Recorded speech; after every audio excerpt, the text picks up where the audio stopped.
We're back. We're about to talk to Lena here. Back in Shadowbringers area. It's pretty cool. We're coming back here. Everyone else is attending to their own duties. Yeah, so let's see where this all goes.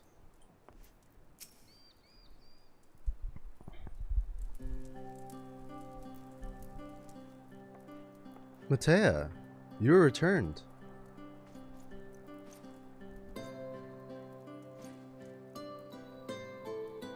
Have you been well, you and the others?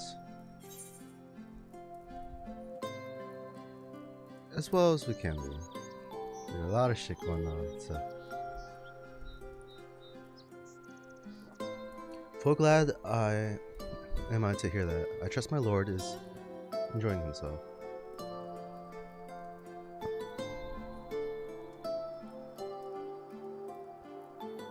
He said this to you? These exact words? Oh, to know that he is happy, it fills my heart with joy.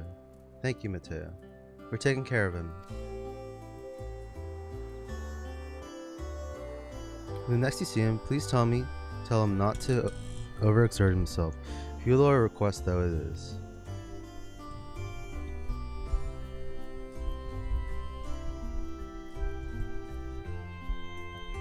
And tell him that all is well here.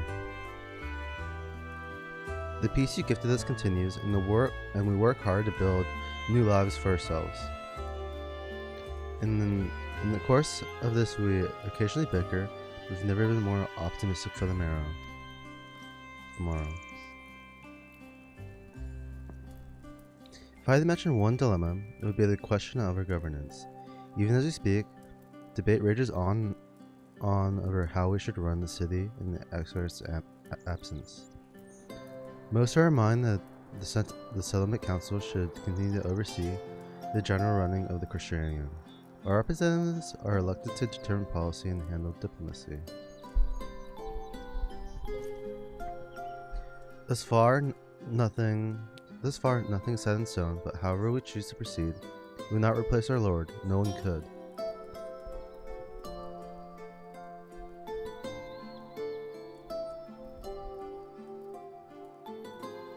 Have we recently observed any unusual phenomena? No, I cannot say there have been. Curious that you should ask me this question, though.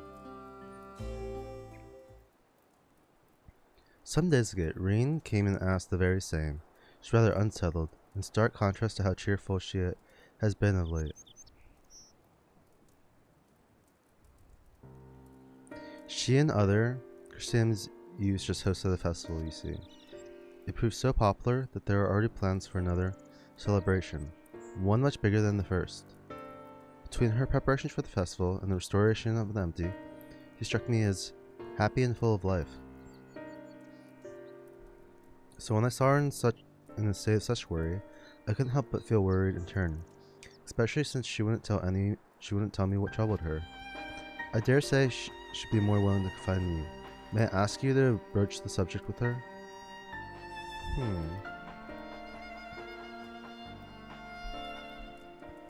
You wish to enter the Umbilicus? Very well, I shall fetch you the key at once, and take the opportunity to find Reen. Please wait for me in the city in front of the Cabinet of Curiosity, shall we say. I will be along as soon as I can.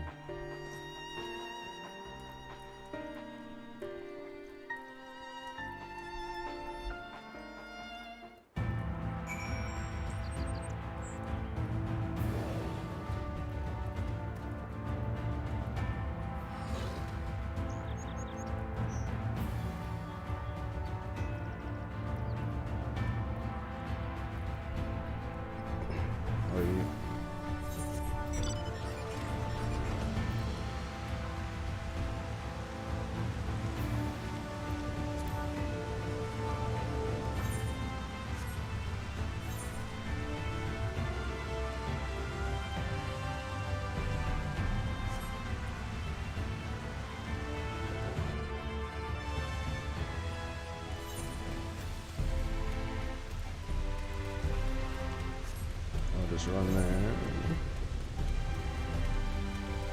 They're saying no, I'll probably be faster.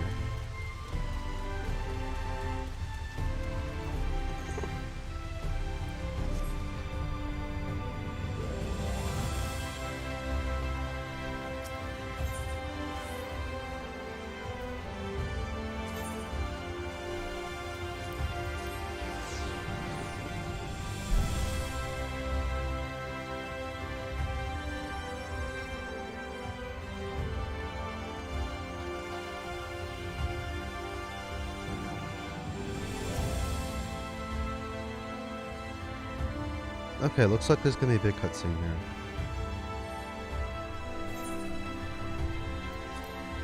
Yeah, it can't be skipped, so.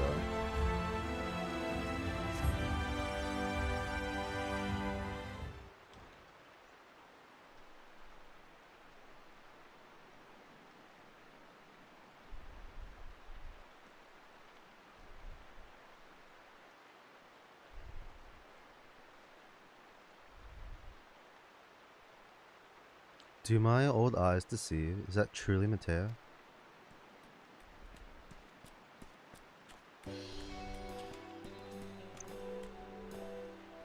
Ha, it is. Full glad am I to see you hail and whole, my friend. What a wonderful surprise it is to have you back with us at this most opportune time. In case you haven't heard, we are planning to produce a tome chronicling events from the Flood to the Knight's return. For this project, we intend to draw upon records kept by the world's peoples. Historical and contemporary first-hand accounts will be a centerpiece of the tome, but yours will be the one to crown them all. I've been asking to contribute a chapter on the soul, a subject that is key to understand much of your endeavors. In the course of developing the spirit vessel, I gained valuable insights into travel beyond the rim, knowledge that will allow me to attest to your existence and deeds. There's no end to the questions I would ask you. If you could indulge me for just one for now. In your quest to restore the night, you faced many a formidable foe. Among them, who offered you the greatest struggle?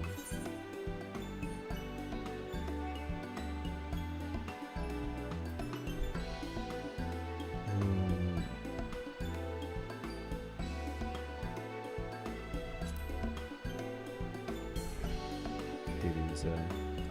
Yes, Hades. He who sought to resurrect his ancient brethren. He was the final obstacle in your quest to restore the night. Your battle in the depths of the tempest of the stuff of epics. Yet, compelling as it is, I worry that mere words wouldn't do justice to that fateful confrontation. Not that we would think to admit it entirely, of course. No. At the very least, we will impress upon readers that it was the climax of your hero's journey. I know you'd love to talk your ear off more, but we really should be on our way. Those documents from Omar won't collect themselves. Of course. And afterwards, would you care to join me for some tea? I was hoping you might clarify some points in your treatise. Till next time then, do tell the others to look after themselves. Our Arizia's friend in particular, remind him not to overexert himself. Again and again till his ear falls off. That's what it takes for him to take it to heart.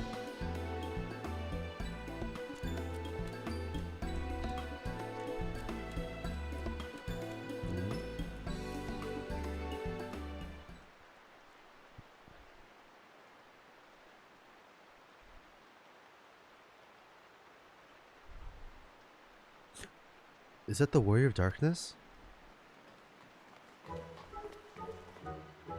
It's her! It's really her! What are you doing here? If you're going to battle, I can give you some medicine. I made it myself. Best not, Riki. You only give her a stomachache. We've come to see Moron to get his advice. One of the guard finally agreed to teach us how to fight, but first we need to choose a fighting style. While I know I want to be a mage, Arkeel isn't sure. Magic isn't really my thing, so I was thinking of taking up the axe, or a sword, or maybe the bow. They all seem alright, but it's hard to decide, so I thought I'd ask Morin. He knows about lots of things. He isn't here? Aww. Oh, why don't you have the Warrior of Darkness choose for you? What do you think suits Arki best? Axe, sword, or bow?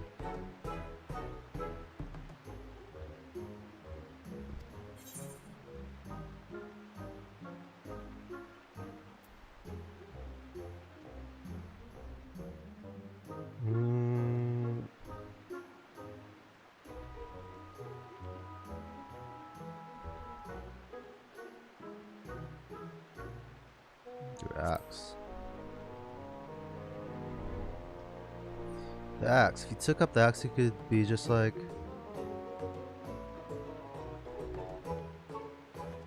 Arbert, the warrior of light.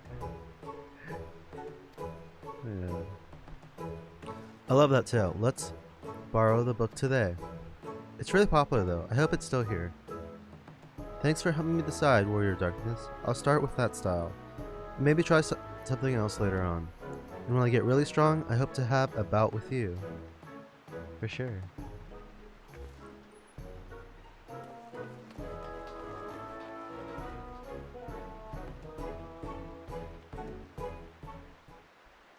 Who else approaches? It's really interesting, first person like this.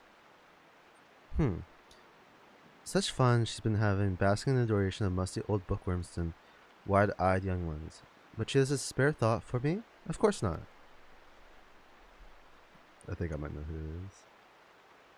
I waited and waited and waited, but she wouldn't so much as acknowledge the presence of her beautiful branch, even though they're right here. Such a heartless thing our sapling is. Cold and cruel and heartless. I was right.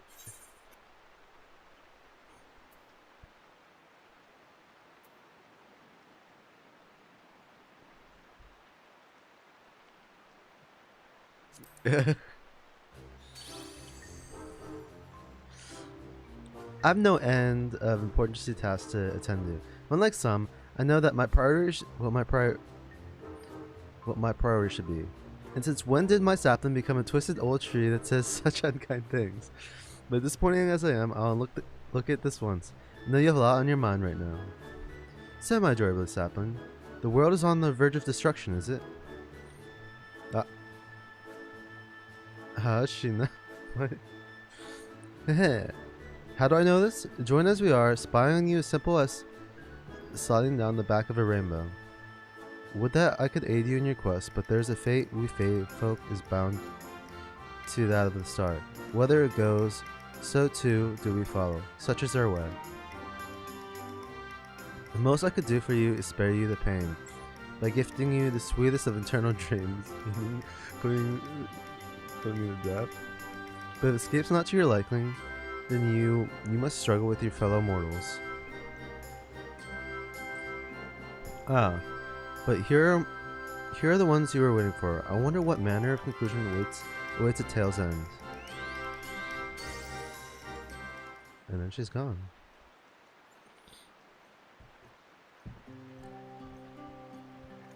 There they are. My apologies for the delay. Matea, it's so wonderful to see you again. You doubtless have much catching up to do, so I will leave you to it. I've taken the liberty of unlocking the Milicus, and you may enter at your leisure.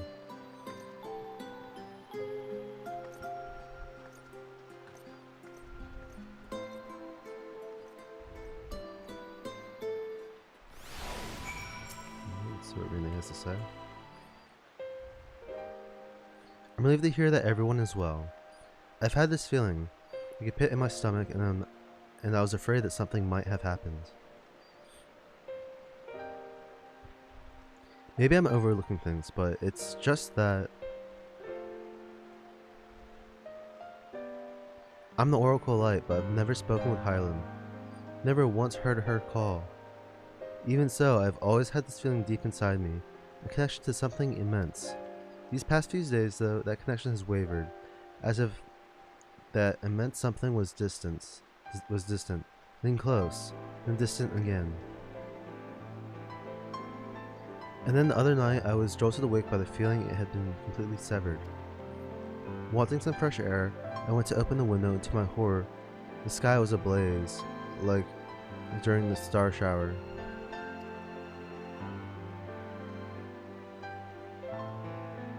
But then I blinked and everything was normal. Next day, no one said a thing. No one else had seen what I had seen. As far as I could tell, nothing was out of the ordinary. It made me to wonder if it was a figment of a half-remembered dream.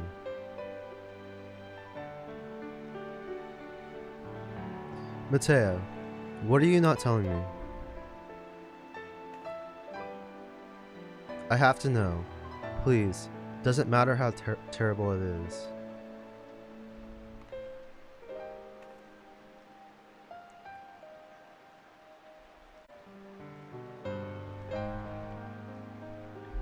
It wasn't my imagination.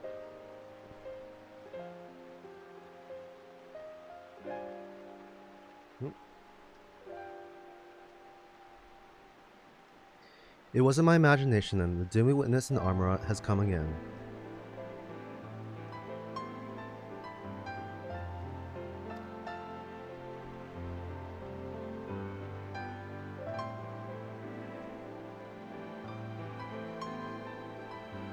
I can't believe it.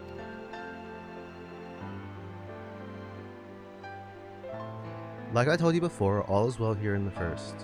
So don't worry about us, please. Look only to the threat before you.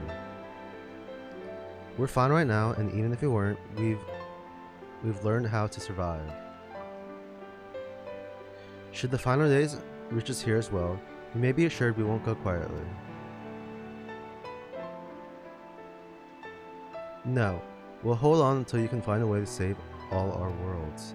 So long as you continue your fight, so too will we, united in purpose beneath a blazing sky.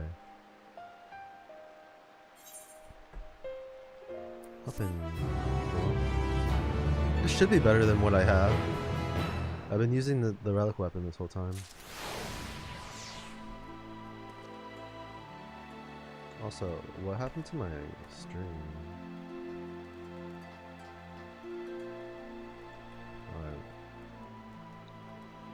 Said it restarted or something? A little confused there.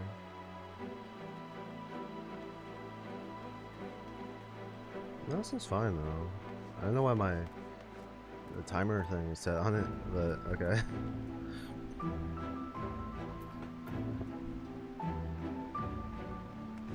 Alright, let's talk to Rain again.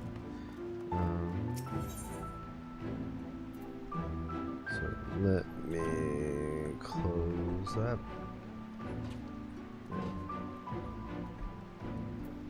Right. Green wears a look of steely resolve. Hope upon the flower. You're headed to Umbilicus to consult with Elizabeth, right? I'll do some consulting my own and speak with Lena. Decide how we might best prepare for the final days. So, it's farewell for now, but we'll see each other again, I'm certain of it.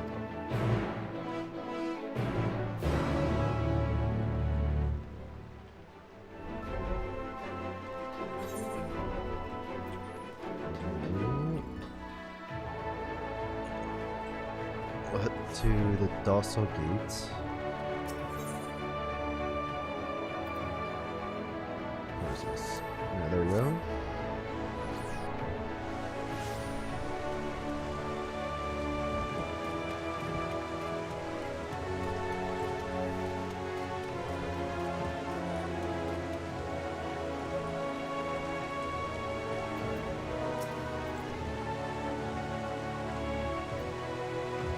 Ah, Mistress Mateo, welcome back. The captain has told me all. Give the word and I shall show you to the ocular. Oh yeah.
Biometric authentication complete. Please state your business.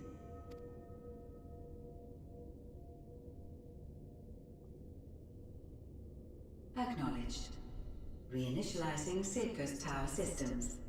Searching for ESKITTITTTT entity.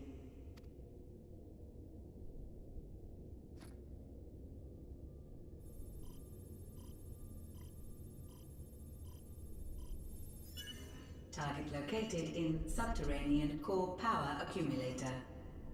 Projecting image.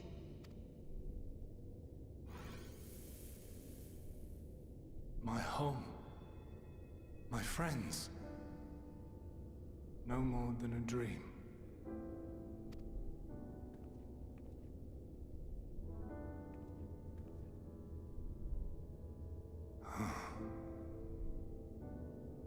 You. Why have you awakened me? I no longer sense those places beyond, or Lord Zodiac. You must explain all.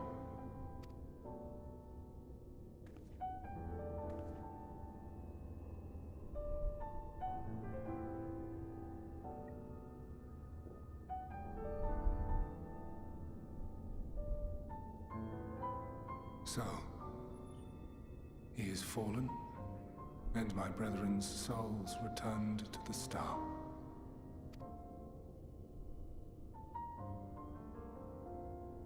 The doom we sacrificed so much to prevent is come again. Old burdens now yours to bear.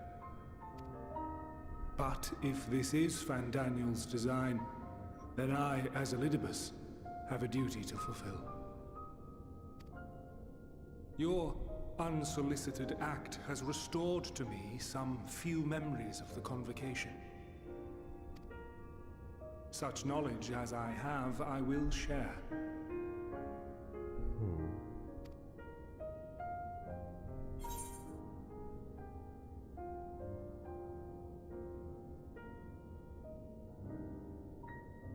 Thank you.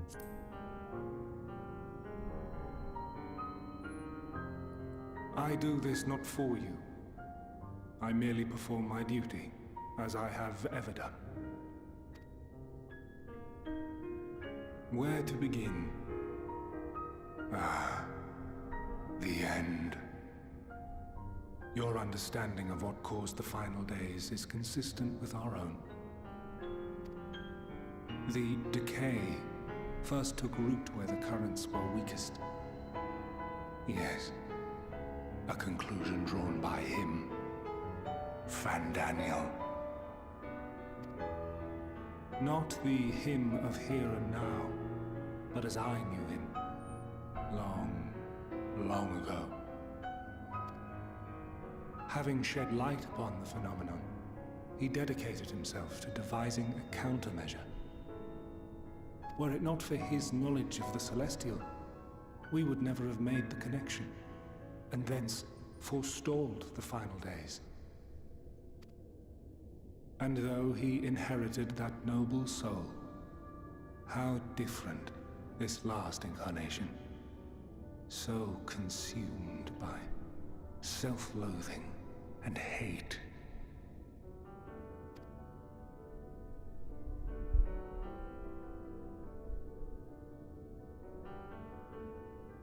Elpis. Yes, the name is familiar to me. Yet I know it not as a flower, but a place. A testing facility for determining which of our creations were fit to be released into the world. Many worked there, and before joining the convocation and assuming the title of Fandaniel, he was their chief. He was Hermes. Huh.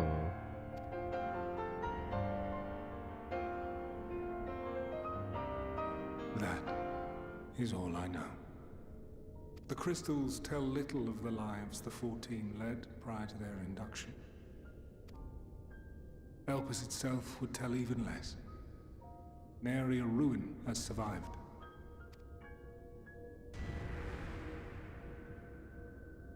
Wait.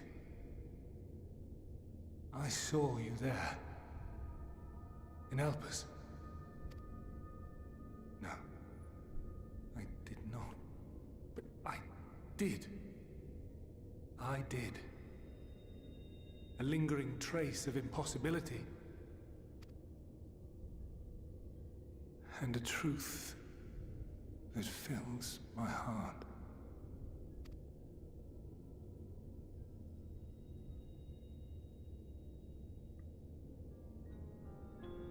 My memories remain clouded, I fear. However, they have revealed to me one possible course. You must travel to Elpis, to the time when Hermes served as its chief. In glimpsing the Exarch's memories, not only did I make his summoning magic mine own, I also mastered the workings of this tower, which, having absorbed my empowered essence, now harbors an abundance of energy. As such, I believe I can deliver you unto the past, unto that place and that precise moment. Given the eons that must be traversed, the gateway will not be fully formed. Your form will be less tangible still than those warriors of light I had summoned. In all likelihood, none will be able to see or hear you. Yet even should you manage to interact with others, you will be unable to effect meaningful change. For the reality you wish to save, the reality to which you must return, exists as a result of the final days. You cannot reshape the past to undo the tragedies of the present. Cannot unmake the sorrow and suffering fated to come.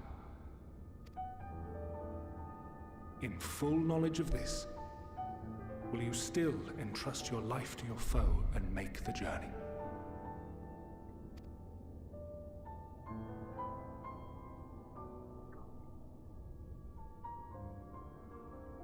Very well. I shall cast you unto the river of time. Let this be my final act. You must input the commands. I no longer have the authority. First, you must reconfigure the systems, that the tower's ether may be channeled for the magic.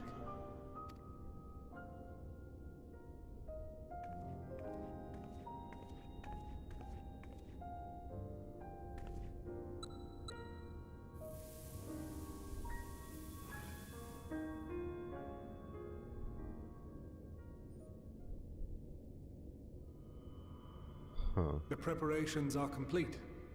The gateway will soon open. Return at once to the ocular.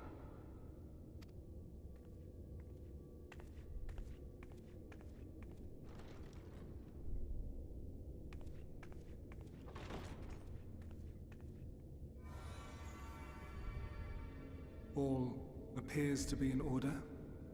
The ether flows unimpeded. The magic should consume every last mote of my essence. Why are you surprised? Did I not say that this will be my final act? Lord Zodiac is no more. There is nothing for me here. The ones I love and long to see again are waiting in that promised land, beyond memory and dream.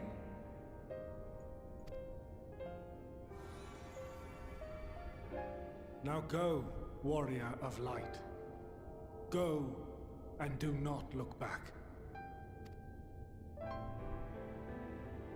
Well.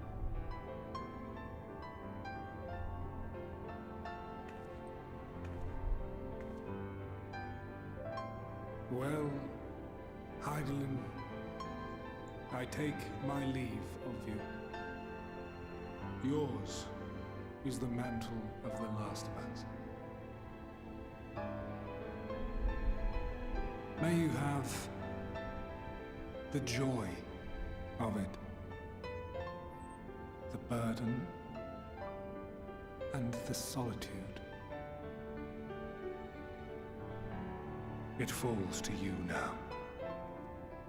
You and your champion to save our star. Giving me chills, man.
No, we get to see them in their actual forms with their hoods up and everything.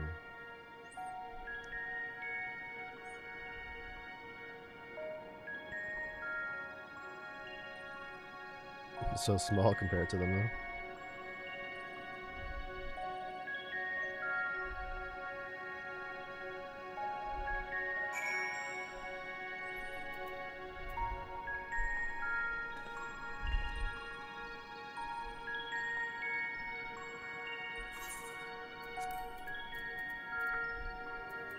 You see that weapon pop over.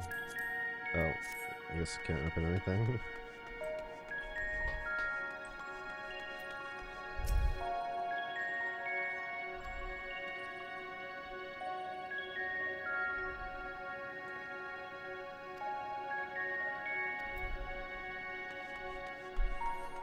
I bet this, let's go back.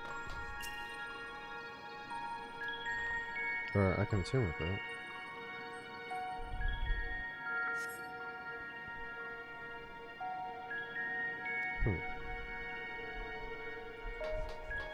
Guess not.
And here we are, Elpis.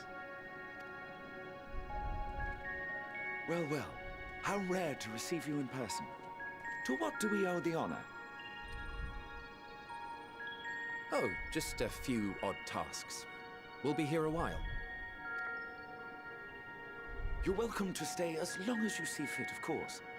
As a matter of procedure, however, I must ask that you kindly remove your masks.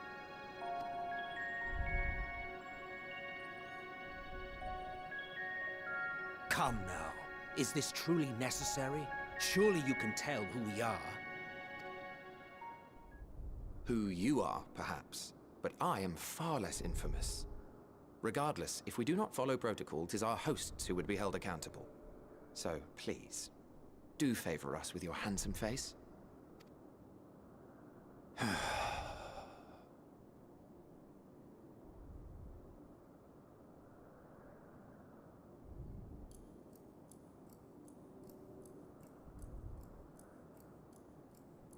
Huh.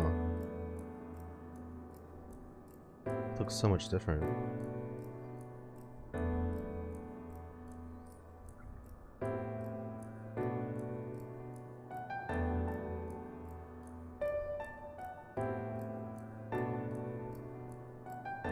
He knows. Satisfied?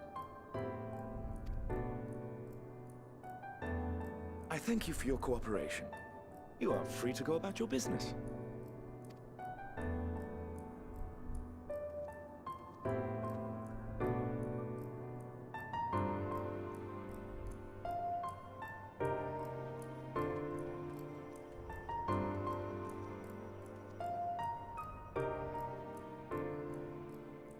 By the by, you see it too, yes?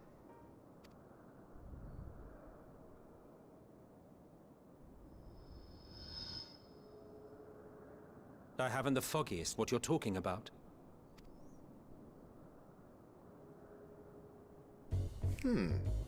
That's odd.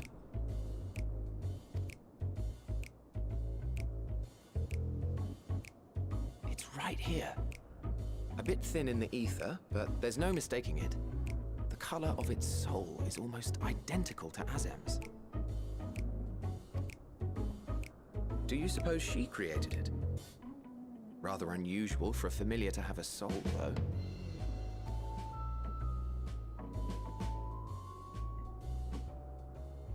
Don't ask me.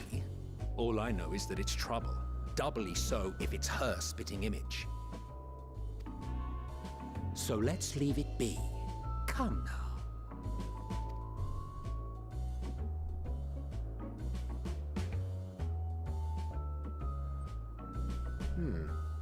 It's trying to say something, but it's literally too intangible to form words. Why don't you give it some ether? Spare a snifter of your bounteous reserves. Who do you take me for? Why, a dear friend, of course. One who wouldn't let acts of kindness, such as my accompanying him on errands to far-flung outposts, go unrewarded.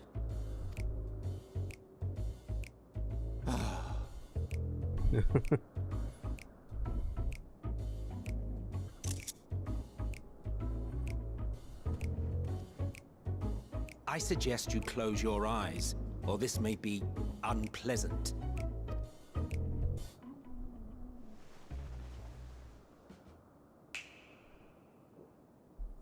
The snap.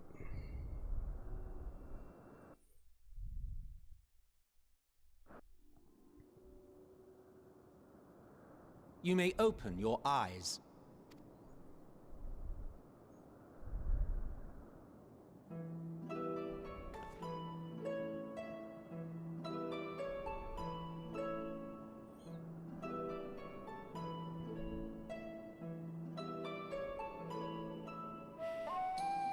Oh, you even adjusted its size. The better to indulge your whim. This way, it will be easier to communicate. How very thoughtful of you. And may I applaud your artful reinforcement. Without further ado then. Greetings, I am Hythlodaeus, Chief of the Bureau of the Architect. Sulking beside me is the most honorable Emmett Selk of the Convocation of 14. And how might we address you, my new friend?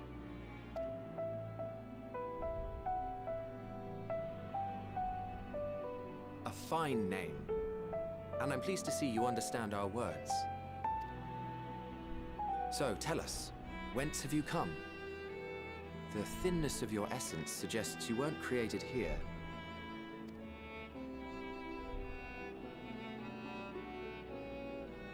You do not know?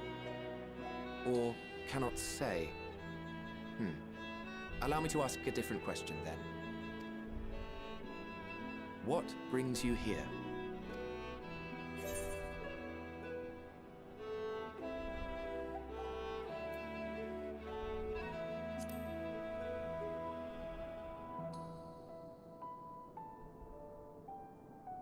Well now, the same as us. Perhaps Azim wished to come too, but had to settle for a familiar. If she truly wished to be here, then she would be. Right you are. My apologies if we've given offense. The two of us can discern the color of souls, you see, and yours happens to resemble that of a friend. And with your purpose matching our own besides, we jumped to a hasty conclusion.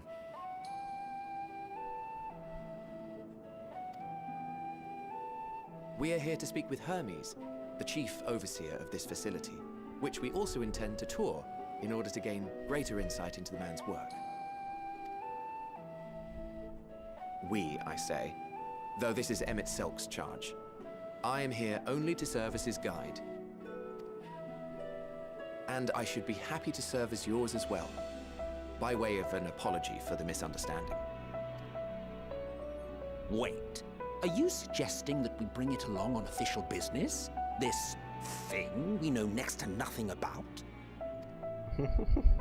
If you harbor suspicions, better to keep it close than leave it to its own devices. Wouldn't you agree?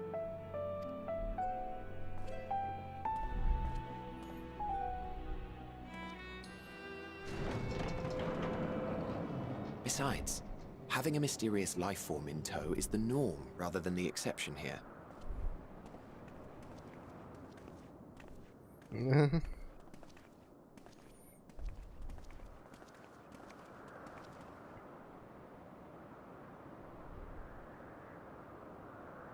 Welcome, my friends, to the testing ground of creation at Heaven's Edge, Elpis.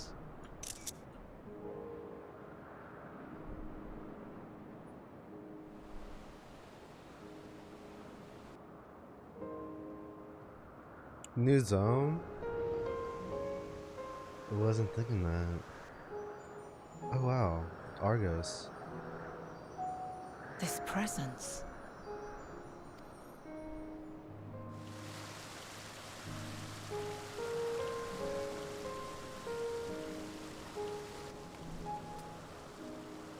Hermes! Visitors! We have visitors!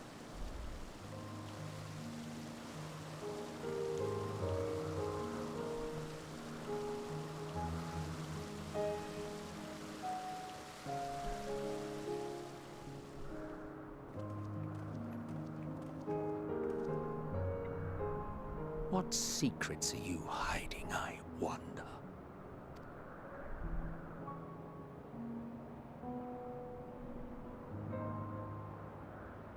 Yo, this is pretty wild.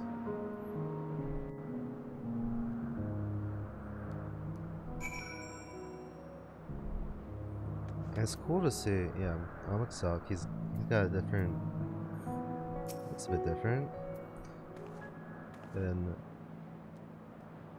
Hythlodaeus. Yeah, we've talked to him many times, both in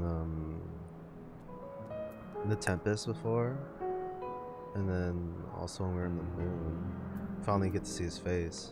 We knew him, we only see him unmasked and talking in like ancient tongue.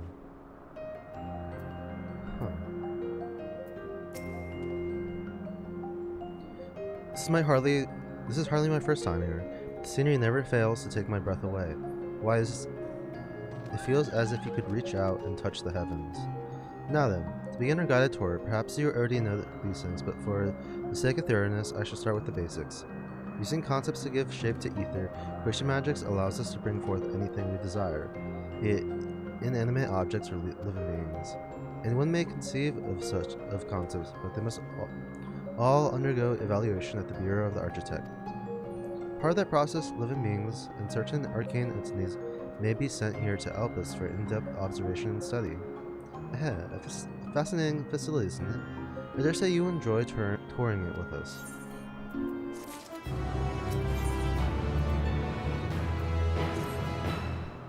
Now then, our friend Hermes, aside from overseeing the facility, he also conducts his own research. Chances are that he will be at the main observation hub, so let us seek him out there first. Tired as you are, however, you stand out a little too much. Our dear MX wishes to keep a low profile for his errand, so do you know how to make a rope? The basic concept will do. No, in that case, MX. No, your whim, your responsibility. You're getting not another thimble of ether out of me. The way he scrimps sometimes, you think he wasn't a nigh bottomless font of magic. Very well, I shall make the rope, but perhaps you can assist. Come, let us search for the requisite material. He was a lot more grouchy in the day. What are you?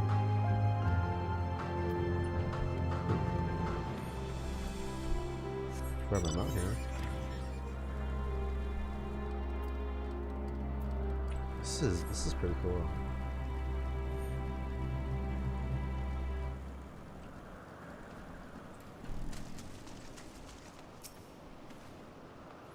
Yes, these creatures suffice.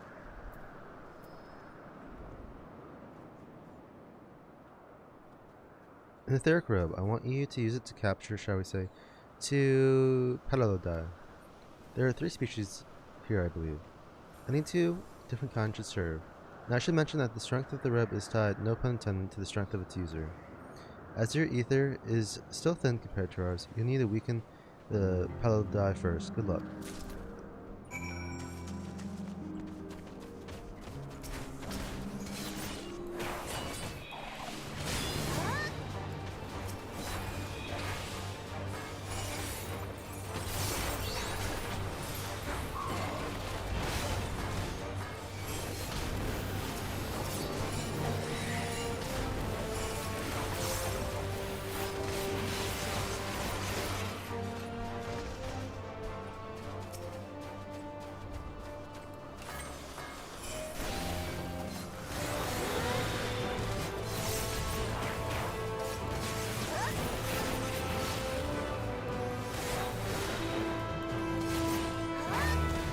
Oh.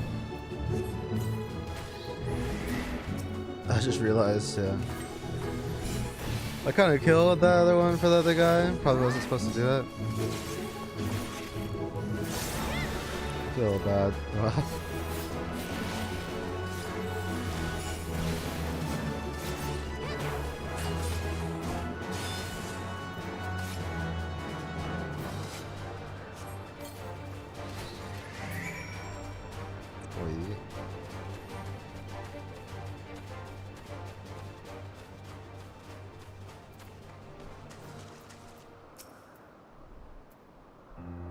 You've got the blood die? Come, let us see.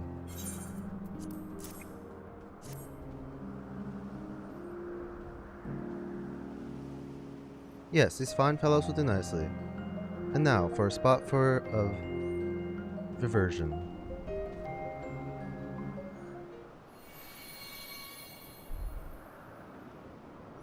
There, it's ready.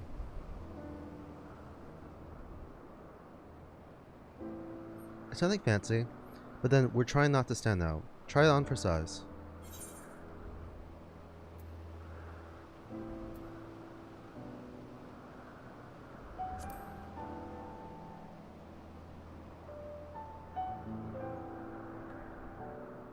Well, not just like that. You need to revert them to their constant ether first. Lest you wonder why I asked for 2 species, it is due to the difference in their etheric balance. Blending them allows us to produce garb with superior etheric stability. Well and good to disguise and educate it, but it won't fool anyone who can see worth a damn. Fair point. At the very least, it should spare you unwanted attention from casual observers.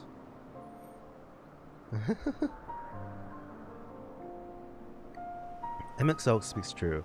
Even dressed like us, your unusual nature will be plain to those who think to look. Should someone question your presence, don't make up excuses, much less try to explain what you actually are. No, best to say that you are familiar. The question is whose? Ah, of course, Azim's. If you say you belong to her, people will give you the benefit of the doubt for any and all outlandish behavior. Exploiting our associate's absence? For lack of her presence, absolutely. Were she here, she'd have been the first to propose the idea, and you know it.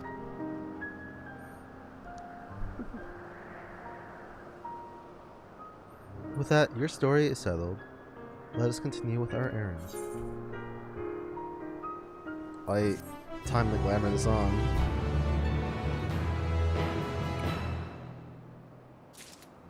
I get to wear some robes. Okay. Cast glamour.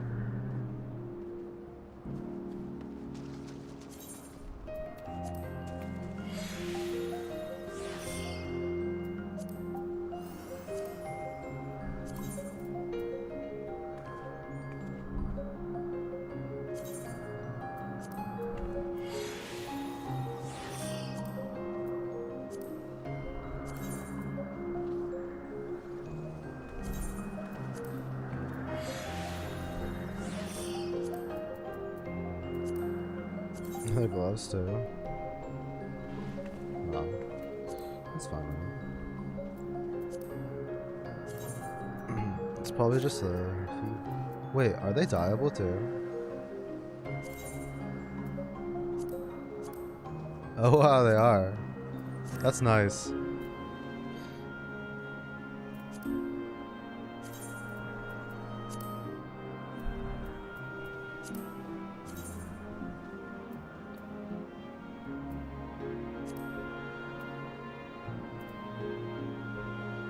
Darker.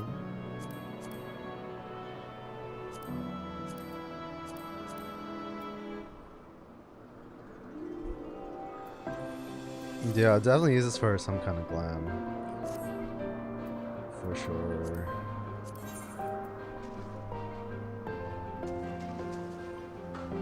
You could look at the hood. Oh yeah, I was going to open up Weapon Coffer. I want to see if it's... I don't know if it was this one. No, 82. I thought there was... Okay, no, it was this one. Level 86. This Ironwood one.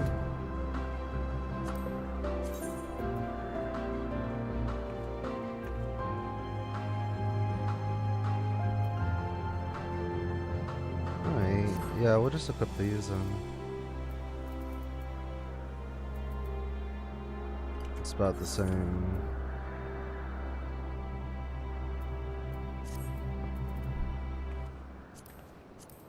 About the same.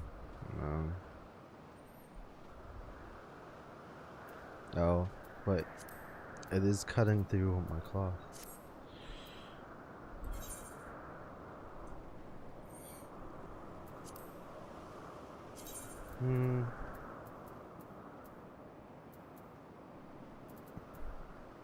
Alright, where's my knives?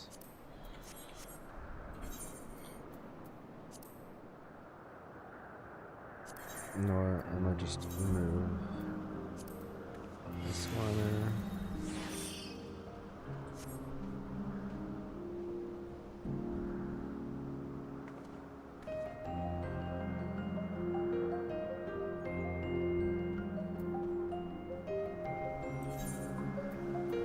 We'll just remove the knives for now. Yep. Athlodeus is ready to continue on if you are. If you are ready, let us continue along the path to Anagorasis. The place serves as an observation hub and residence both. Someone there should be able to point us in the direction of Hermes.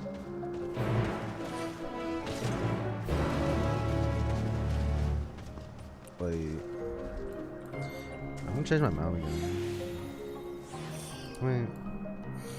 This is actually faster. I'll just keep using it.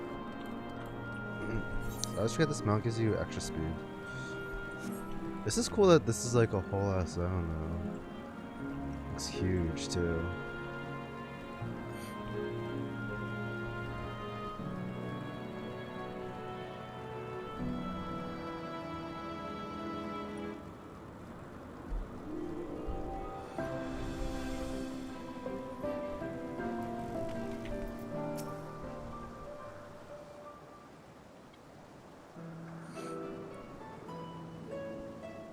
Yes, can I help you?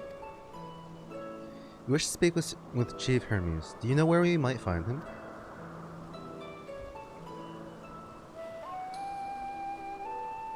Well, no. By your mask, I assume you're one of the 14. I wasn't aware there was to be a visitation. Between you and us, it's something of a surprise. Your discretion in the matter would be appreciated. I see. My lips are sealed. The Chief should be out conducting observations as usual. His focus of late has been aquatic creatures. Suspect you will find him at one of the pools here. The pools, you say? Many thanks, and apologies for disrupting your work.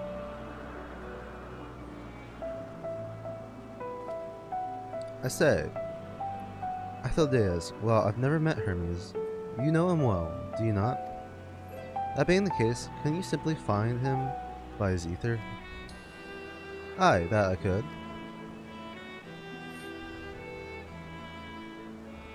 As you know, Emmett Selk and I can discern the color of souls. By the same token, we can also see ether quite keenly, and from great distances.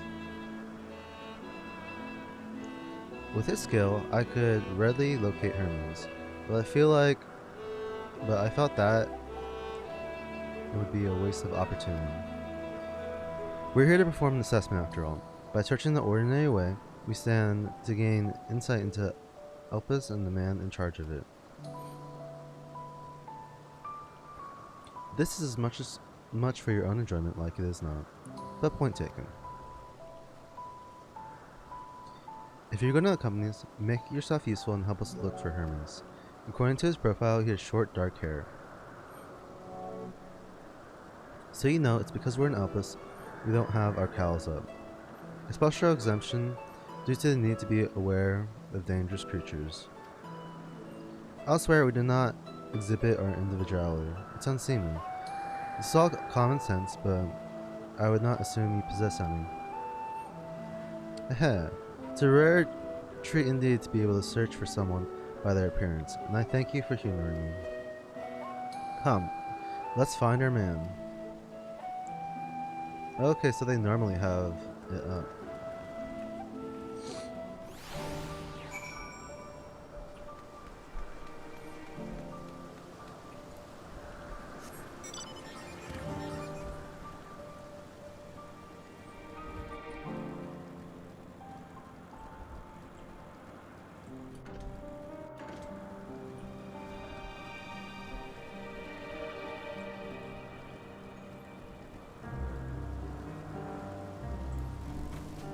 Oh, I guess this must be it. I just found him.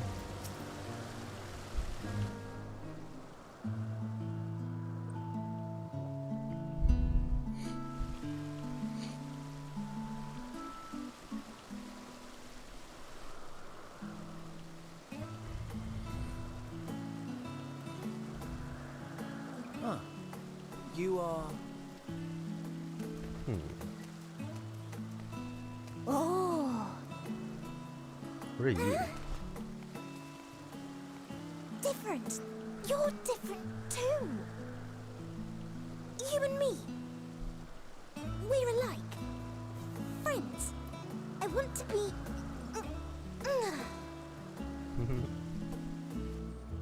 Wait. Please. Wait.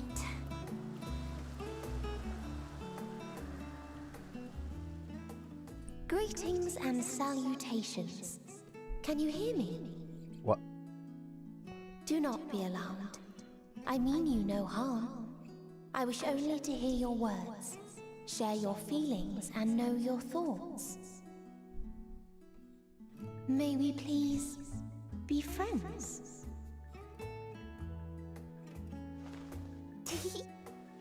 May we please be friends?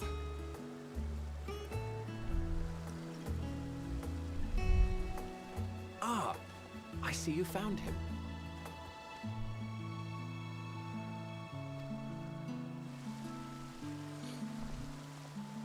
It's Ladeus. It's been a while. Too long, I think. Too long indeed for close collaborators. On this blessed occasion, I bring not only myself, but others who long to speak with you.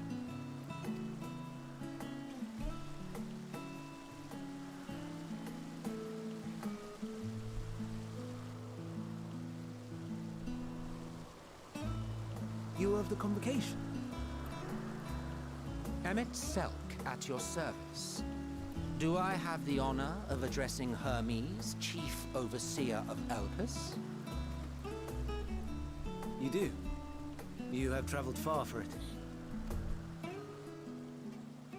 Given your facility's purpose, its remote location is something of a necessity. Would that I didn't have to rely upon a guide. Oh, you wound me. Have I not ever been an attentive and helpful friend? I like this guy. It's very But friendly. moving along to more agreeable company, this one we chance to...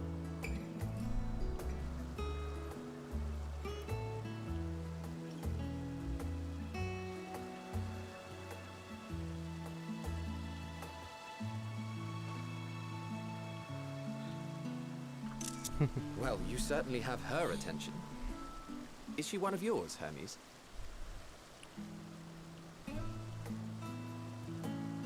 Her name is Meteon. It means shooting star.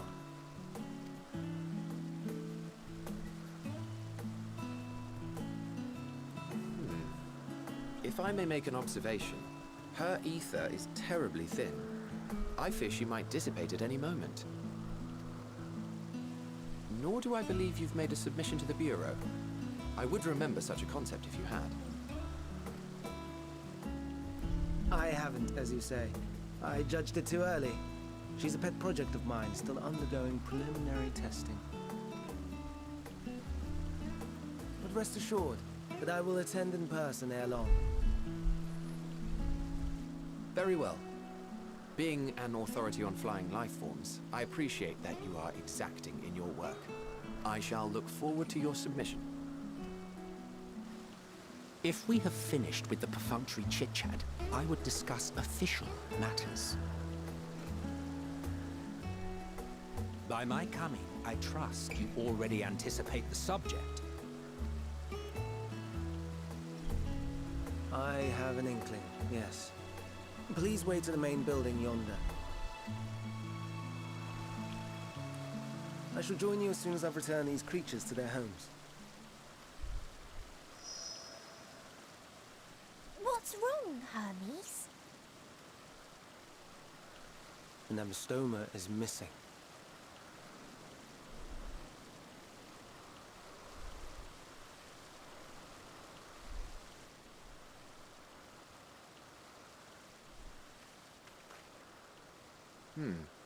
I may have found it. A creature with the self-same ether as those there, nestled in the boughs of a tree outside the grounds.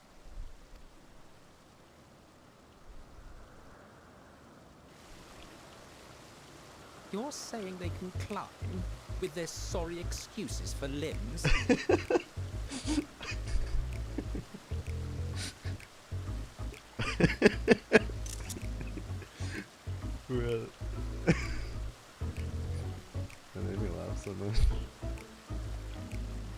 fashion has been to imbue aquatic creatures with the power of flight, ever since the words of Metron created a sky-swimming fish.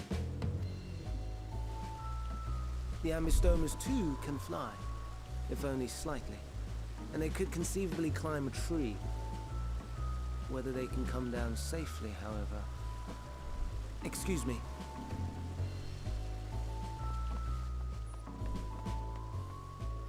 I'll help too.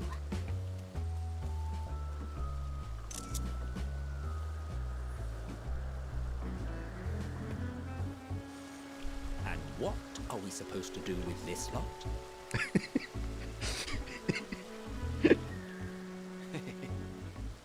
May I suggest we split up?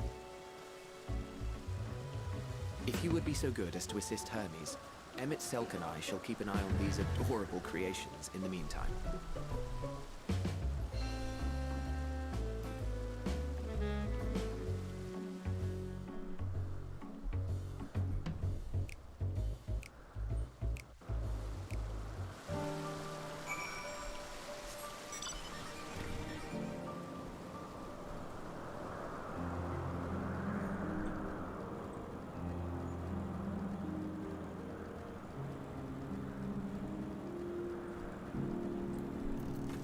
Oh, there we go.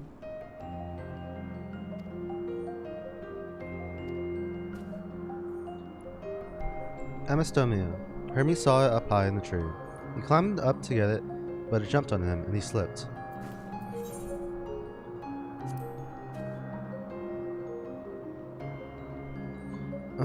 No, I'm fine. I feel a little embarrassed. Now, for your own safety, please stand back.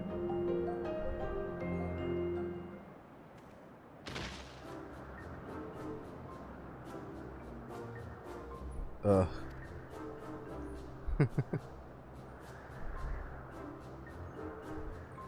Hermes, are you alright? Quite alright, yes. My apologies for making you worry. Metion. Both you and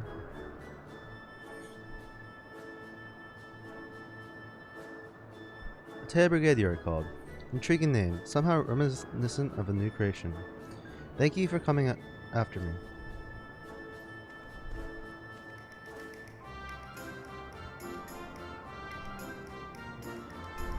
As for you, little one, you must be more careful. No. You may be able to fly, but it doesn't mean you cannot fall and hurt yourself.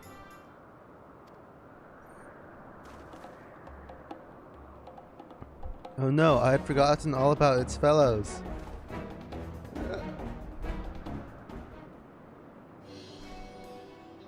Truly? What a relief. I must thank Emmett Selk and Hylodeus when I return to them. But first, distraction out of the way. As Chief Overseer of Elpis, we meet to welcome you to our facility. I hope you enjoy your time here.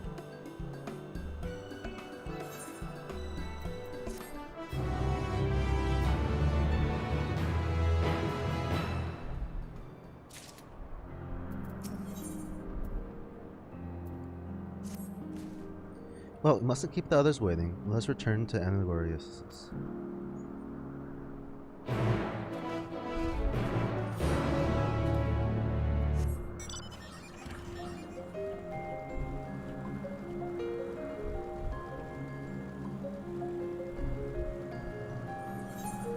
Where in the map is this? World Unsundered.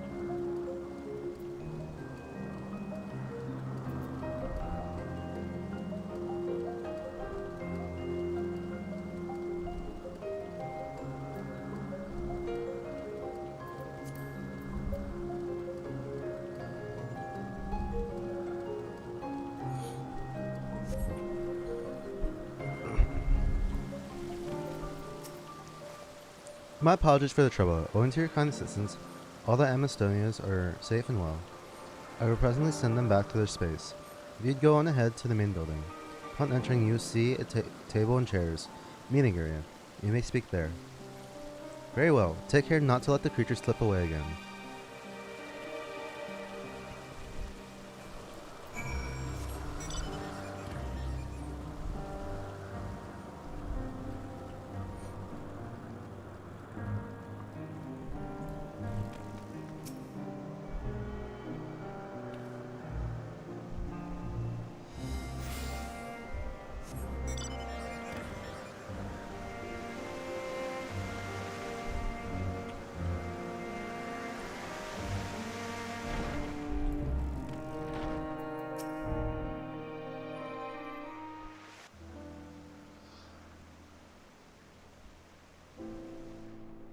This appears to be the place.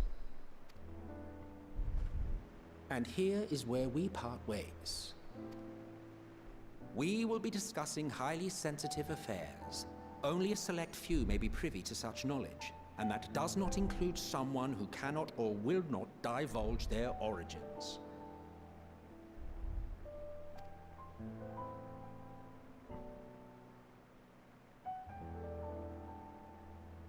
What? Will I have to remove you by force?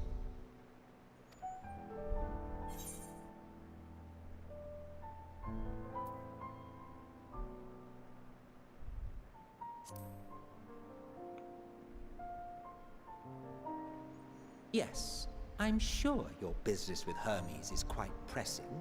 You may speak with him to your heart's content after ours is concluded. I do not object to her attendance.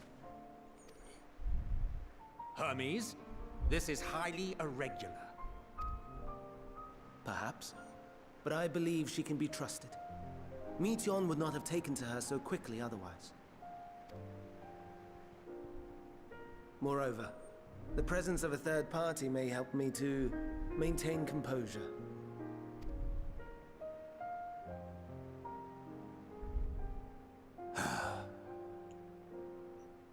As you wish, then. Behave yourself, do you hear?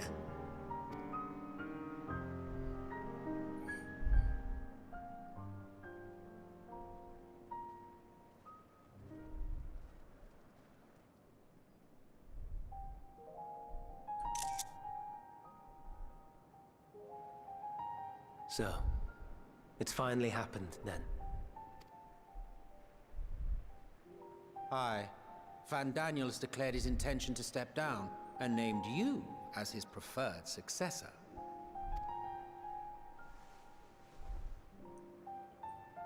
In recognition of your knowledge and your works, the Convocation is giving the recommendation due consideration. As one who does not know you personally, I am to use my impartial eye to take your measure. And above all else, to ascertain your disposition towards the invitation.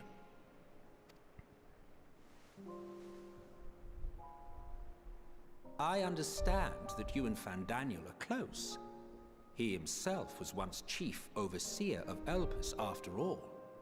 I should not be surprised if you knew before anyone else that he wished to relinquish his office.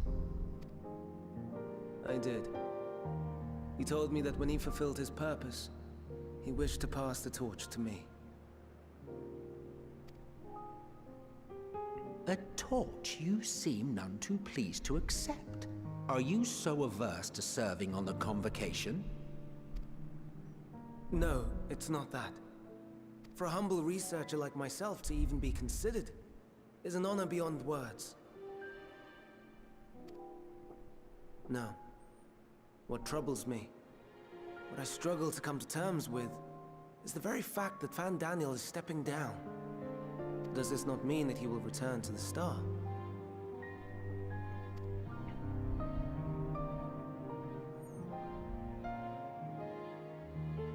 Of his own volition, yes, like so many others have before him.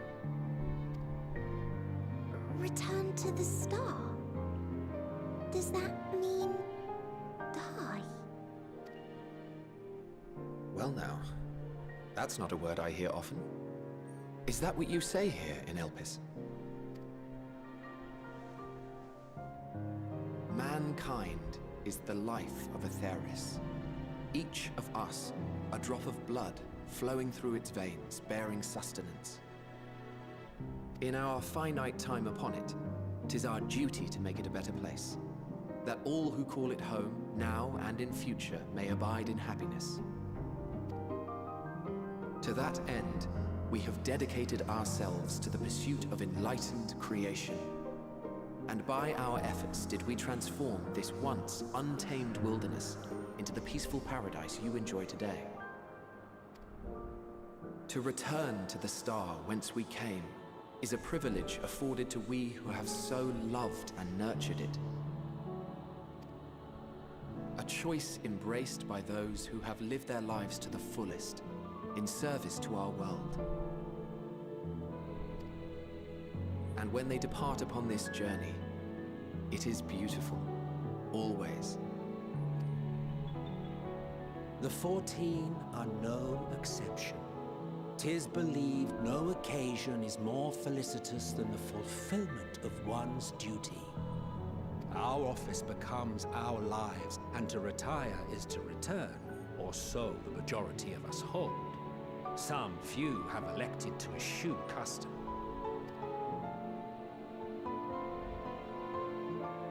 Mayhap you feel Fandaniel's deeds do not warrant his return. Yet you should know his accomplishments as well as any. During his time, he conceived of countless outstanding concepts. And channeling the wealth of experience he attained here in Elpis, he brought forth many new specimens. I know of all this. I do. It's just, I cannot fathom why someone so great and wise, who could still do so much good, would want to end it all.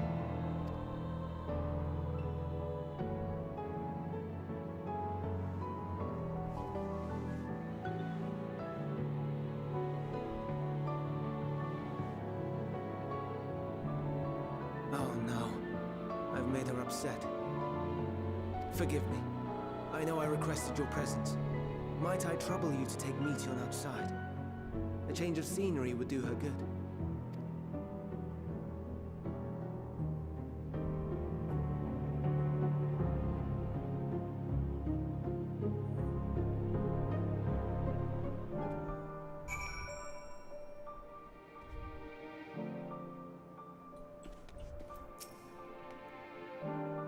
I'm sorry, Matea. I didn't mean... A walk. Perhaps we can go for a walk.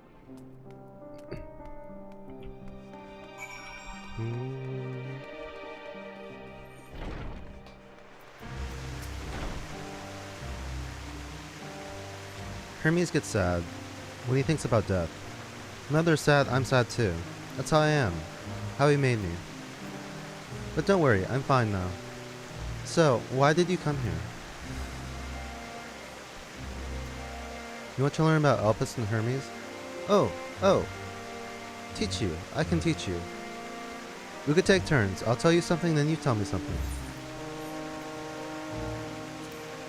Sounds like fun? It will be. Where to start? Ah yes. Let's talk to... Memnon. He should be near the Aetheryte. I'm not good at slang, but Memnon is. So I'll have him explain instead.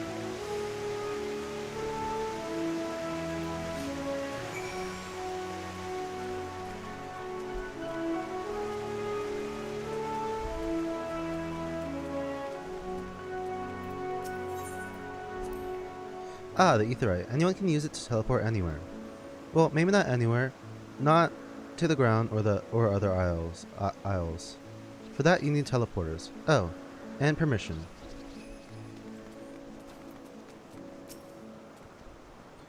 And what we have here. Though you look like a person, your ether is quite thin. I assume you are familiar like Meteon. Something you need? This is Matea. Can you teach her about Elpis? Ah, newly arrived familiar, is she? Very well. I should be glad to introduce our fair facility to her. As you know, it is mankind's duty to make the star a better place. A part of this duty, we employ creation magics to bring forth new life. However, we cannot simply release our works into the world, for it would lead to chaos. No, any and all life forms must undergo extensive testing to determine their fitness to exist. Testing which is conducted here in Elpis. Every candidate is subjected to rigorous study, in which we identify their properties, surmise what habitats might be suitable, and speculate as to the effects they might have on the environment and other species. Should they be judged a beneficial addition to the star, it will be allowed to take its place in the world. The two of you too were created with the hope of making the star a better place, so heed your masters well and be good. Do you hear? We will, Memnon. We will. Thank you for the lesson. You had that turn, now I get a turn.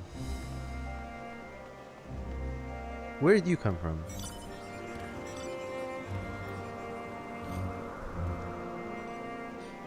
Place far, far away, I'll be vague.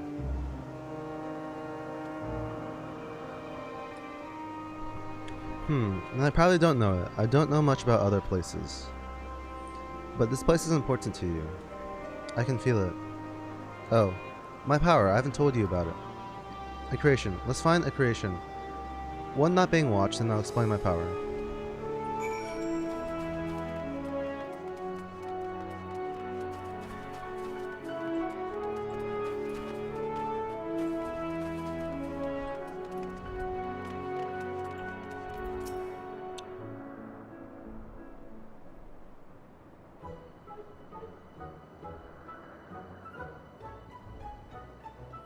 Oh, this creation is perfect. I don't remember seeing it before. Perhaps it is new. Anyway, I'll try reading its mind. That's my power.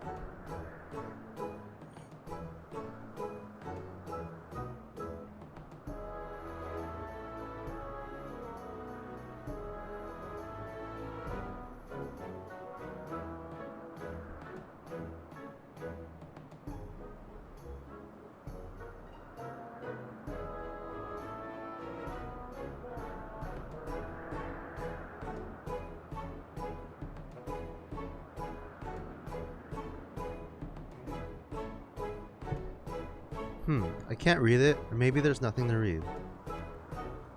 Wait. Please wait, I'll try again with you this time.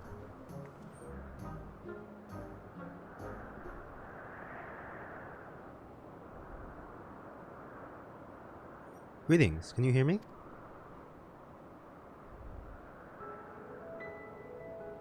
This is my power. I can read the emotions of those around me, project my emotions to others in return.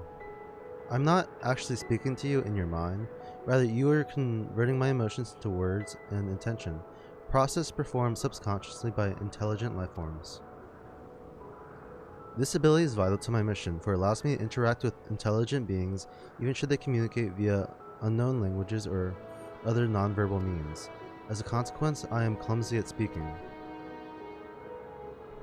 Yet though I struggle to express myself in this fashion, Hermes wants me to speak as much as possible, for everyone has thoughts and feelings that they may wish to hide. I harbor an affection for you, one that is difficult to define. Aside from the fact that you share common traits with us, your thoughts are complex, prismatic. They draw me in and leave me wanting to know more. Out of respect for your privacy, I refrain from using my power when speaking with you. Nevertheless, I want you to know that I wish to be your friend. You can be my friend. Did you hear me? Heh, good. Now it's my turn again. So, what are you good at?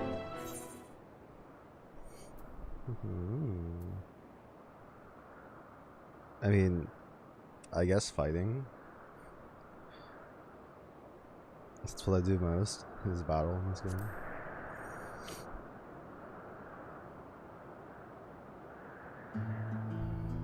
Ooh, fighting. That must mean you're strong. Hermes is strong too, but he doesn't like to fight. Even when creations fight him.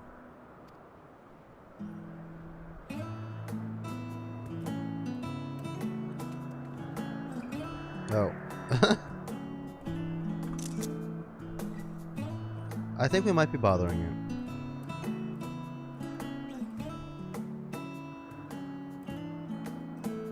Let's keep going.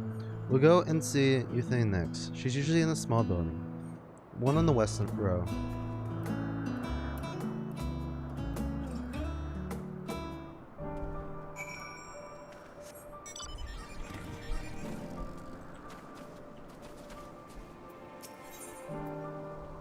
Oh, there's Spriggans back then too.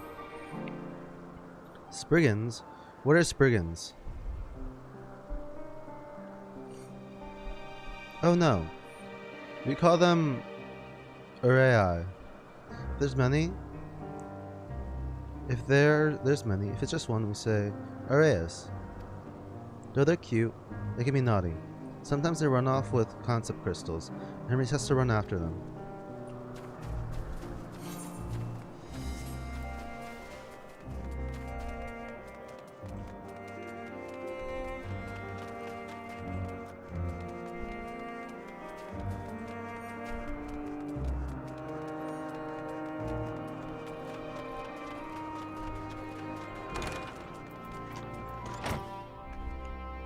Well, if it's in Metion.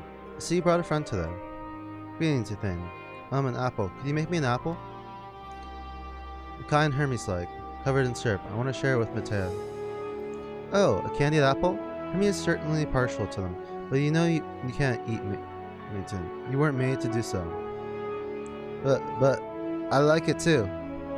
It may seem that way, but due to your ability to share other feelings, you've taken Hermes' likes for your own. In any case, I can't prepare an apple right now, but I'll bring one for Hermes soon, I promise.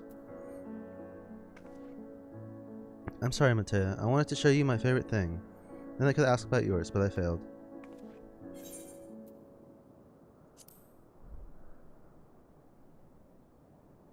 Ooh, that's what you like? Yes, I can feel it. Your joy and happiness. It makes me happy too. Thanks for sharing with me, Matea. Well, we've walked and talked a lot. Maybe Hermes has finished talking too. Shall we go and see?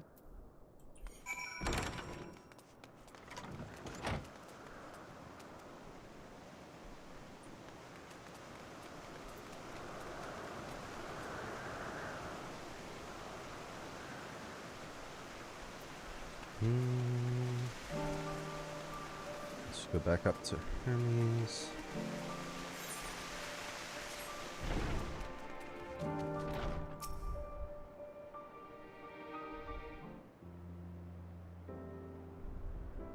There you are. I can see the fresh air has done Metion good. Matea wanted to learn about you and Elpis, so I taught her. About this place, about my power, about your favorite food. I'm not sure that last one will be of any use. But I do appreciate you keeping Metion company. While you were away, I finished speaking with our guests. Finished? Hardly. You requested time to consider the invitation. So we have no choice but to occupy ourselves with an inspection of your work. My apologies. It's been decided that Emek Selk and Hadaklos will accompany me as I tend to my duties. If you wish to learn more, perhaps you would like to come too. I'm compelled to remind you that she is in no way associated with the Connovation. We simply chanced to meet at Propleon. There's no guarantee that the matters we discuss will remain private. I do not mind. To see the joy her presence brings Metion, I cannot imagine our mysterious friend harbors malicious intent.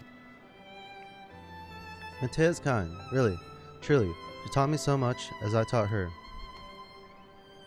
You're coming, of course, to watch Hermes. You're bound to learn lots and lots and lots.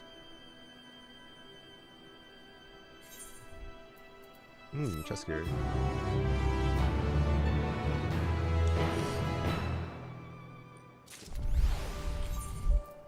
I'll have to try this on. No, I'm gonna keep wearing this one here.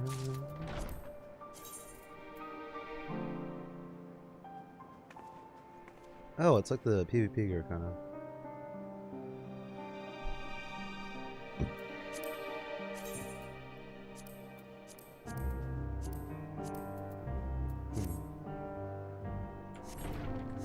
I don't like the look of it that much, though. Everyone is ready. There are a few creations I need to check on. First, we shall return to the spot where we found our wayward hemistoma. Have care when you step outside a hub, for there may be more unruly creatures about.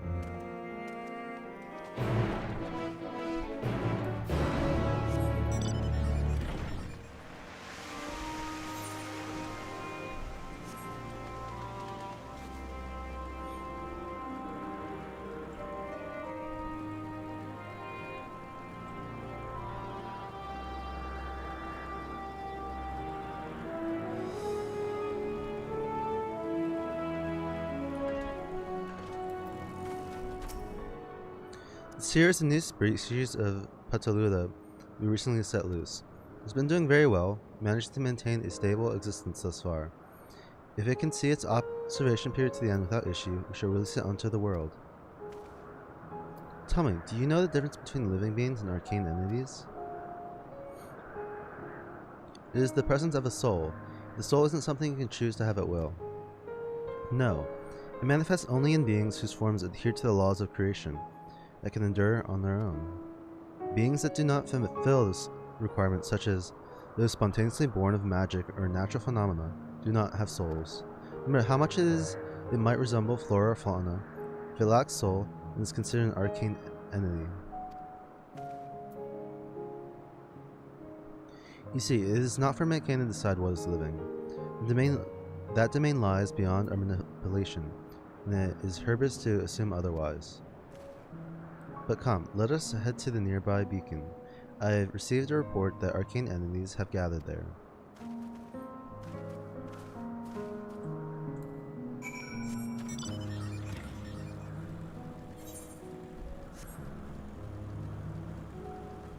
Wow. It's beautiful. Ah, let me alone.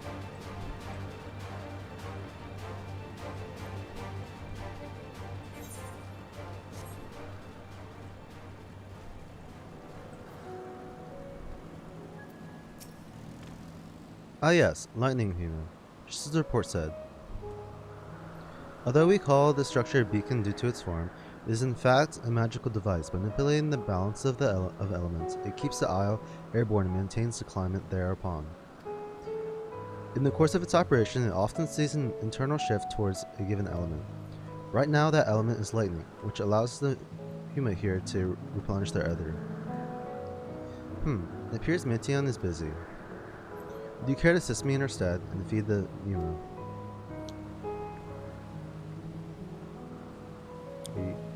By using this lightning converter, you can harness ambient lightning and focus it in the ball. A royal feast for our dazzling friends. Go on, give it a try.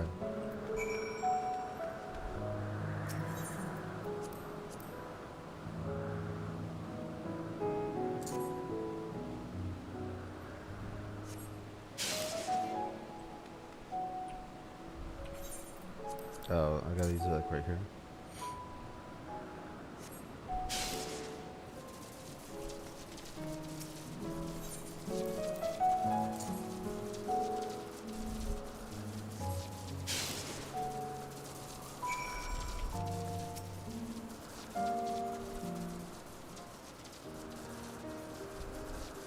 Precisely done, Mateo. Look.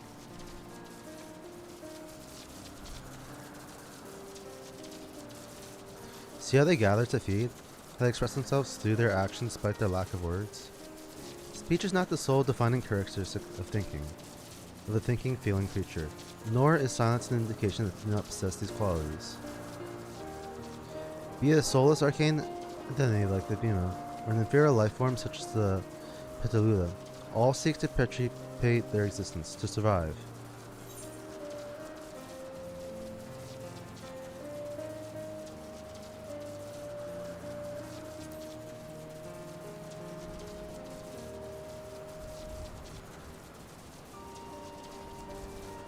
Good question. I can answer it from a theoretical standpoint, but it ultimately falls to the Bureau of the Architect to pass judgment. With those with exceptional vision, such as Hilodeus, might be able to discern her true nature. But to me it doesn't matter. She is herself, and that's all I need to know.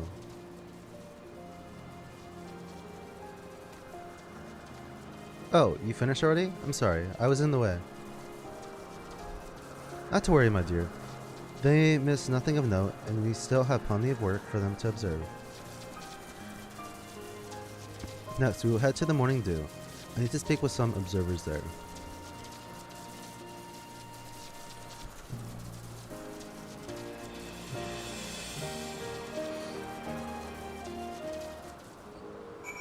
And take my hoodie off. I'm getting hot. And I want to turn the fan on so it gets in the light. Take my hoodie off.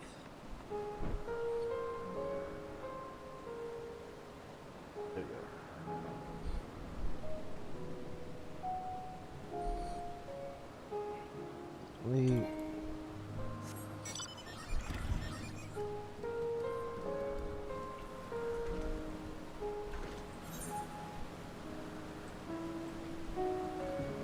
looks like we go up here.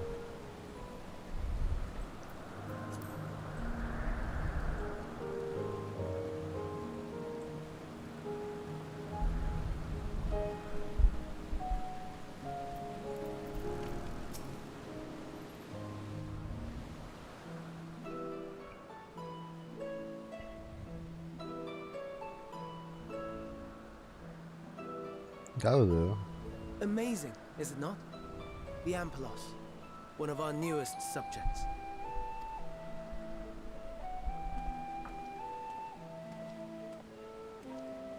So, how are we coming along?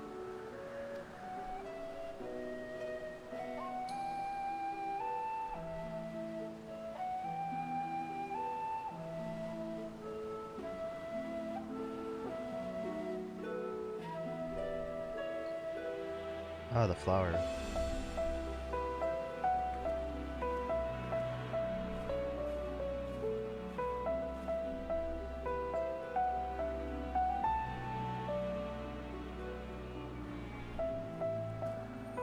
This place is Elpis. Those flowers. Elpis. Entelekis. Like me. Entelekis?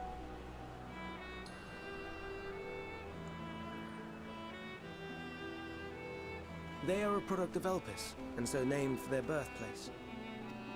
A happy accident, born of the hands of a former researcher who loved beautiful blossoms. Unique for how they change color, to reflect the emotional state of those nearby.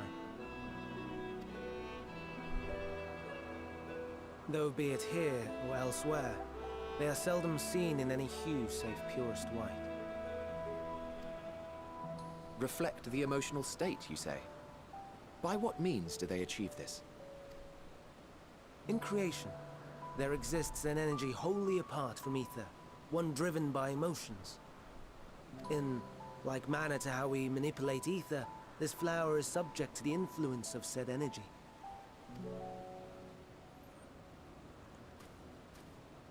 While it has no will of its own, it is sensitive to the prevailing emotion in the vicinity, and reacts by altering its color and vibrancy.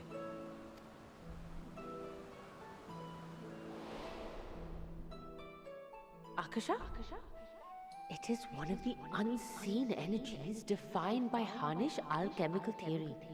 Though a gross oversimplification, some describe it as an essence influenced by feelings.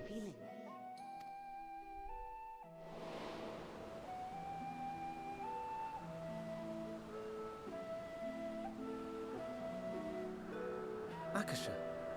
Though I'm not familiar with the term, your description suggests it is the self-same energy. Dynamis, we call it. Diamonds. And those entities like the Elpis flower that have the ability to interact with this energy, converting emotions into tangible phenomena, are Entelekis. That's me! That's me! An Enteleki! That you are, my dear. And no ordinary one at that, but the first possessed of free will.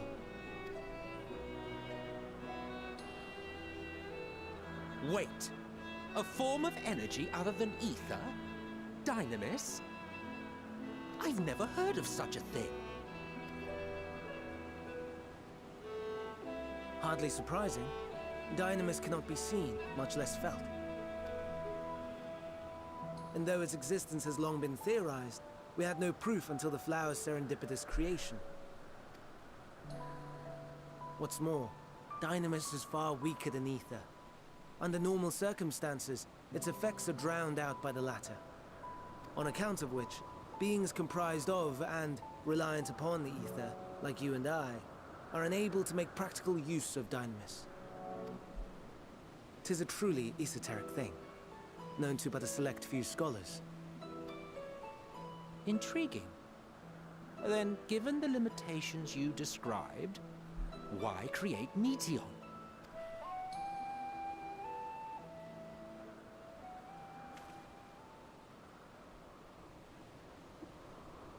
Our star, Aetheris, is especially rich in ether. So much so that its name is derived from it. However, when we consider all energy in existence here and in the vast space beyond, Dynamis may account for as much as 68.3%. The more abundant form by far. Were we able to control it, we could open the door to limitless possibilities. 'Tis not unlike a gently flowing stream, unable to break through the dam of ether barring its path. But if we could imbue the stream with the vigor of a raging river...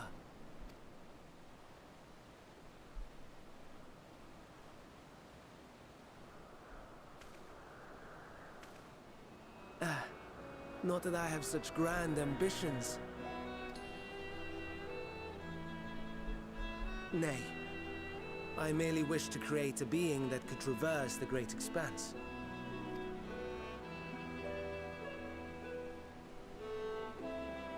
The relative scarcity of ether beyond the bounds of this star was a concern. And so, I looked to another source of energy by necessity.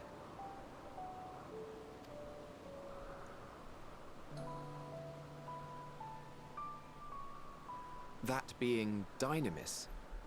No wonder her ether is so thin. Precisely. Yours is thin too. Like an entelechy. Like me. So... are we the same? Entelecchies.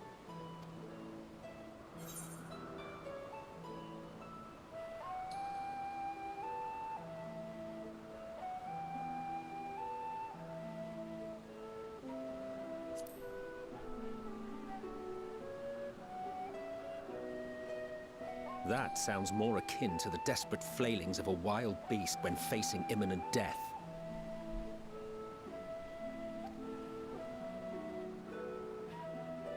A deficit of ether alone does not an entelechy make. It would, however, make it easier for you to interact with Dynamis. And limited though its influence may be, this quality could prove the difference between victory and defeat. You do well not to underestimate it.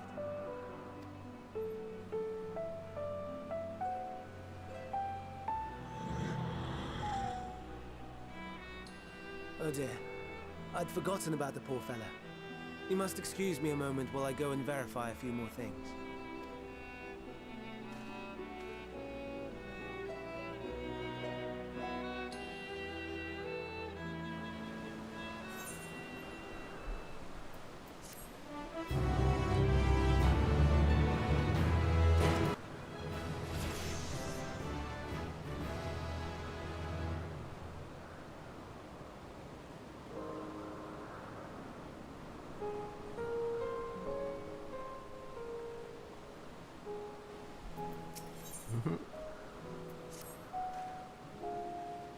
Not that I or anyone else would be able to make use of it even if we knew. But it irks me to discover that there is an entirely different form of energy and no one told me. That personal annoyance aside, Hermes' knowledge is undoubtedly impressive. Given that there are none among the 14 who specialize in the Celestial, he would be a welcome addition. Assuming he can be persuaded to join, that is. I still can't understand his hesitation.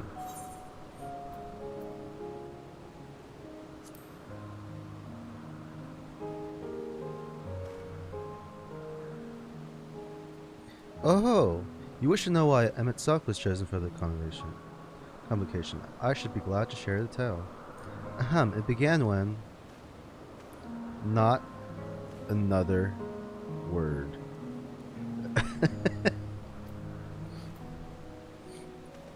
Lest you've forgotten, we're to learn about Hermes, not me. My misspent use is not your concern.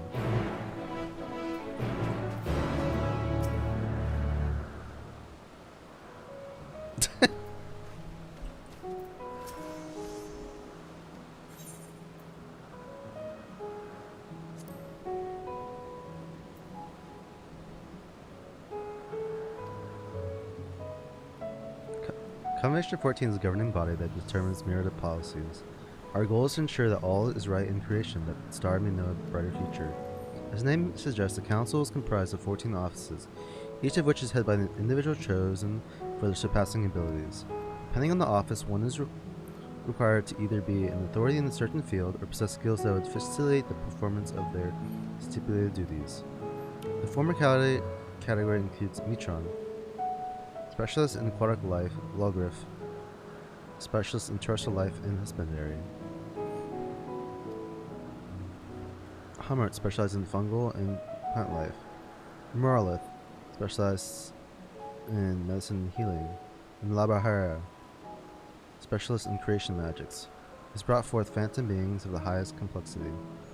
As for the latter category, there is Ultima, advocate of the arts, Igriahim, champion of enlightenment and rhetoric, Passfort, preserver of discipline and order, Emmett Selk, keeper of the ethereal realm, or underworld in the vernacular, Fan Daniel, pursuer of extant phenomena, and Azim, traveler of the world and consular to the people. What? Should I be revealing such details to you? Don't be silly. Even children know this much, and you would do well to remember it all. Interesting. My apologies for the wait. I've inspected the Ampelos to my satisfaction. All is well with the creature, and I dare say it won't be long ere it is released onto the world. Another creation, however, reportedly isn't faring so well. The Charberlis. That is what we shall attend to next. If you would follow me, my friends, we shall return to the main aisle and head north.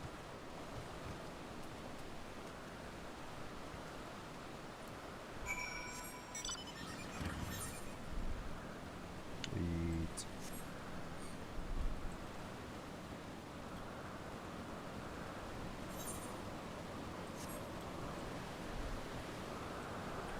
Well, will I be able to go up there too? I might be able to once I can fly. Oh! The Sunwa or whatever. Something like that. I remember these from the Vanu Beast tribe.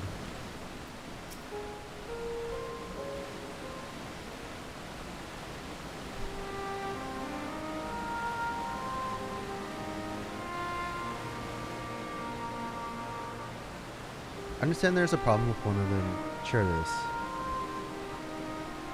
Yes, that's right. As you know, the Charybdis is based on the sea creature. Owing to adjustments to enhance its affinity to wind, it is capable of flight. Specimens created from the concept could all fly without issue. The problem arose in subsequent generations. Third generation creature was born with an etheric bounce leaning strongly towards water. Its aquatic origin reasserting itself, it would seem. The result being its affinity to wind is diminished and cannot fly. No matter what we try, we cannot get it to rise even the slightest bit. For such change to manifest in so few generations, I fear they are too unstable, flawed. With your permission, I will revert these creatures and will recommend to the Bureau the concept be revised. With its etheric balance into water, the Charybdis would indeed struggle to manipulate wind. It is too early to conclude that it cannot fly. Having failed at first, it may simply have developed the fear. I shall transform and fly with it, helping it manipulate wind until it finds its wings. What? You needn't go to such lengths.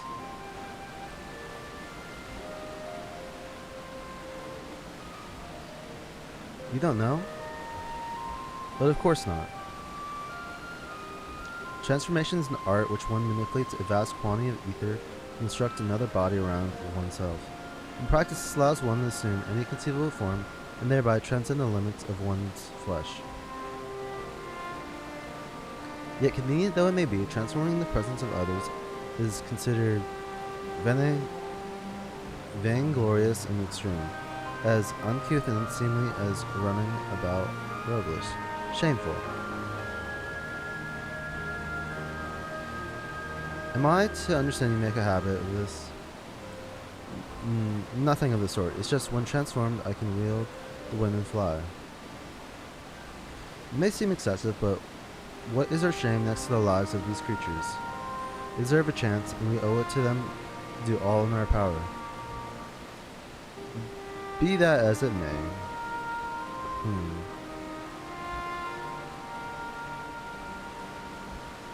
Yes, I believe I have a solution. Emmett Suck, may I travel the move that cheapest away from its fellows, somewhere out of sight.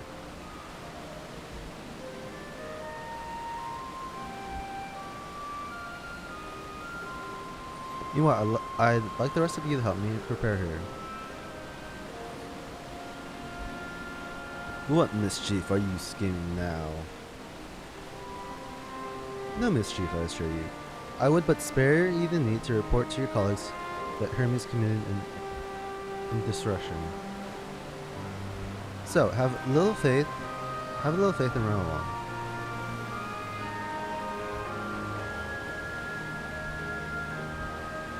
I trust you don't mind.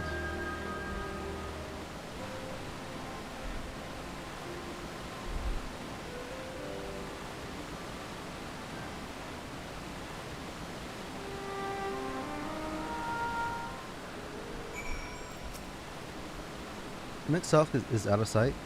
Good. Let's speak of the plan. It's a stroke of genius, really.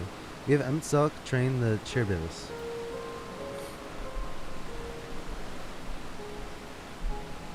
Aside from being able to fly on Transform, he can really see ether currents. With his adept spellcraft, he can also employ suitable wind magics to guide the creature along. While he's indeed capable of all you described, it is not his duty. I am loath to trouble him with it. Don't be. As I mentioned, it would also be for his own sake. If that's so, let's begin at once. Matea, I want you to go to Emmett Self. Tell him that you have a favor to ask. He will be disinclined to cooperate at first, but you mustn't be discouraged. With our friend, the trick is to be unflaggingly persistent. Off you go. Now, and good luck.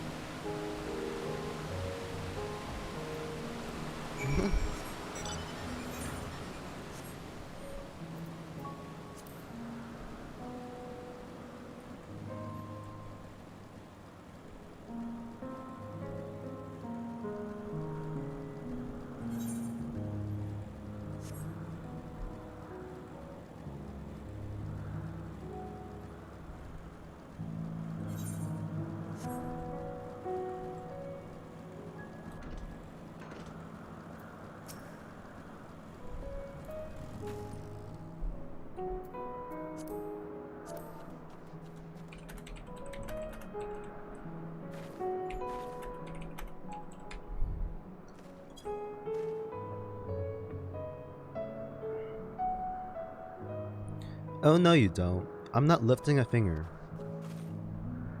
Ugh. I don't know what Halodeus is up to, and I will not be made to know. I refuse.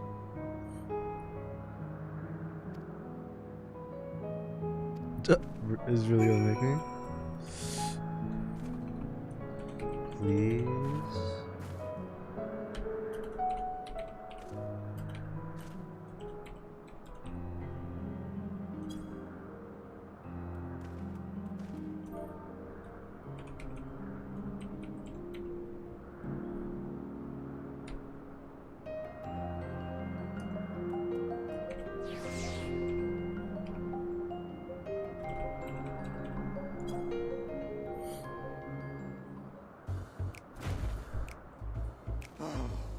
No, no, no. You are not foisting this nonsense on me.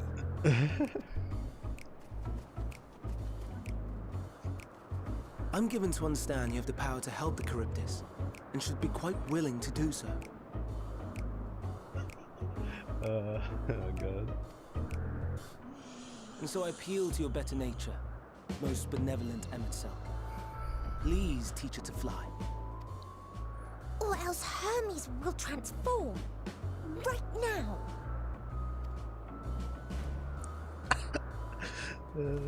Now, there's no need to go quite that far.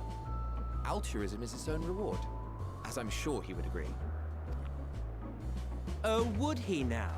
And who contrived to put me in this position, pray tell? nothing so devious. I merely suggested a possible course of action.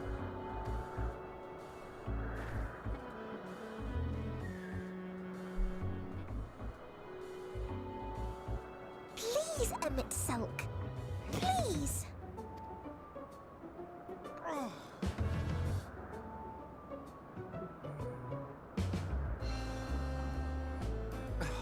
I did not come all this way to play nursemaid to your creations.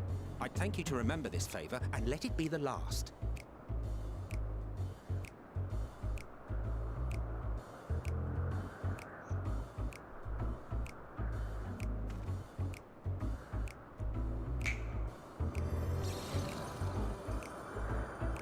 Oh, it's the mouth.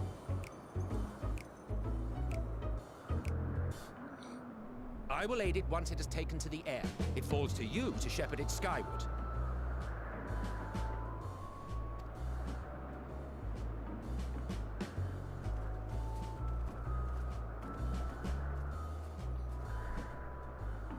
Well, let's relax and enjoy the spectacle, shall we? The spectacle.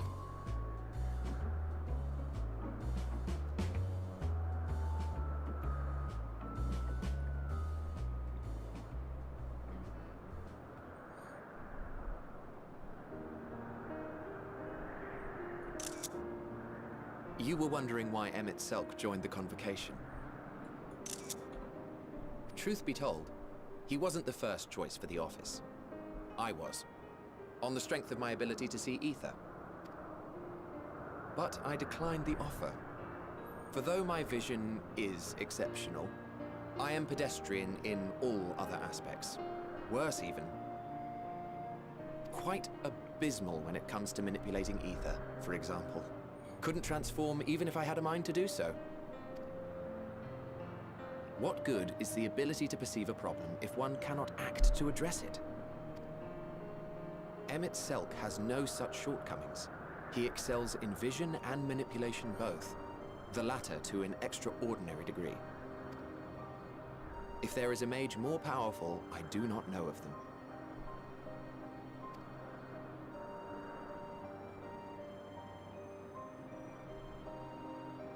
Thus did I recommend him for the office in my stead. And I wasn't the only one. Far from it. Countless others vouched for his skill and character. People the world over, to whom he had previously lent a helping hand. Oh, how surprised he was. Claimed he hadn't done anything remarkable for anyone. Modest to a fault. He deserved every bit of acclaim he received. Yet he may well have gone unappreciated were it not for a mutual friend. A singular soul who can't help but involve herself in the business of others. Where she walks, excitement is certain to follow. Her antics irritate Emmett Selk to no end. But much of his grumbling stems from genuine concern. When our friend calls, he never fails to answer and lend his talents. And in the course of doing so, he himself came to be recognized and respected by those around him. They are truly remarkable individuals, and I'm proud to call them friends. To help them realize their dreams. This will be my greatest contribution to our world. And when they have fulfilled their respective purposes, so too shall I have fulfilled mine, and together we may return to the star. Look at me, spilling my innermost secrets. I can't seem to help it with you. I can only assume it is due to the color of your soul. I just don't understand how you can be so alike and yet so different. Well done, my pet. Well done!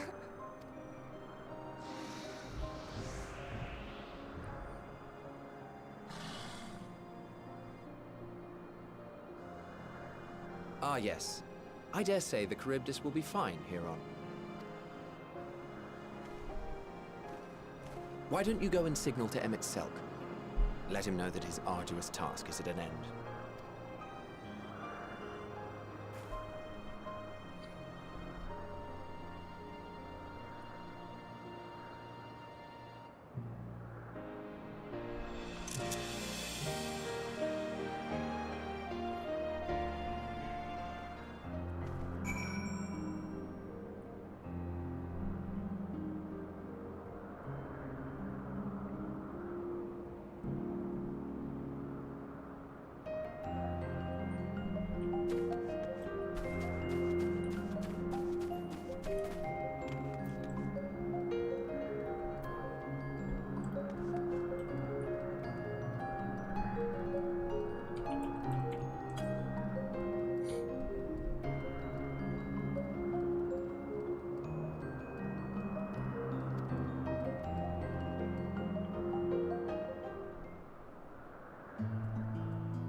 I have no words to express my gratitude. Thanks to you, the Cherubus has learned to fly.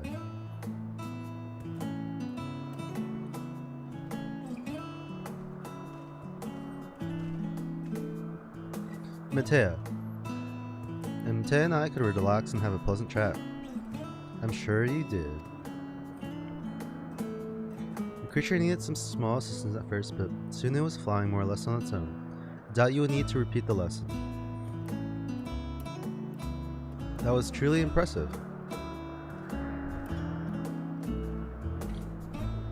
I witnessed it all from afar. The Cherubus flies. Indeed, with this we've proven that even the creature with skewed etheric balance is capable of flight. Though we helped it to achieve this, the Cherubus is a herd animal. They may well aid their strength in their struggling kin in like fashion, if and when the need arises. Keeping this in mind, I bid you continue observing them, if that is what you want. But if I may say so, rather than hoping an idealistic possibility comes to pass, would it not be simpler to have the concept adjusted? That way we could guarantee the anomalies such as the specimen are never born in the first place. These creatures are already here. We will spare no effort in giving them a chance to survive. As you wish, Chief. As you wish.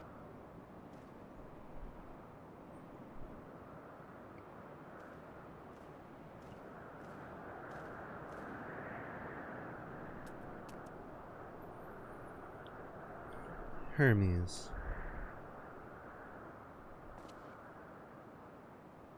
I'm fine. Don't worry. Well, that concludes all of my present tasks. Let's return to Anagoras for now.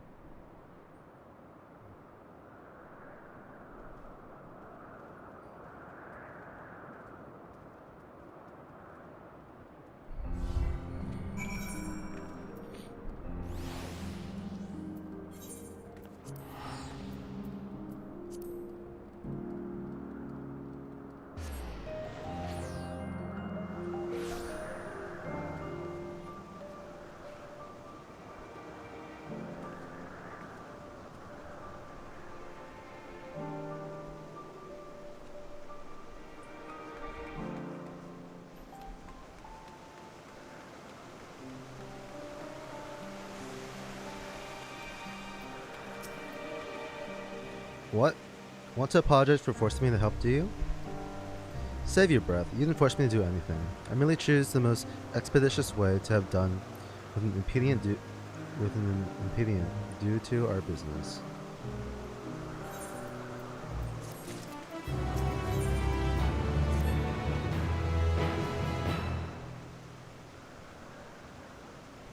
Tell me, Matea, in the course of watching me, have you learned aught of value?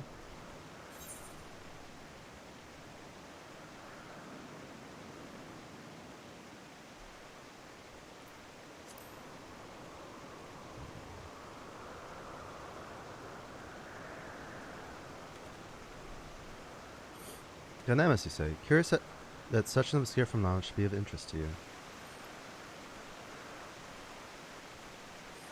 Chief Hermes, what good fortune to find you here. Does something matter? The Ikion. I'm afraid it's done it again. No sooner did we release one for observation than it set upon the nearby eucalypti, slaughtering them. Was the creature hungry or somehow provoked? I just fed them myself. The eucalyptis were keeping a wide berth. It is the nature of the Econ that is to blame.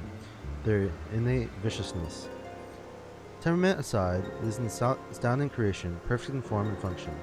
Though it may not be suited for release, I have no doubt that the Bureau will accept its concept for preservation.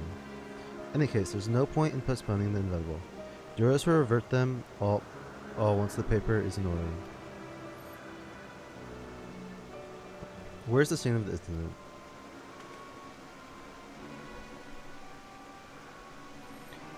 Just off the path to the 12 Wonders. As you make your way, you should see it on the left. I don't know if Doris is still there, however. Hermes, wait.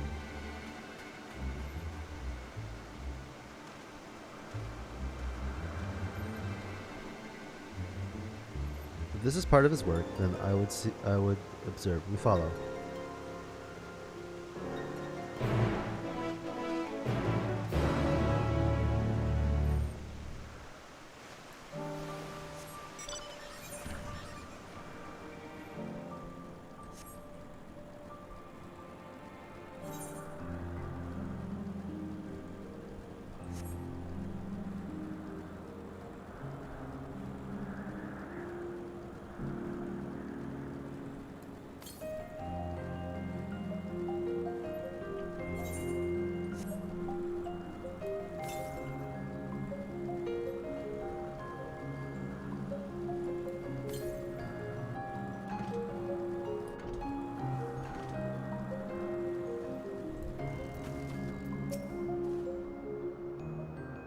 The laceration burns are unmistakable.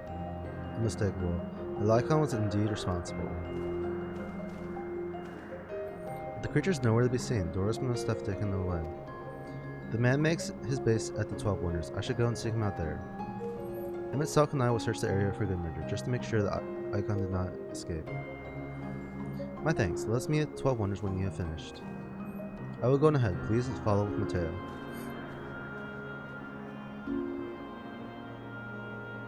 Come. It's down this path over the bridge.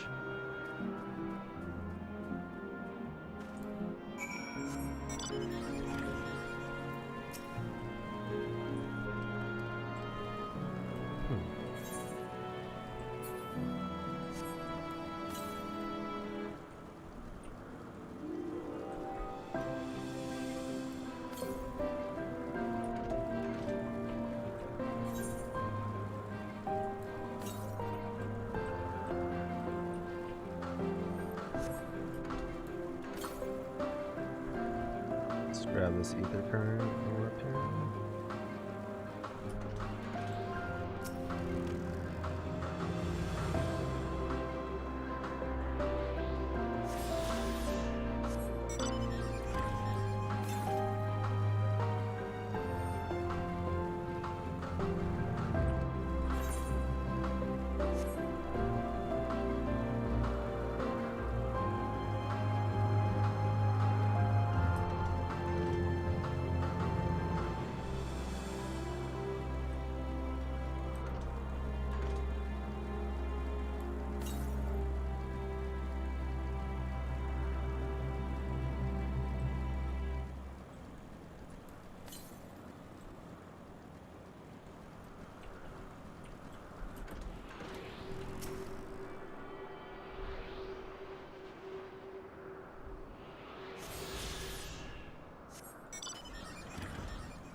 There it is, the 12 Wonders. Hermes is looking for Doros. Let's look for Doros too.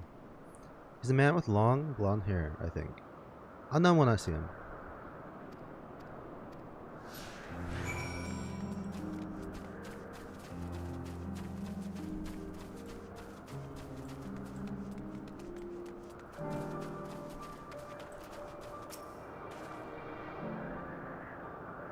If we're with Mitty, then assume you're on an errand for Hermes. What can I do for you? Sorry, wrong person. We're looking for Doros. Ah, I see. We do have similar hair. Often people mistake us from afar. I hope you find him soon. Hey, well, here. Not him. It's probably this guy over here. Doros, that's Doros. Well now, if it's a Medium, what brings you here?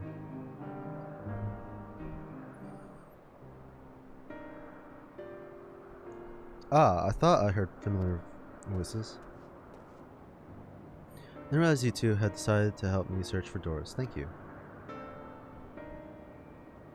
You're in charge of the icons, I believe. Where are they now? Out in the fields and restraints. Frenzied as they were, I couldn't well return them to ESKITTITTTT. Once I've submitted my report, I'll see them reverted without delay.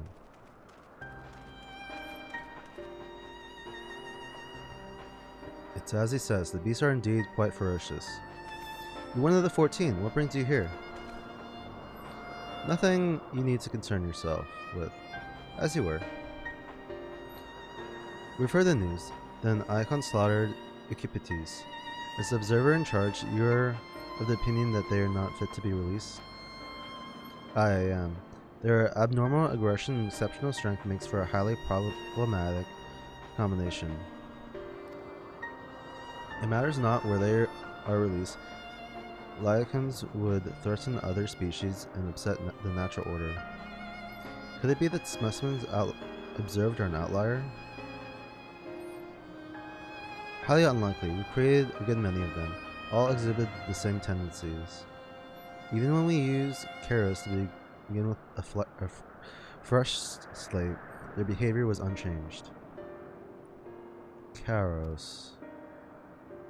A memory reconfiguration system. Their chief himself created it. Allows us to erase or alter memories so that we may observe creations in different environmental conditions without needing to remake them from scratch. Quite impressive, and potentially dangerous, depending on the intensity of the etheric emissions. Perhaps I may wish to have words with you. Rest assured, I've kept all values within the prescribed limits. To prevent misuse, its applications are limited to those authorized by a chief overseer. Do not misunderstand. To manipulate a subject's memories is an intrusive act I deeply abhor, but is still preferable to execution. Come now, Chief. Let's not be so melodramatic. What was born of ether is simply being reduced to its original state. I know the distinctions may concern you, but we mustn't lose sight of the bigger picture, making rational choices for the sake of a more prosperous star. A creation cannot be properly studied even with the aid of Kairos. We make it. If a creation is deemed a detrimental existence, we unmake it. 'Tis all for the greater good, and none question the necessity of such routine processes. I understand these things, I do. I would never think to unleash a clear and undeniable threat onto the world. Yet, insignificant though the individual lives may be next to all creation, it is all the likeness have. Before we seal their fates, we owe it to these beings to exhaust all options, to ensure that nothing has been overlooked. If you insist, let me provide you with a full report and we may take it from there.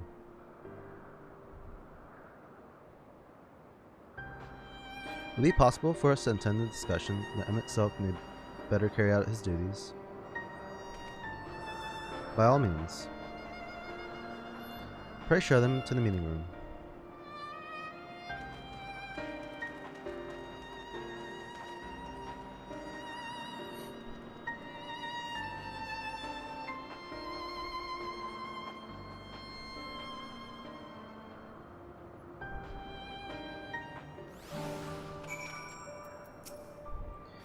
Man, other beings are just things to be used and controlled like magic. That's what Hermes told me once. I fear this discussion may take a while, during which time...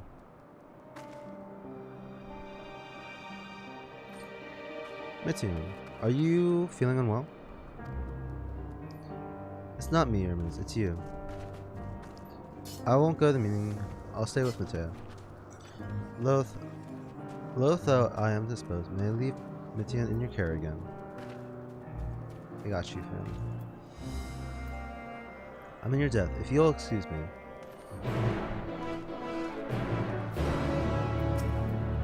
Can you help me with something, Matea? Meeting will make Hermes sad. I want to cheer him up with a flower.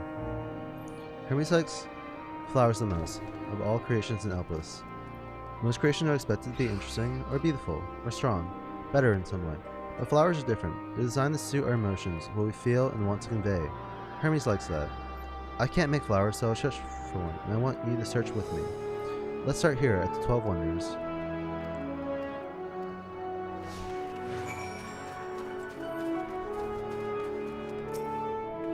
Tune to this.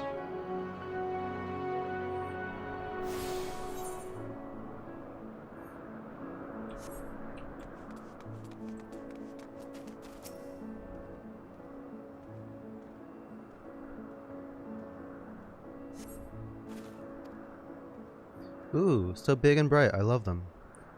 But they might be too bright. You have to think of the recipient. That's what Hermes said.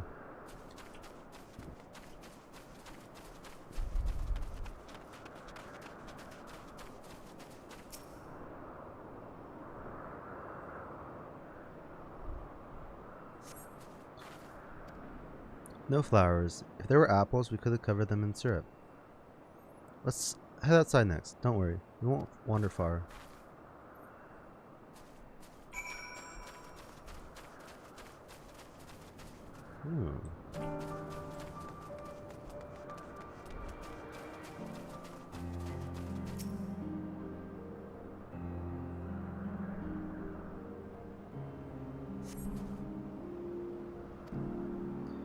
These would be better for Hermes, but they're hedged in. That means we shouldn't touch them. They're either under observation or poisonous. Any other place should be fine though. Let's keep looking.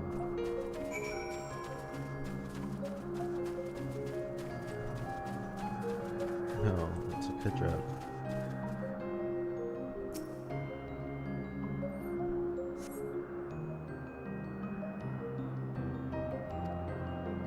Oh, Kineum. A flower that can move.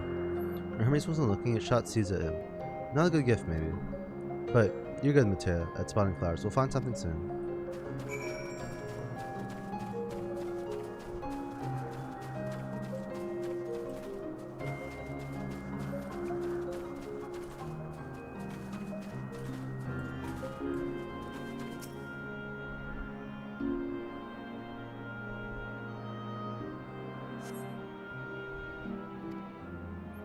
Nothing around her. Ah.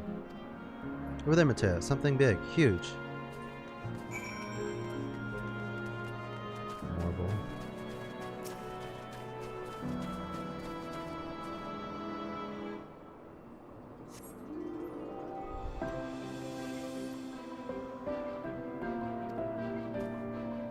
It's a Dardanus. The things around its mouth look like petals, but the flowers are the orbs on its head. When Hermes inspected it, it swallowed him up. He didn't leave his room for days. What do you think, Matea? Would he like it?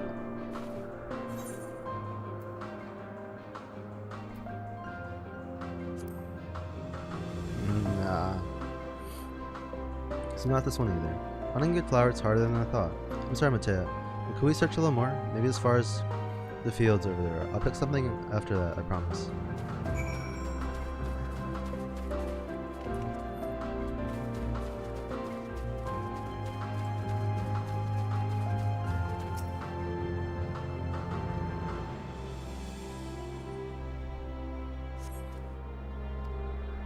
Oh, there's nothing. The shiny thing over there, what could it be? Shiny thing.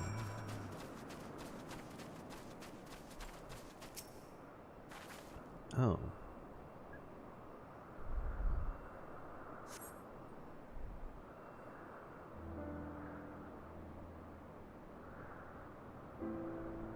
Oh, Alpus flowers. They're here too. Hermes likes and dislikes them at the same time.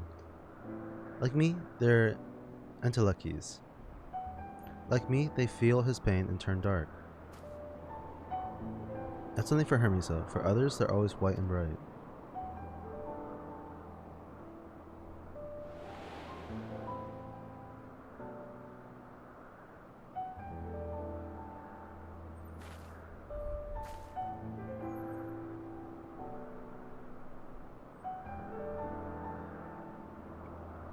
Surely, the flower was dark in your home. Then do you have it too? A dark emotion?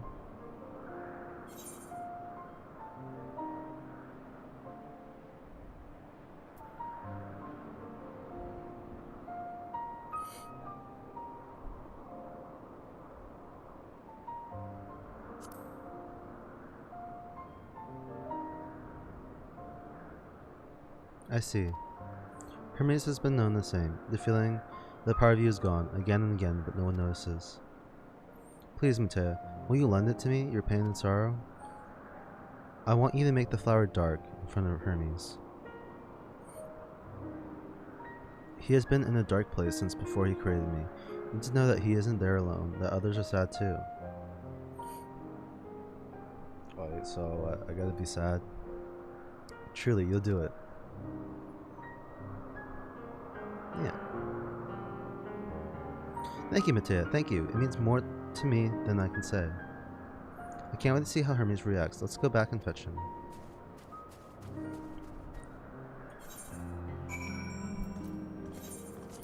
I'm too lazy to walk, so I'm just gonna teleport.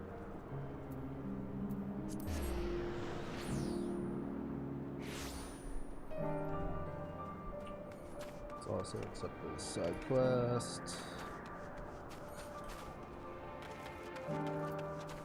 Hiba. Oh. My, what a familiar essence you have. Like that of a familiar, if you're familiar with the concept.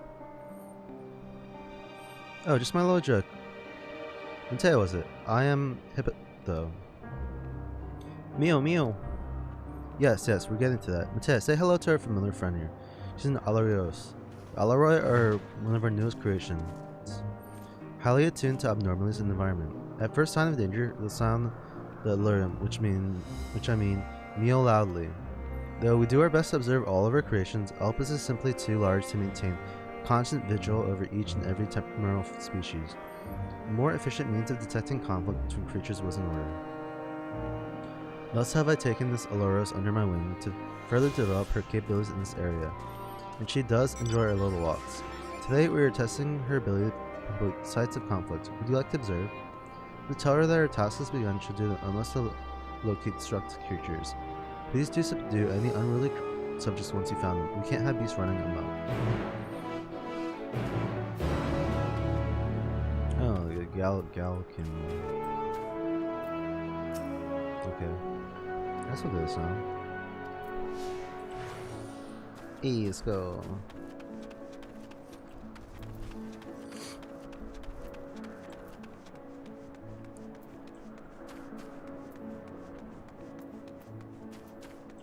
Me taking it.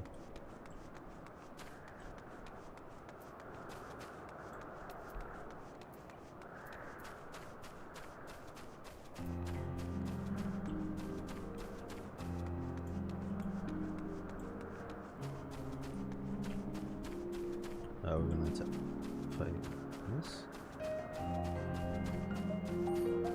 Oh, conversation over here.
She seems quite content, but in the name of science, what were the results?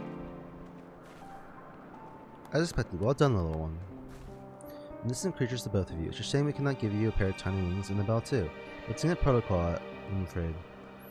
The Loroi are enchanted with theirs at birth, so they are able to acclimate properly. And shouldn't you have your own unique potential to rise too?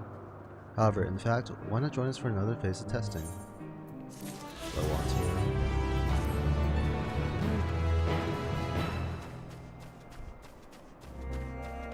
Let's do that in this cube.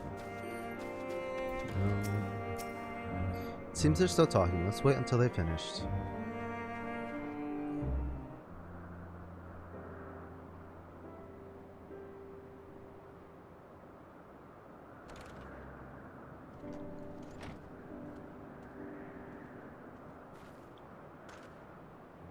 Hermes!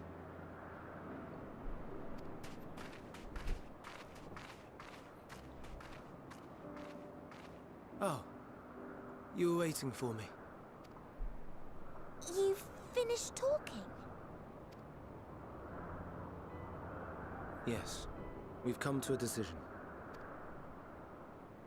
My thanks for keeping Meteon company. Emmett Selk and Hythlodaeus have already retired to their rooms. There is room for you too, if you would follow me. Wait! I want to show you something first.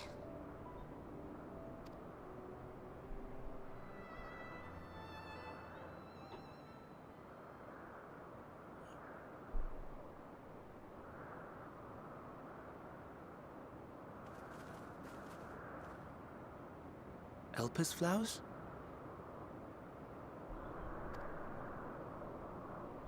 Go on.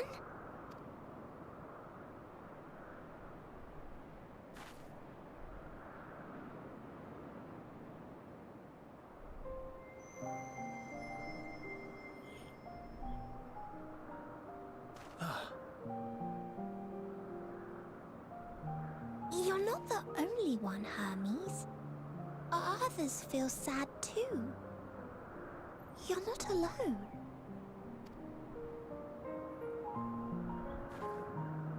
I see Meteon has shared much with you.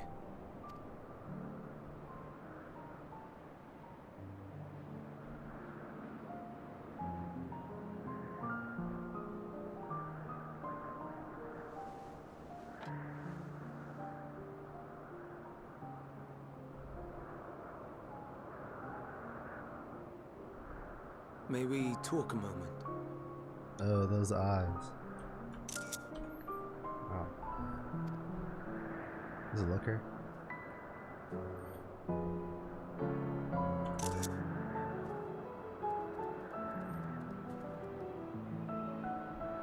Little hedgehog.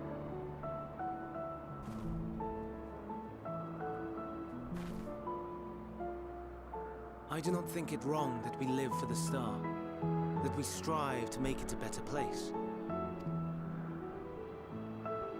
And yet, in carrying out my duties here, there are times when I am plagued by doubt.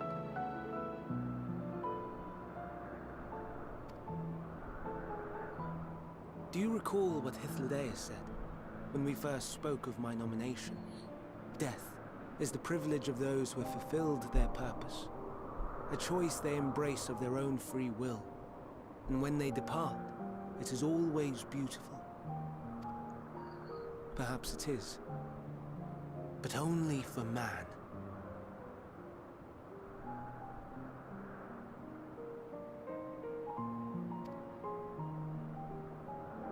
Creations that he deems useless are discarded with nary a second thought. Some scarcely born into the world, afforded a handful of breaths before life and potential are abruptly extinguished. We make an effort to spare them the pain. They sense what awaits. Rage and anguish and cower and fear. And it is not beautiful. Yet no one cares. No one. So fixated are we upon the duty that we do not pause to question the method. Pain and suffering, confusion and despair, writ plain in the eyes of those poor creatures. Yet no one sees. We turn a blind eye and carry on in blissful ignorance. Not amiss, and always Always the blossoms shine pure and white. A contradiction so blatant I could scream, want to scream. How can you all accept this aberration? Then I wonder, am I the aberration for thinking thus? And I am filled with dread.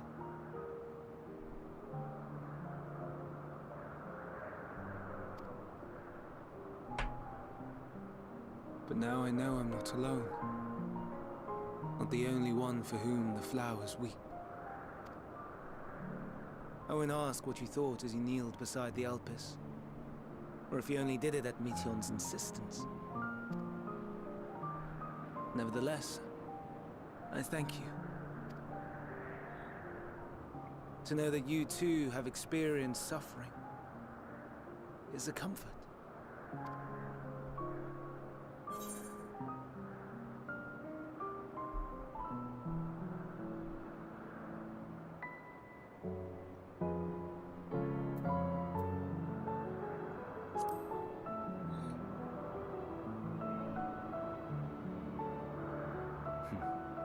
So willingly lend an ear to ease my burden. You are a strange one.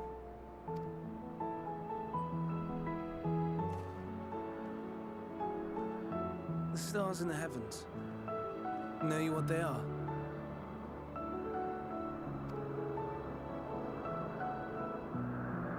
Though it is too far to tell, each glittering light could be a world not unlike Aetheris. A world filled with life. So many stars, so many lives. For us, there may be no higher purpose than to live for our world.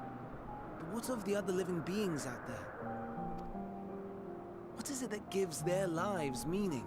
That drives them day after day after day? To pose that question to our undiscovered cousins, I created beings of Dynamis, who can traverse the vast emptiness between the stars. Meteon and her sisters. Sisters.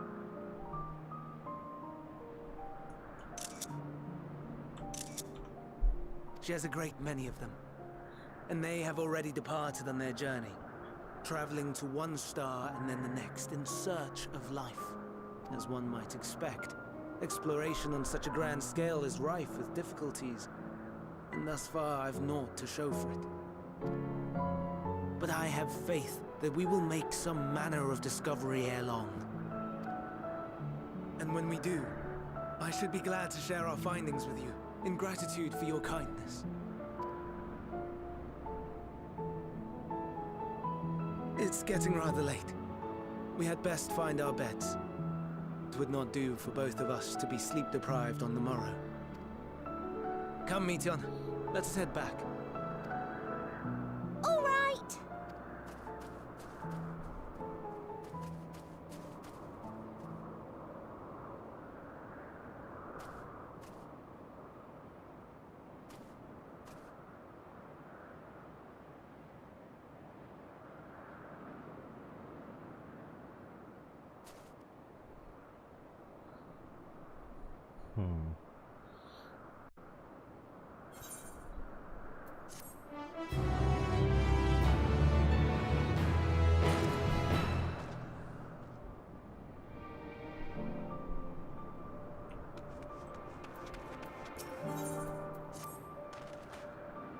An all too brief interlude, perhaps, but it's time I attend to my next task.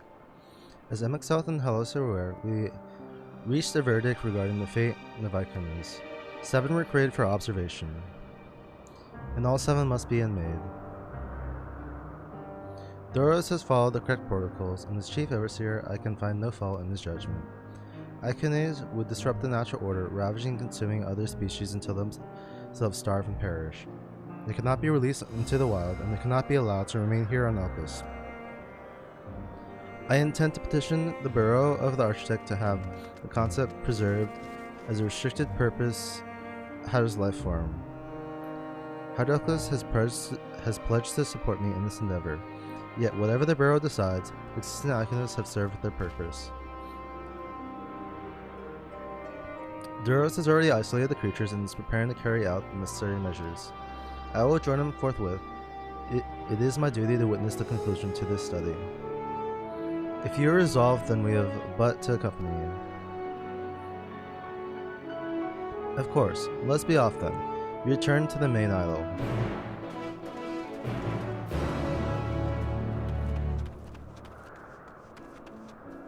Feet.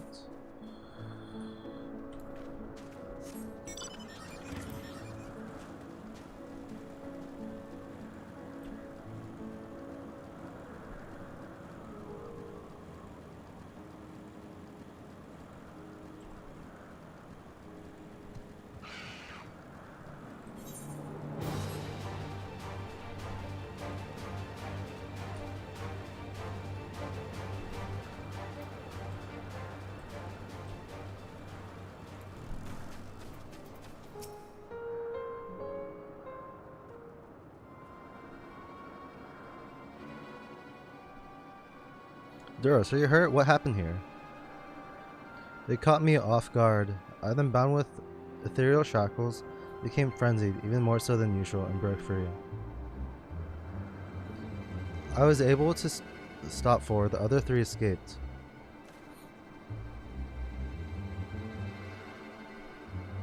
I see them. 2 have taken to the air above the 12 wonders.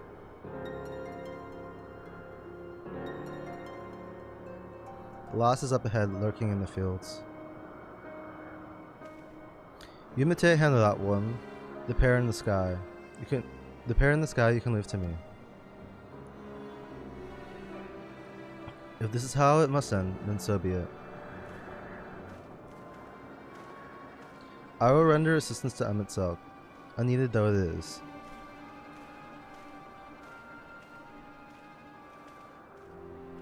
Meitan, you were to stay here with Duros. But, Hermes, Ikin must be reverted. I would spare you their pain and mine. It's my burden, not yours, but if you are intent on helping, then please, follow my lead.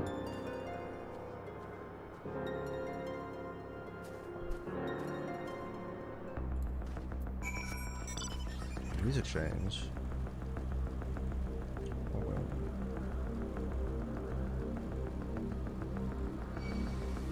Hey.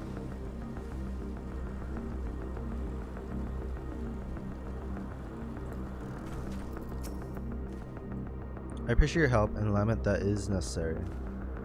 There it is, quarry, within striking distance and present, but if it feels present, it may well flee beyond our reach.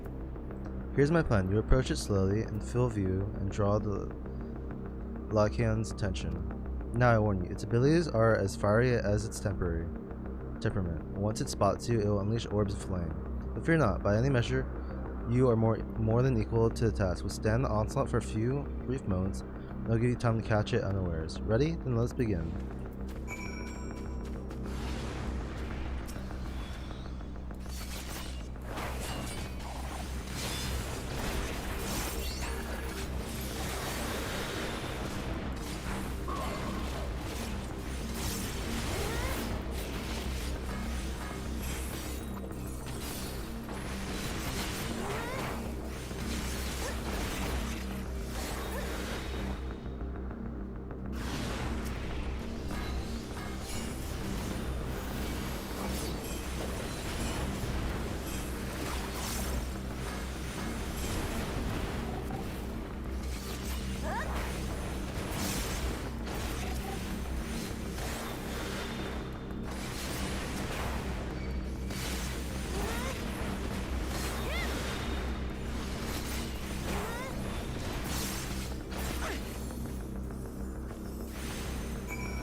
now.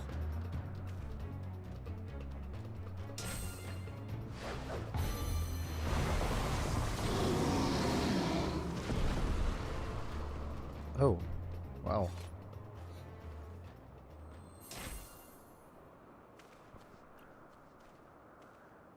Oh. Forgive me. Please, forgive me. May you and your kin find peace. Wherever your souls may drift in the underworld, may you find tranquil seas.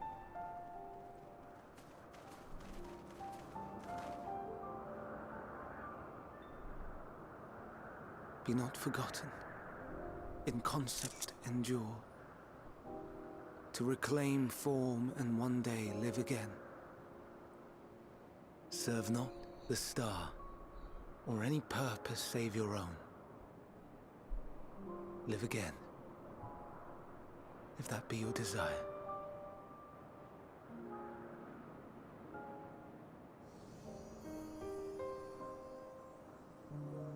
Hate, if that be your want. We are worthy. But leave your suffering behind. Lay down your burdens, be born anew. Fly high, fly free.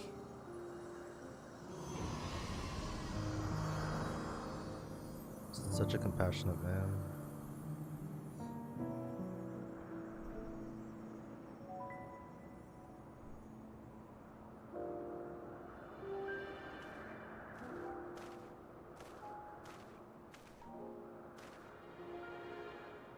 Join the convocation, Hermes.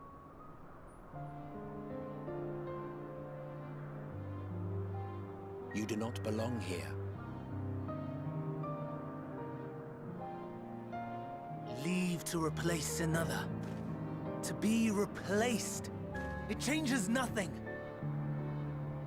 Tell me, do you think it right that we sacrifice all these lives for the sake of the star? And when the star has reached perfection, what then? If all who are satisfied choose to die, shall we all die in satisfaction?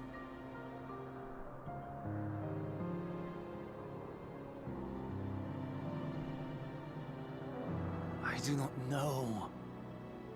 Were I to take up the seat of Fandaniel, it would be tantamount to approving my predecessor's death. I do not know if it is right. And to be torn by such thoughts. I do not know if I am fit to represent mankind. Hermes! Please don't be angry. It hurts so.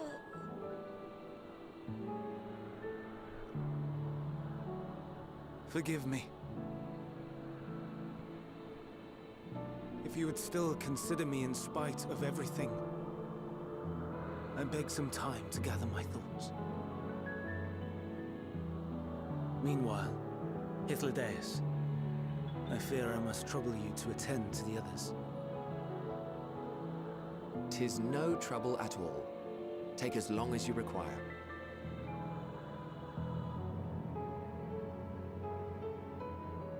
And you, my friend, I pray you find that which you seek.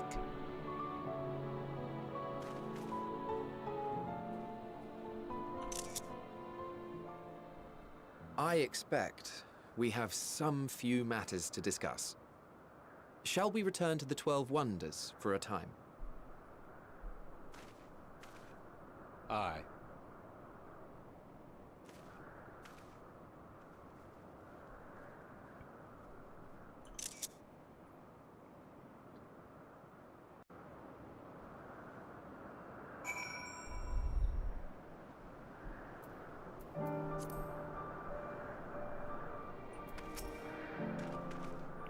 The other iconists have been taken care of.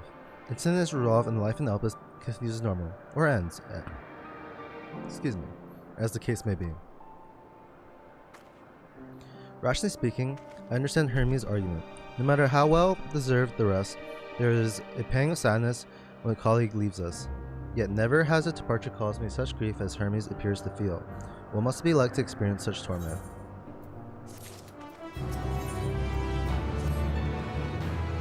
Where to now? If there is anywhere you would like to visit before we leave, I should be glad to show you the way. Hermes has not yet outright refused his position with the convocation, merely postponed the decision. As such, I may as well resume my assessment. I cannot accompany him, and I will content myself with questioning his colleagues. Of the pragmaticness, then allow me to remain your humble guide. And what of you, Mateo? Will you be coming along with us? Wonderful. Our fellowship travels on unbroken. I say we explore another part of Elpis and see what new encounters there are to be had. If you would follow me, we will first head back towards Anagorasis.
From here, we follow the path northwards to Notanias.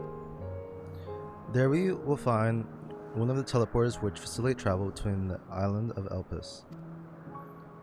First-time travelers must be accompanied by someone with the requisite permission, which had previously been granted. We only need to use the device together once, and henceforth you will have leave to use it freely. Shall we?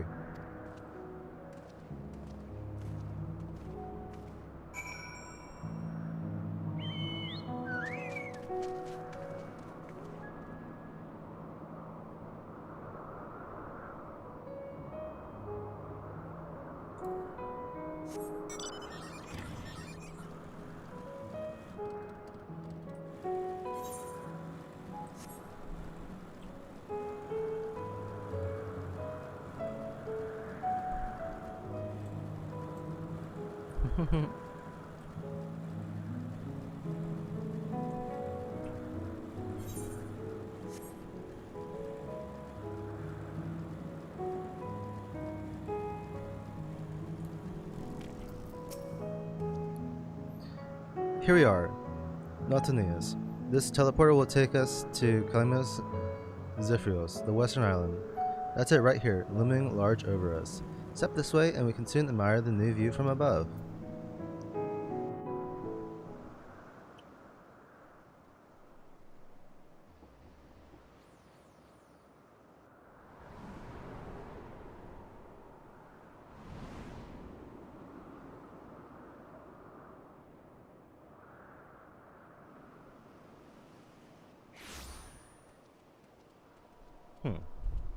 I present to you Kalimelios Zephyros.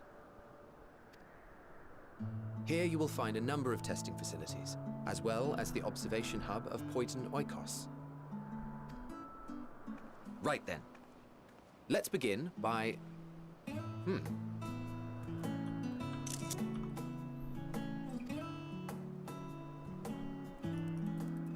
Well, well. An Arraius. How delightful.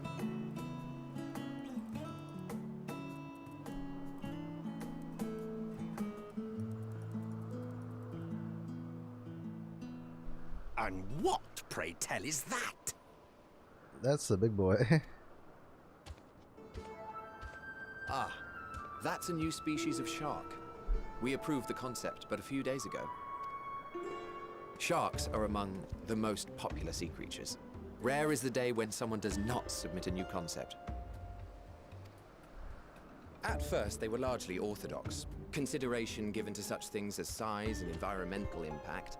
And then a whimsical someone thought to bestow it with flight. Another, superior intelligence. And then the floodgates burst. Concepts with multiple heads, or arms and legs, and so on and so forth. It was getting absurd. A part of me wanted to tell them to go away and find something else to create, but in the end, I couldn't deny their passion. Oh, he mad. Here we are.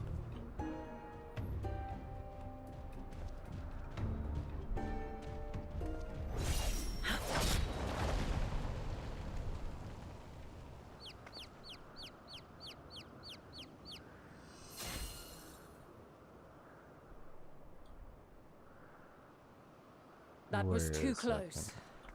Are you unharmed? Well now, if it isn't a pair of familiar faces. Banar, that we should meet you here.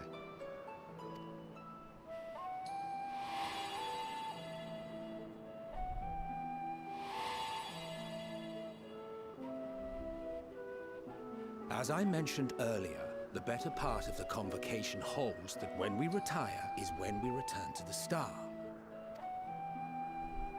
Well, she is not among said majority. Even after stepping down, she carries on with her work. Vanar is her name, and she is the previous Azem.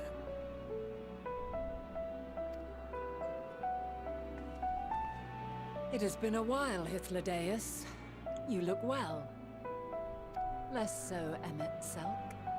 I dare say the lines upon your brow have both deepened and doubled in number.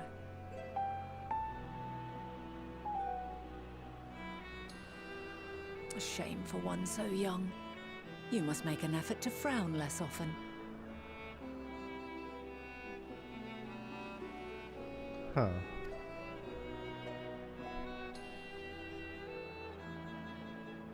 Easier said than done, thanks to your unruly successor. How is she, if I may ask? Incorrigible as ever. Rushed headlong into a volcano on the brink of eruption just the other day. I should be glad to share the tale in its entirety later, if you're so inclined. Oh, you know I am. Now then, you are?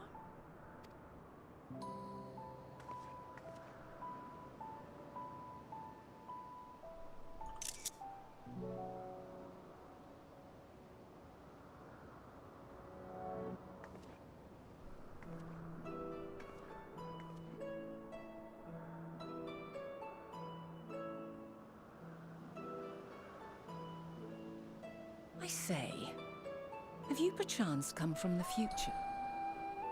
What? She knows.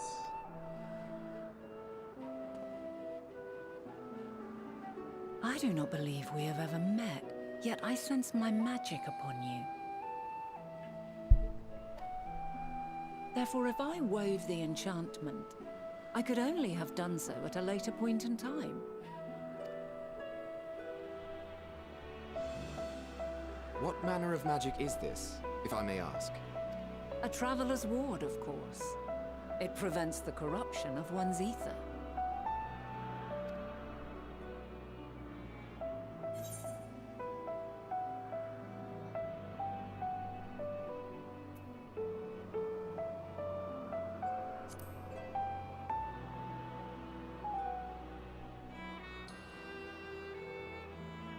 I see you are not ignorant to its presence.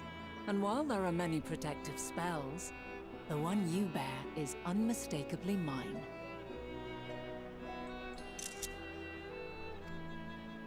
Hold on. From the future? That's absurd.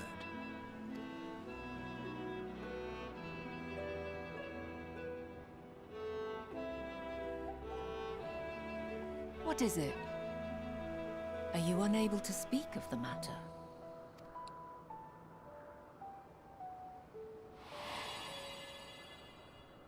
The reality to which you must return exists as a result of the final days. You cannot reshape the past to undo the tragedies of the present.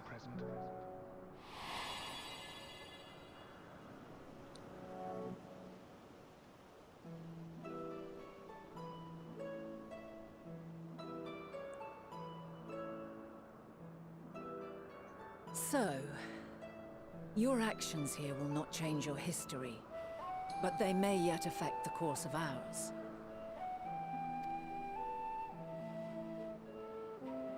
How very exciting! I'm quite fond of delving into the unknown, and there's naught more unknown than the future. Until a moment finally arrives, we cannot know for certain what will come to pass, regardless of our supposed foreknowledge, so you needn't worry for us. More importantly, that you should go to such great lengths as to travel unto the past bespeaks the gravity of your quest. Will you not reveal it to us? Mayhap we can be of aid to your cause.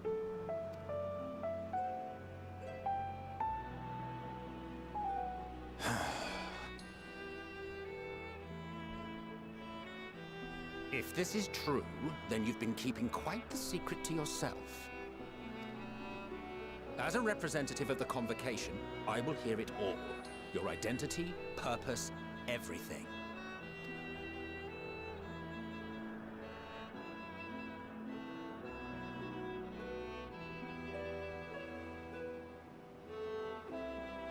Why don't we move to a place more conducive to calm conversation? I've been working here for some days now at an old friend's behest. If it is agreeable, we may make use of my accommodation at Poiton Oikos.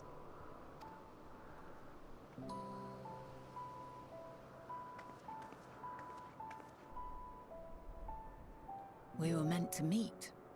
I am certain of it. Hydaelyn.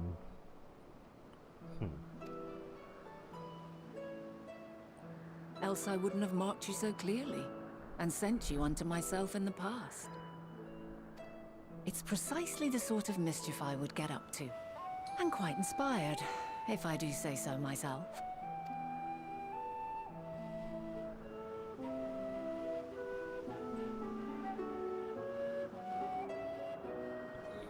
Oh my god, this is crazy. Cannot wait to see what happens. My apologies, but before we move along, a colleague has tasked me with a matter which I'd rather not leave unresolved. It involves finding a certain concept engraved crystal, and the quick-fingered Aureas that made off with it. The Aureas, you say. I think we might have seen the culprit before, being distracted by that business with the shark. You like to follow its ethereal trail?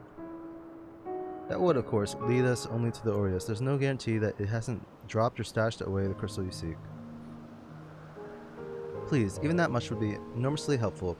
While you are hunting down the thief, I can follow behind and scour the forest floor just in case. Could I ask you to join the search? I would appreciate another pair of eyes to cover the land to the west of here. Many thanks. There's a small bridge leading into Poiton Oikos.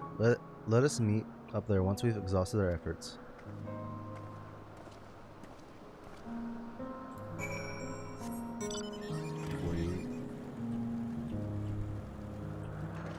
Oh, that's a thing. Oh, it looks like the corals, but it's got like wings and horns.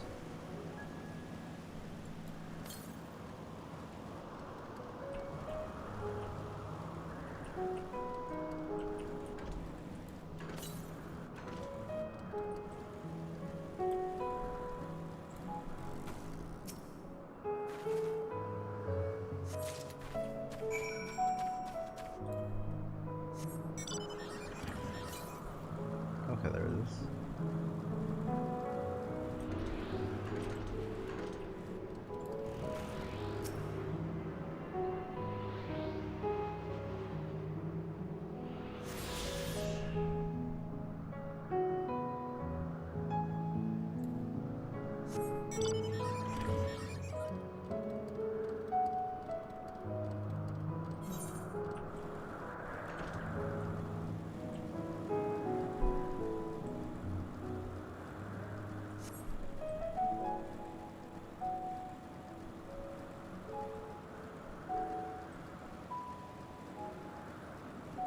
Fucking love the music in every zone.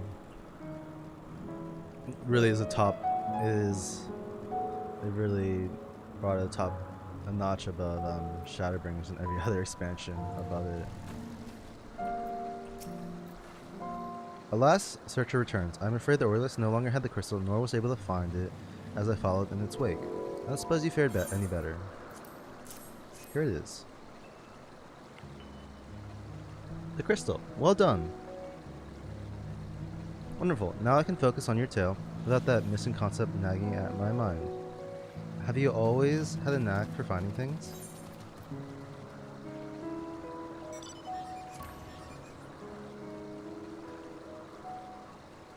We travel often, and it seems we have something in common. Long ago, when I held the seat of Azim, I was forever trekking back and forth across the star in search of answers to people's problems.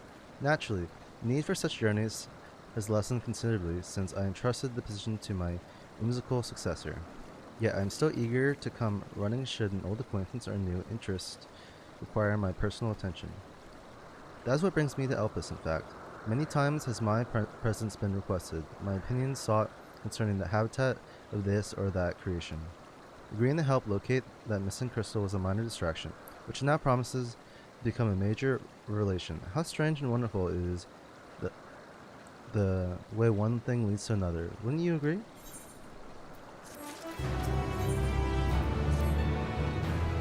Thank you again for your timely help. Now then, 'tis time I return the stolen property.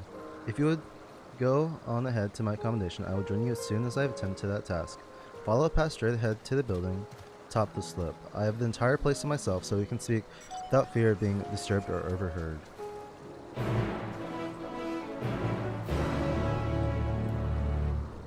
So, being overheard, I feel like someone might be eavesdropping on us. And that's what generally happens when you go back in time. Someone hears something and mess it all up, right?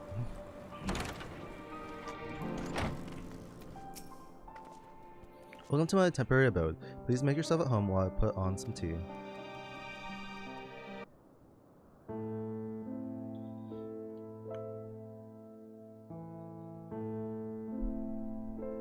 Finding answers.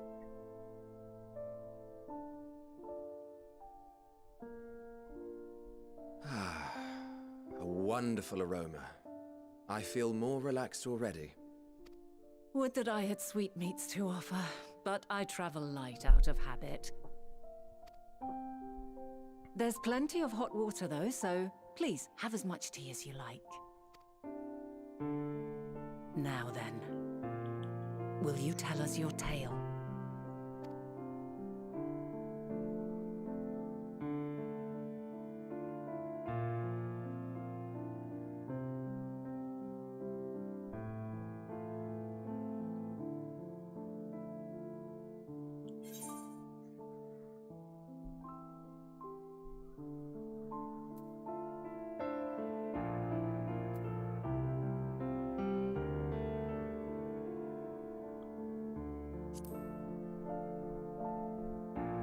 Guess we're telling them.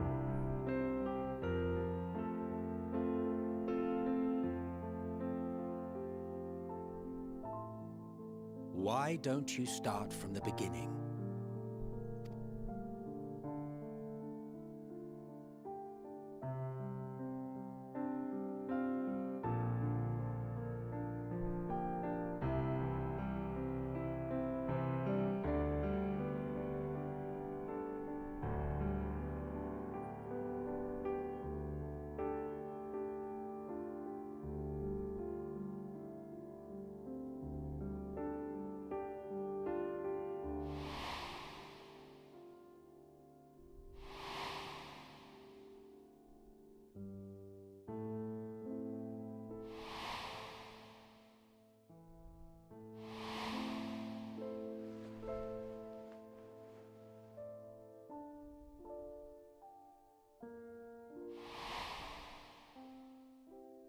Yeah.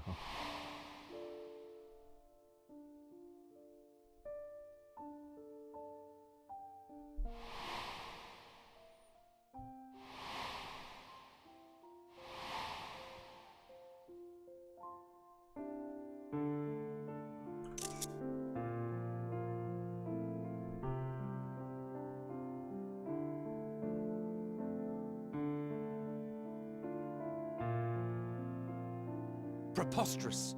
Utterly preposterous. While not the words I would have chosen, I too have my doubts. Much of it borders on the incredulous. What of you, Vanar?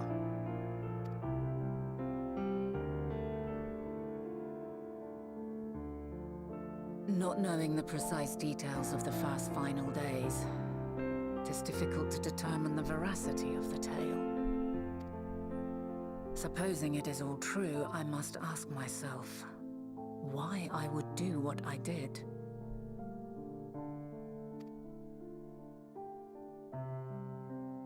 Why would I feel I had no recourse but to oppose the 14 and create this Hydaelyn? Circumstances change, of course, but it would not have been an easy decision regardless. No, there must have been a reason. One compelling enough to force me to take such drastic measures. Then there is the Elpis flower, which I said would serve as a guide. That it's of import to your mission is plain, but your presence here leads me to believe that this place also holds significance. But what could it be? What are we meant to accomplish? Might it not be simply thus? In the future, whence she came, the final days could not be averted. Mankind has no choice but to flee the star. By alerting us to that eventuality, perhaps you wish to pave the way for other futures.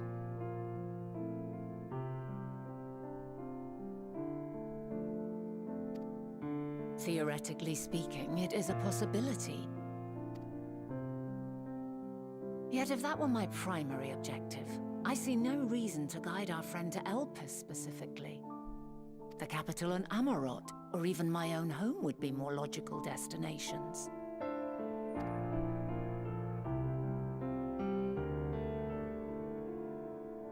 True, true. I note also that Hydaelyn did not specify a point in time to which she must return. By this, it may be inferred that it was not critical that we should meet. Alternately, she had reason to believe that our paths would converge, coincidental though it may seem.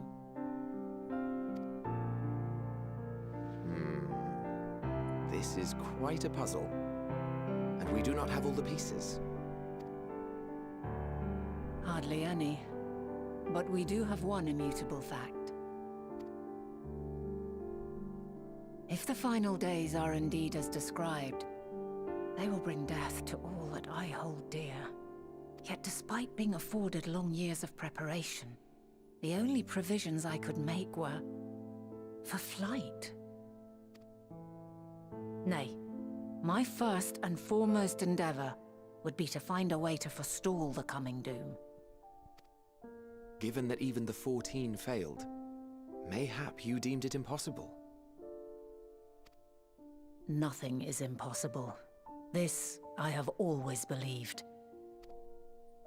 And if Hydaelyn is indeed me, she would believe the same.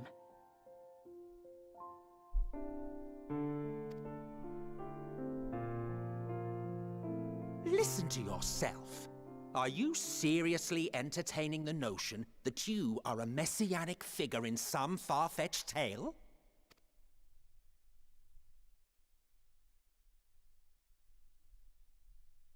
Well, I will not. I refuse to accept that our world could be undone by some unforeseen calamity. I also take offense to my portrayal as a megalomaniacal madman.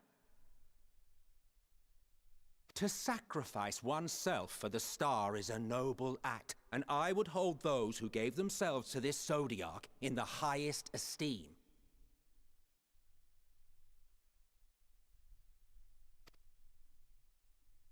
Yet, you claim I recreated Amarot and populated it with phantoms of our people? A bizarre indulgence that would be insulting to their memory.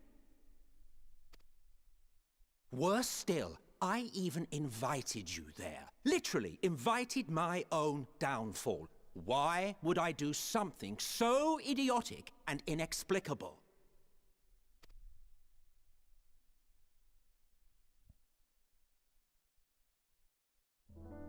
Now, I will allow that the hypothetical task of restoring our world would be daunting in the extreme.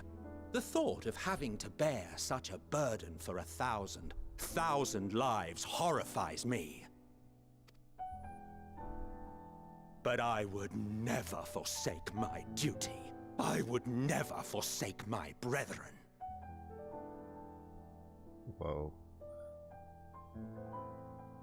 I have chills right now.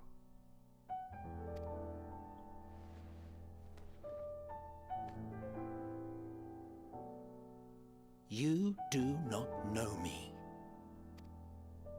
I've had my fill of your fiction.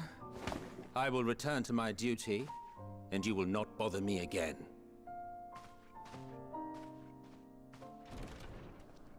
Emmett Selk! Wait!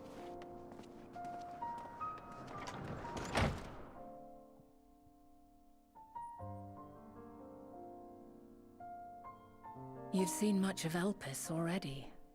If you have any observations to share, I should like to hear them.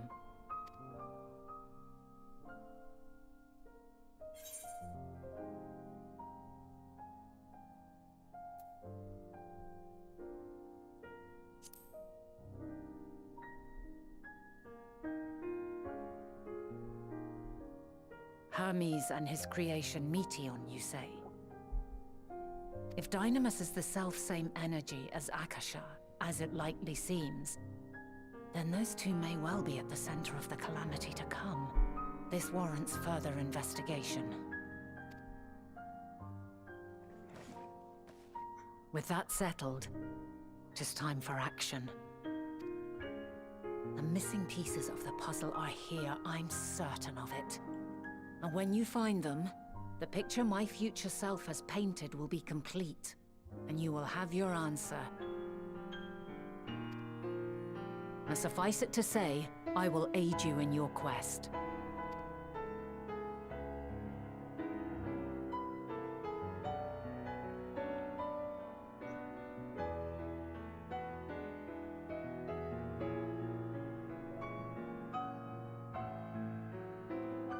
Have faith.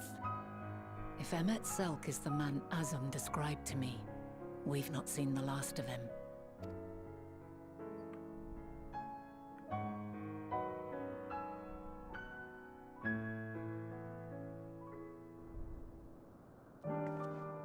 Whoa. That's a lot.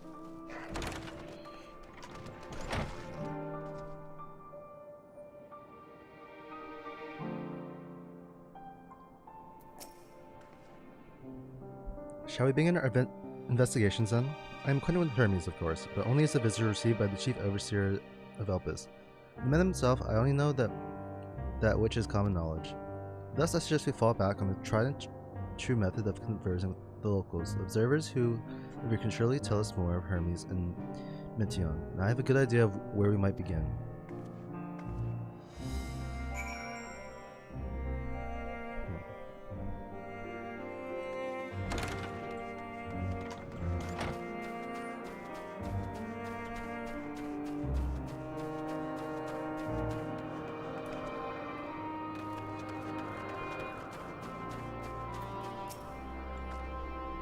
See the woman standing in front of yonder building? Her name is Ismene.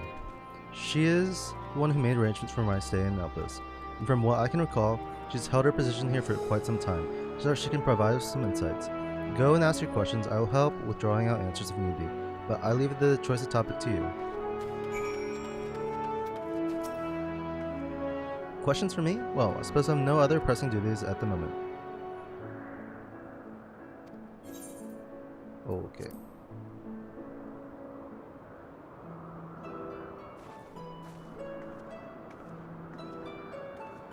Greetings, man. My friend here is desperately curious about Chief Hermes and is wondering if you might indulge her. Certainly, Mr. Smina. Anything to be of service. What do you wish to know?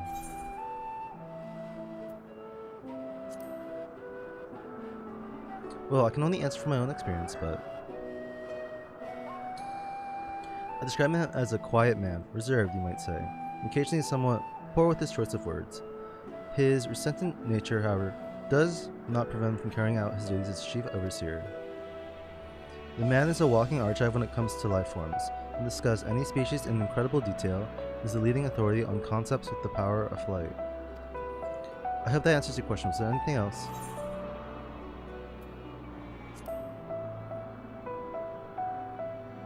Cannot rightly say, as the chief's personal creation, Metian has not been subject to observation and study like other concepts. So one day she was simply there. And what do you make of her abilities? I understand she is a highly unusual familiar, able to read emotions and communicate directly with one's mind. Exactly how she was created with that talent, however, is a mystery to me. My apologies. I wish I could explain her nature in more depth, but I have not had the occasion to discuss it with Chief Hermes.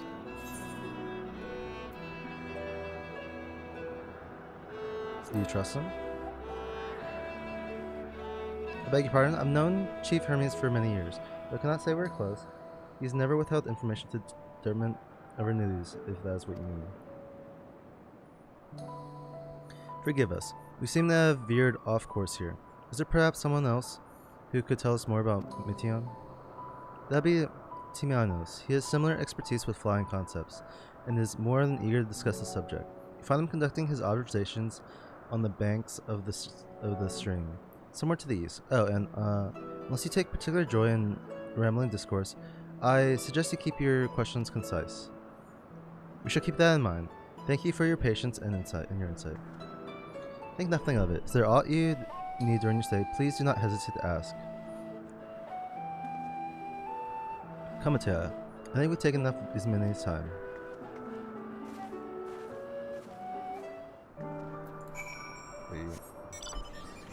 She's right here.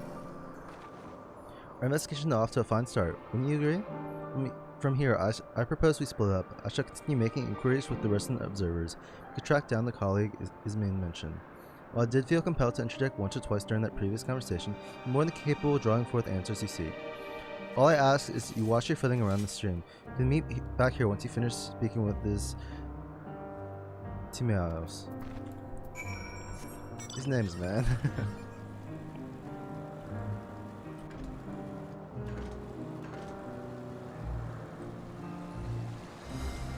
What's a Minotaur?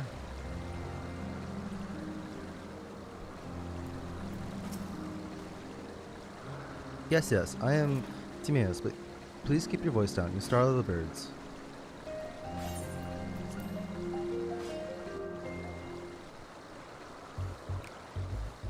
So, what is it that you wish to speak about?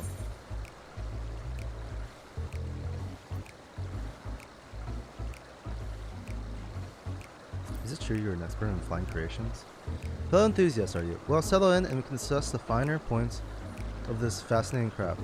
My deep and abiding love for avian artistry can be traced back to when I was but a young boy, stricken by the transcendent beauty of a glorious golden feathered creature my father had designed. It was then and there that I vowed to one day surpass that masterpiece.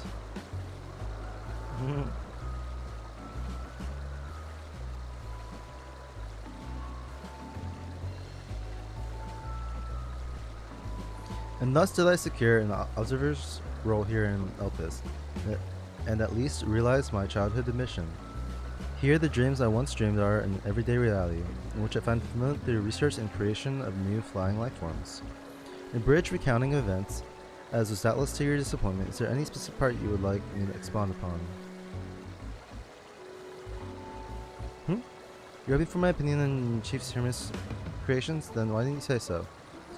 Those beings which soar through the cloud, majestic and graceful, are ever a favorite of creators. Even now, with so many varieties in existence, the flood of new imagined concepts continue unabated. What sets the chief creation apart, however, is how they benefit from his boundless knowledge of the celestial realm. Birds that climb so high that they disappear from view, others which traverse the boundless sky in moments, and all without riding the currents. I know of none save he who can conceive of such marvels. Even we who prize elegance of form above all else are dumbfounded by his genius. Niptian too is a marvel then. My opinion on that matter would be superficial at best. Despite my admiration for Niptian as a concept, I have never delved too deeply in the inner workings of her nature. I know that she has a gift for communicating via emotions, but otherwise her abilities are a mystery to me. If Chief Hermes would choose to submit Niptian's concept to the Bureau of Architect, then will the design be registered for public scrutiny? Analyzing colleagues' creation before that step is frowned upon, to say the least. Of course, if you came to me, a fellow artisan looking for advice, that would be an entirely different story.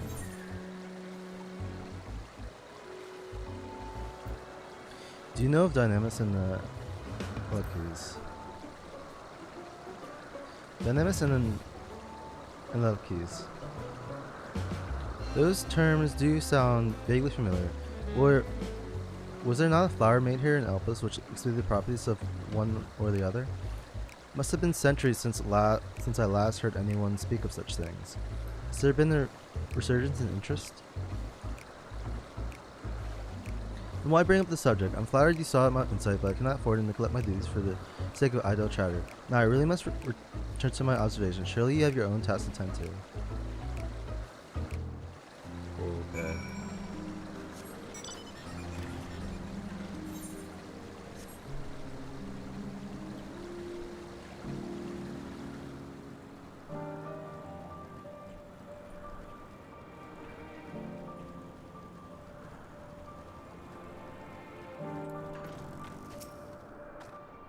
Good timing. I finished my own investigations not long ago.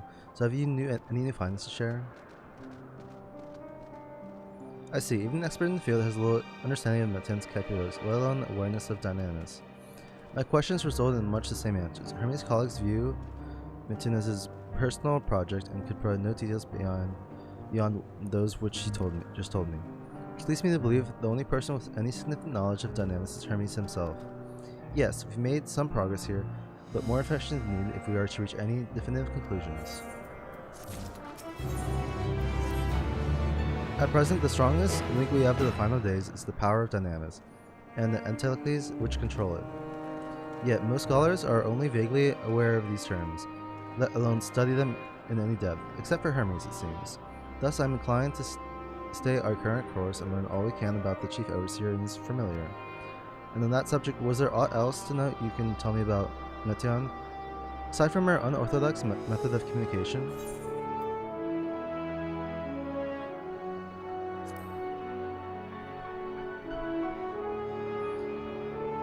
I rather wish you had mentioned that earlier. In any event, would you care to elaborate?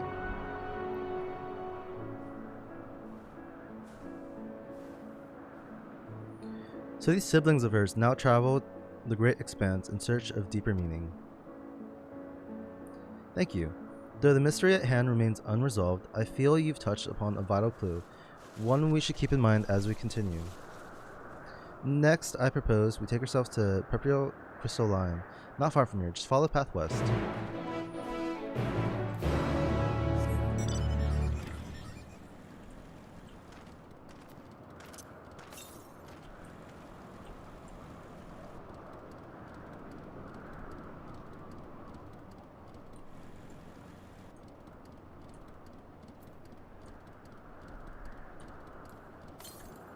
Okay, yeah, it wasn't working for a second. I think I did something with the mouse.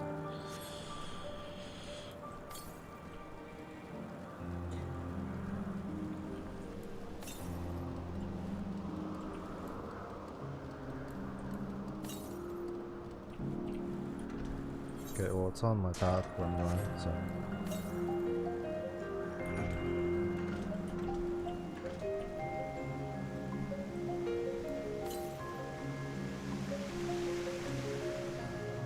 Okay, I must get up there then. I have to go all the way around? Seems so.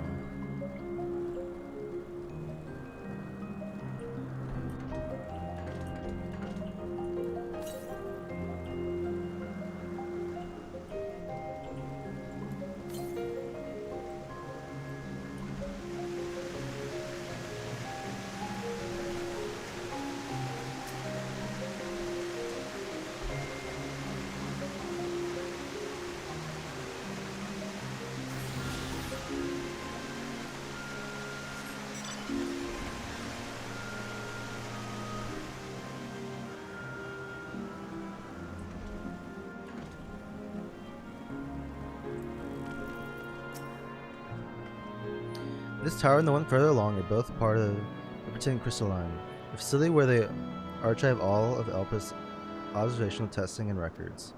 Despite how they appear from the outside, the interior is actually a vast area of magically interconnected spaces, which, while fascinating, is not the reason we are here, is it? I shall cut my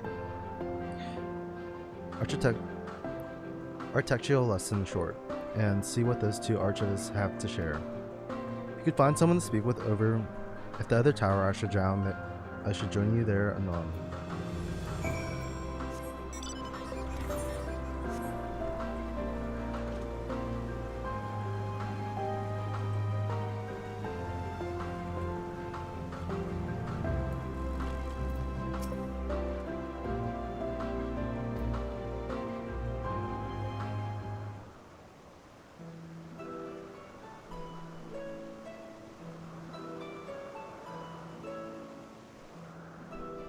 Indeed, so if you could provide a comprehensive log of those behaviors, we shall then have sufficient data for our official records.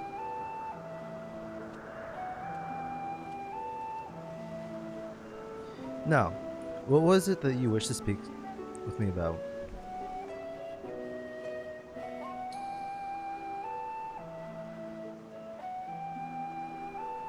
The Chief's Overseer's personal research project, and by that I assume you mean Meteon? Such undocumented studies are difficult to track. After all, hardly a day goes past without seeing a researcher shadowed by one creation or the other. I'm afraid I cannot tell you exactly when Meteon appeared, only that she now spends much of her time at Chief Hermes' side. Although I do recall an interesting tale my dearest Galling shared with me. Galling is my partner and a fellow researcher here in Elpis. She was returning late one night when she caught sight of Chief Hermes sending Meteon heavenward, a host of them. For several days she would speak of that scene with wonder, describing it as one of the most beautiful spectacles she had ever witnessed. That sounds like a story I should like to hear.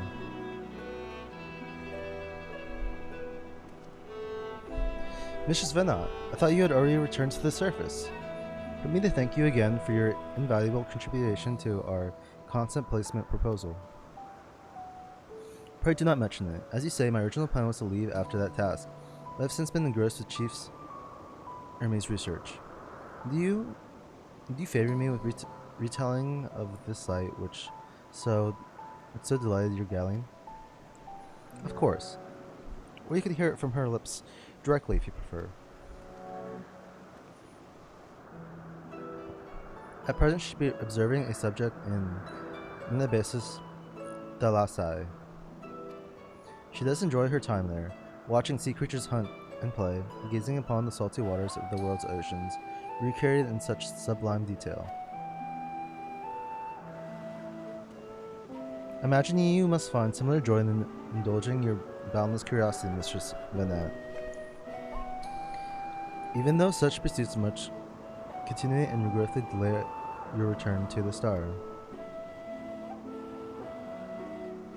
Indeed they do. 'Tis a rest well deserved and long overdue, I should think.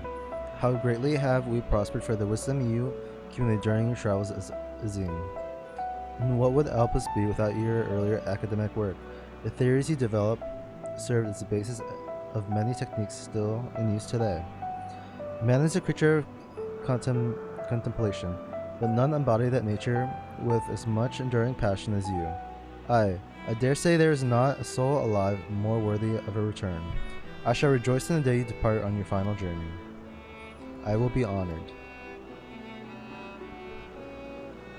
Well, shall we take this opportunity to meet with Galleon in person? Then allow me to reconfigure the door to the archives here. I will take you up to the skyway and spare you the need to avoid hostile concepts on the ground.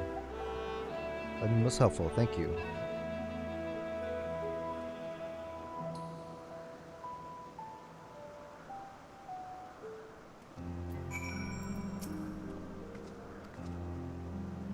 To pass it, simply walk straight across to the next tower and ask for admittance to the upper tier. Upon arriving to the upper tier, walk straight across the skyway. You will find yourself at the entrance of... Galleon will be eager to share her tale with you, I am sure.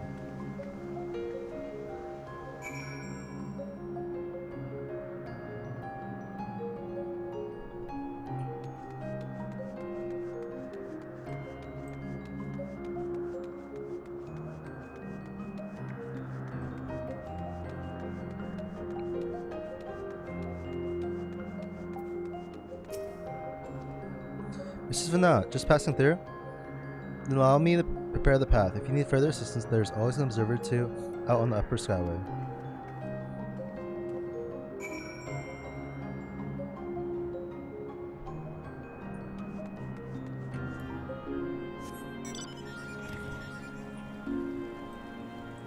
No.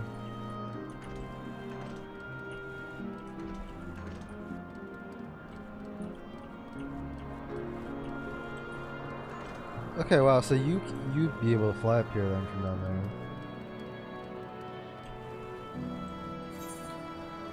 This place is pretty damn big.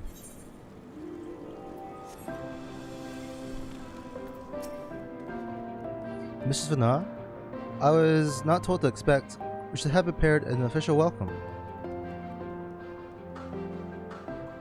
Please, there's no need for fanfare. I only wish to Galeen, if that might be arranged. Yes, Galeen, of course. I will inform her immediately. Ah, but she may be engaged in the testing phase. You could be in for something of a wait. Should I let her know your business is urgent? That would be necessary. This lovely view will keep us occupied until she's ready to receive us.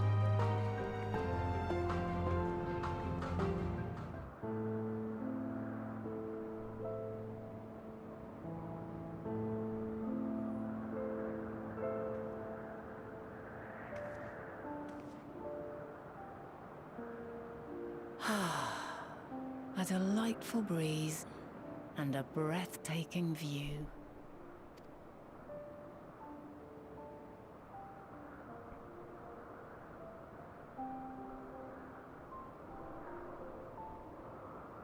What is it like in the future?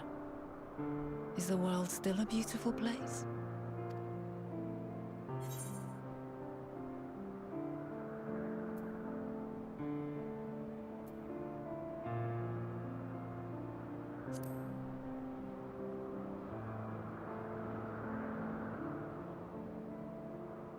Dark, hidden places, rife with danger.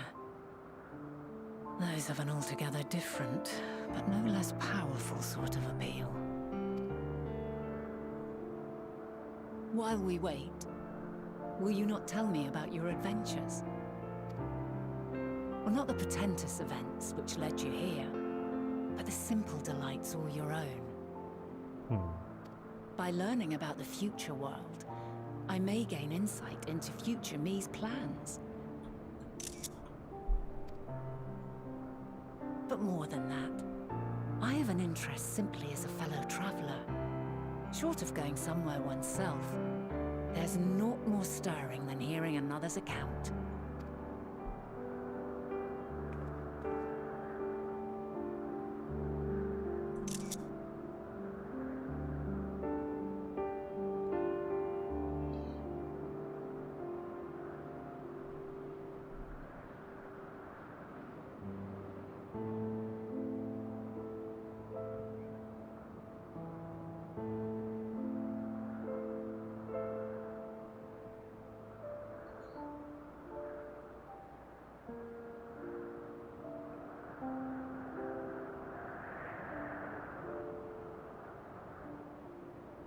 Incredible!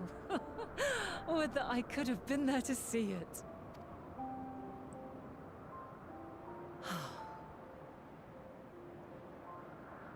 Yours is a harsh and unforgiving world. Yet in spite of this, your brethren hold fast to their virtue. To know that the light of mankind's potential still shines, even in that faraway place, it gives me heart.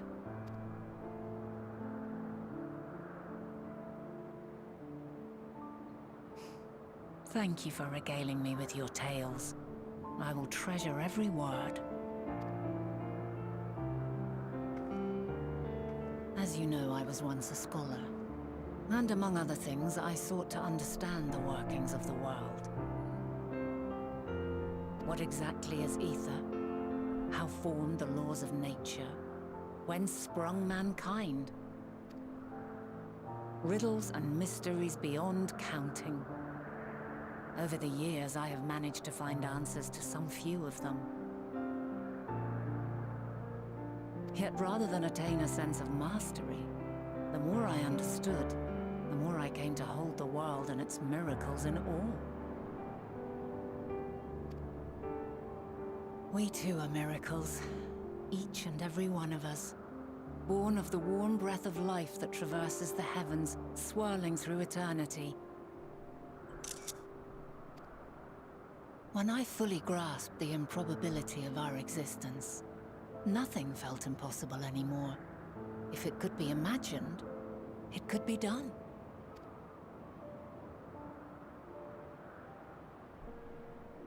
A passion swelled within me, an epiphany dispelling all preconceptions of what was natural and true, and a presence without, immense yet intimate, fate perhaps, holding us in its tender embrace. As reassuring as it was intimidating, how keenly aware I became of creation's fragility, built as it is upon precarious happenstance.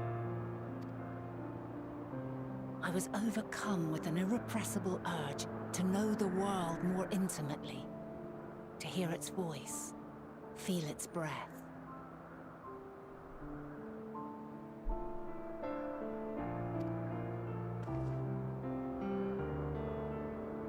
I ventured forth on a journey that very day, so very long ago now.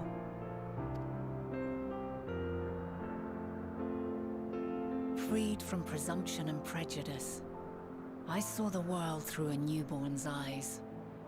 Everything fresh and new, and so beautiful. Lands that stretched on forever. Skies one could drown in. The heartbeat of nature, silent yet strong. And amidst it all a people, beacons of light and life. Laughter that warmed my heart like naught else before. They are my meaning, and my purpose, my love.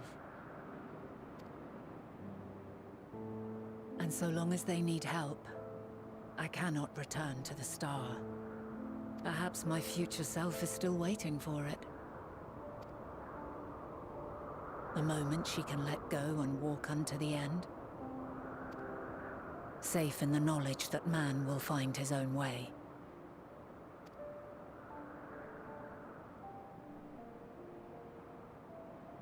You, who are our future, tell me this, and tell me true.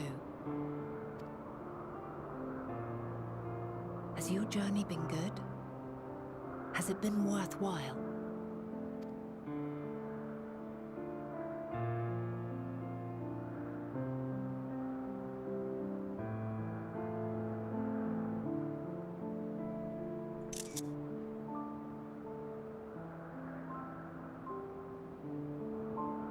Pray forgive my lateness.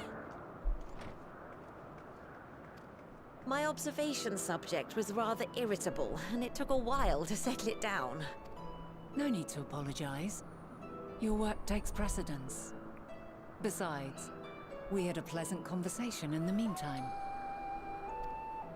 You're too kind. Now then, I'm told you wished to ask me some questions. Indeed. I've an interest in one of Hermes' creations. Meteon. You witnessed a host of them take flight, yes? Oh, that! Yes, I did. It was in the dark of the morn. I'd left the Thalassai after nocturnal observation. As I walked along, I spied a bright light climbing high into the southeastern skies. Then, in an instant, it was gone, like a shooting star, only rising rather than falling. But then another shot up, then another, and another. Intrigued, I made my way to the edge to investigate. And who should I spy on an isle to the south but Hermes and Meteon, the Matea, rather.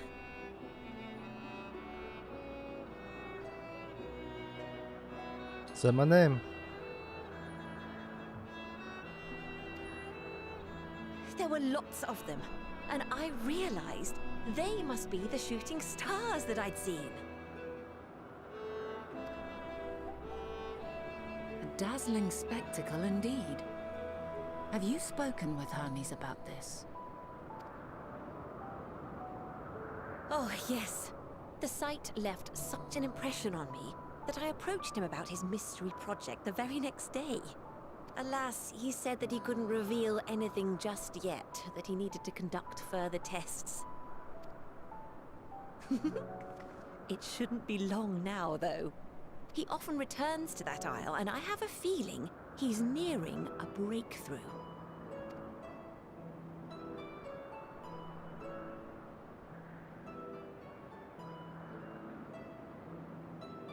Splendid. We are likewise eager for the details. Well, that is all we wish to ask. Thank you for taking the time to indulge our curiosity. You're very welcome. It's always a pleasure to speak with other inquisitive souls. Oh, and will you be descending now? If so, I shall link the doors for you. Please.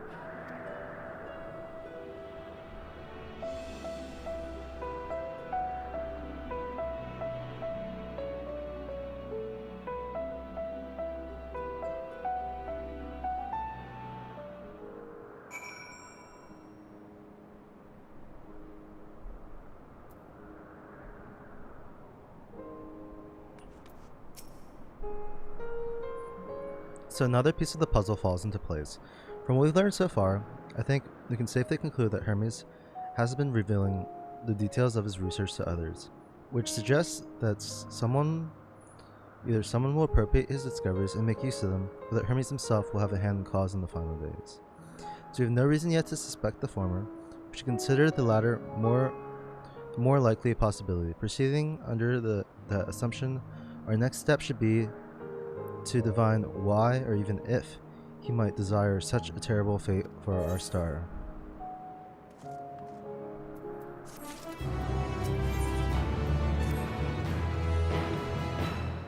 I should like to visit the site from which Hermes sent forth the Matea. If we are fortunate, we might find some hint of what drives this research of his. Galene said she spotted them in the southeast, rising from the isle she could see from the edge. If we stand at that same vantage point, it should not prove too difficult to locate the isle in question. Let's take a look, shall we?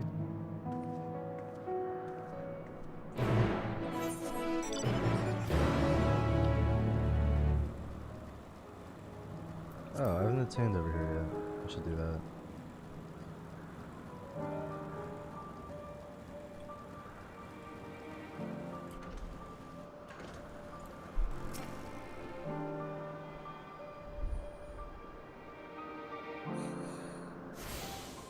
Oh, it's gonna take a bathroom break real quick.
Grab myself a snack somewhere.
Oh, yeah. We open the smoke tea. Two. Oh, that's real good.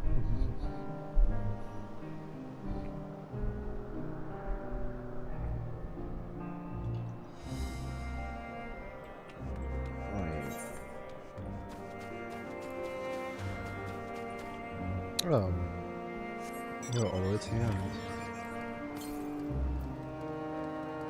And wow, I forgot I'm level 87 now. Completely forgot I leveled up. There's ether current around somewhere. Let's grab that. East? North. It's gotta be up here somewhere. I'm gonna just slip by you. I think it's probably up here.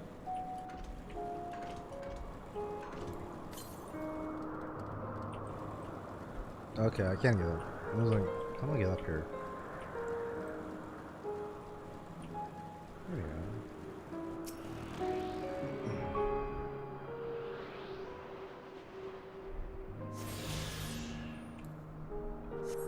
The scope of this place is pretty great. The trees are massive too. There's trees everywhere. Probably different on each of the different islands here though.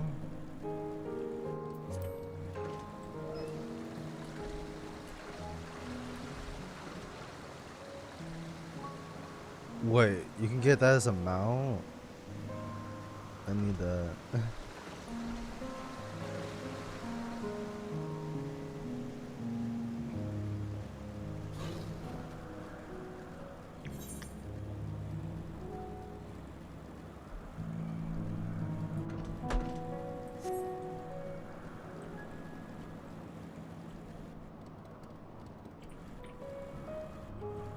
Oh, it's a teleporter, I see.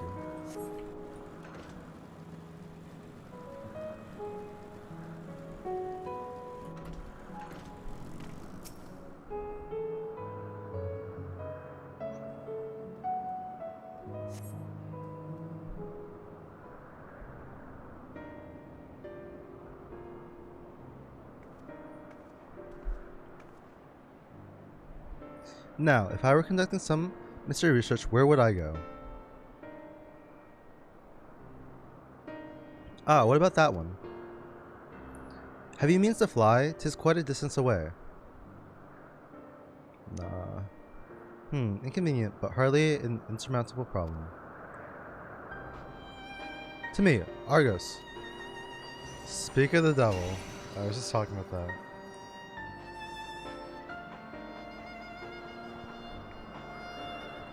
My friend, would you mind creating a double to carry Mateo over to that island?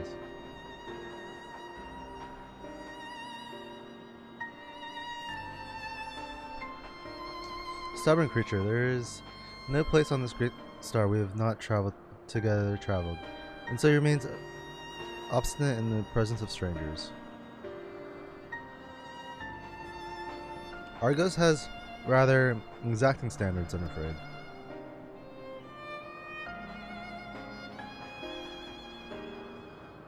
What? You've ridden him before? Ah, your before meaning my after. Not at all confusing, that. Interesting. 'Tis certainly not unthinkable. But speaking of the here and now, a quick solution is for us to face off in a sparring match. Demonstrate to him that you are capable of holding your own against me in battle, and you should convince Argos that you are worthy of his back. And besides, I might even teach you a thing or two into the bargain.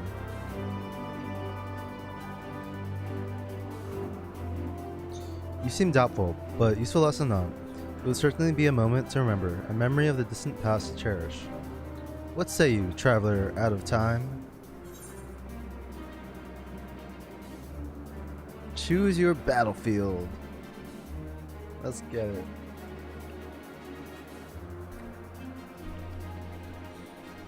Clear your mind and prepare your weapon. I will wait you at the clearing over yonder. Oh yeah.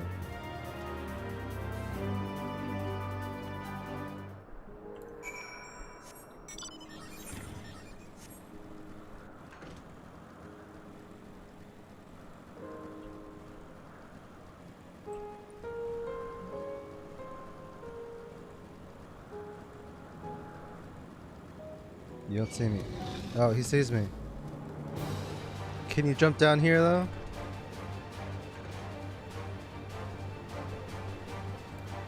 Oh.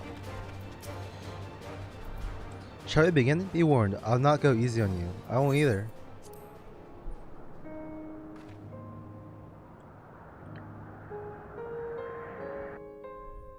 Never battled kind of before. Ooh, music change.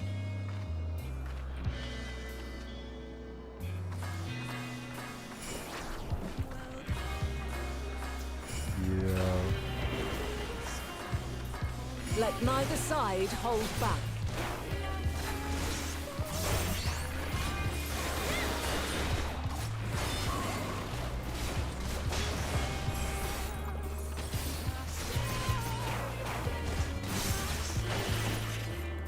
My blade sings!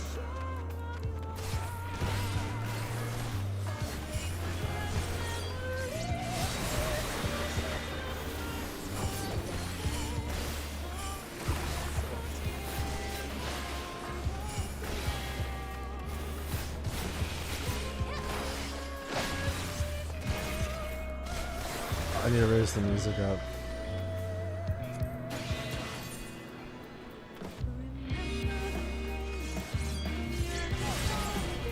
There we go.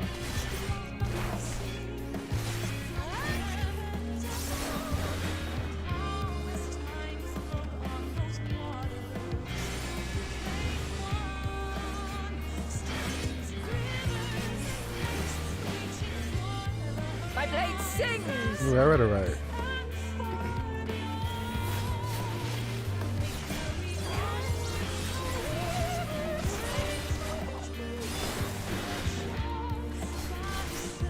Impressive. I shall have to try something different.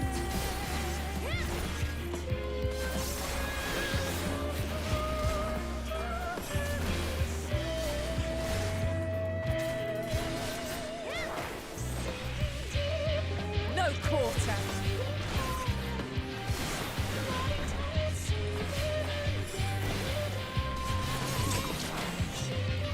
Change that dance music.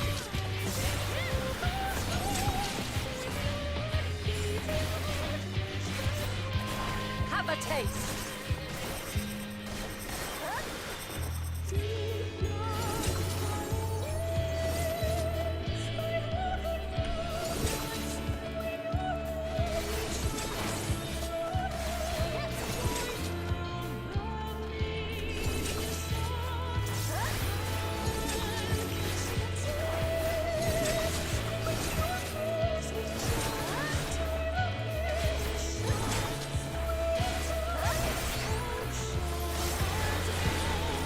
I see you won't be easily overcome, but neither will I.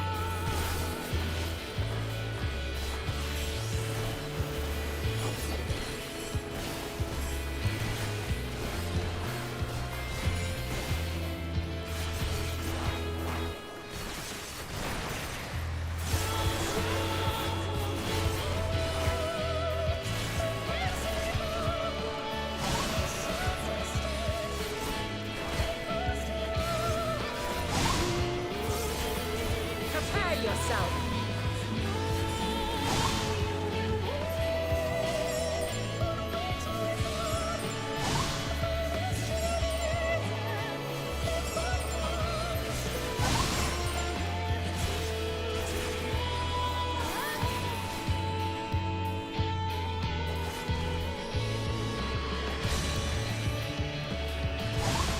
Well, I got hit.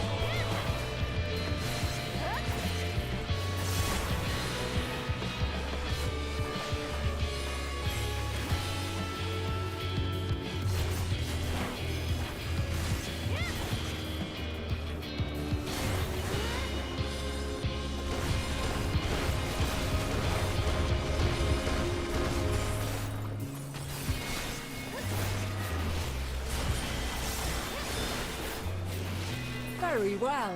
Let us move to the final trial.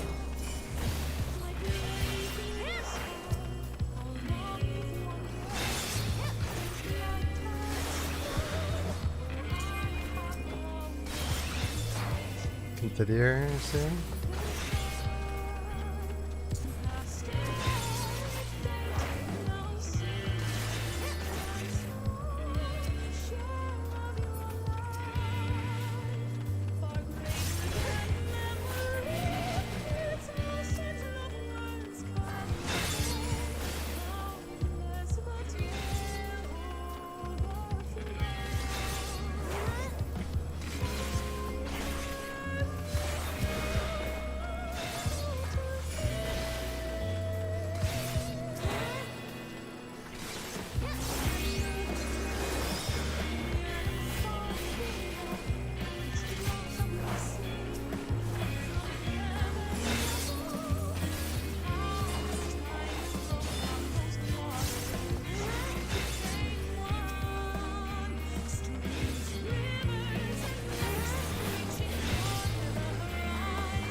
No.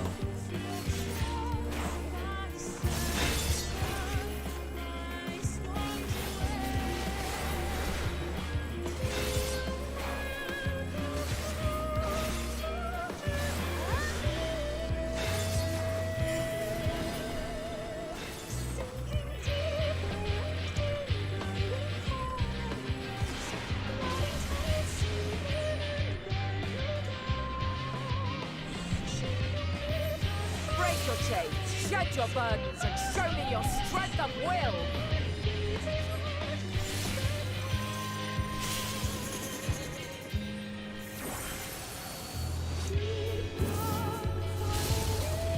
Yeah.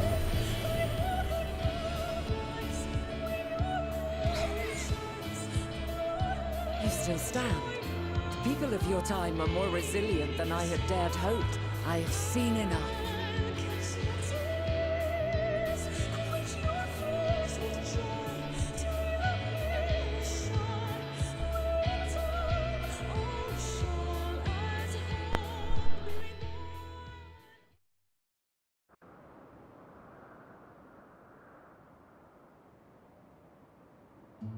Twas my intent to finish it, but clearly I underestimated you.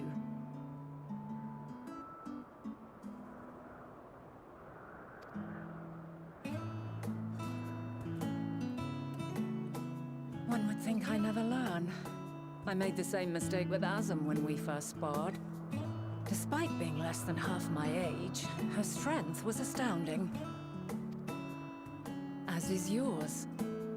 'Tis plain you have weathered considerable hardship. Far more even than your tales would suggest. It seems we have both learned much on our journeys.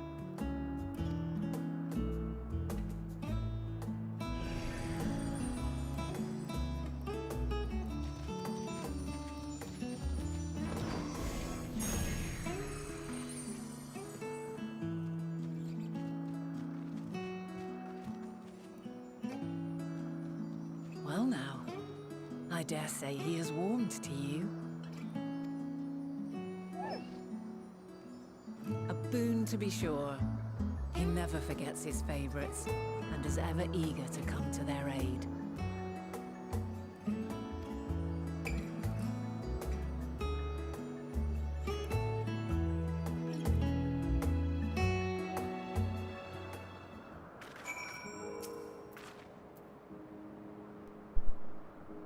Argus will soon have us standing in the very spot where the Tem made their departure into the night sky. I feel like we will learn something of Hermes' intentions. My hope is that we find no connection, no festering wish for oblivion. Then we might have Hermes and his considerable expertise working for us, rather than against us.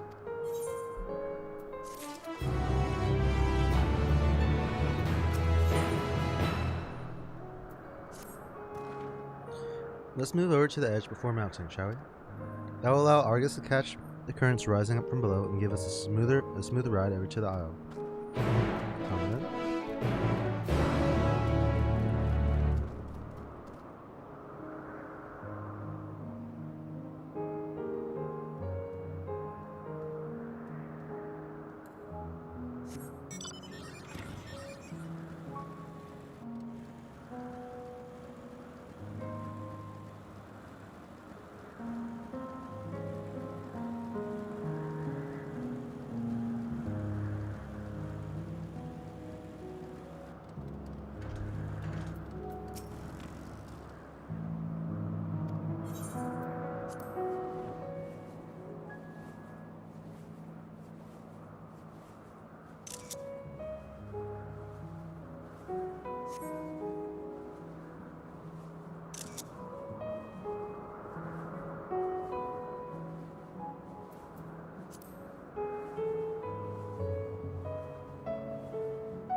First up for the landing, we want you to tumble.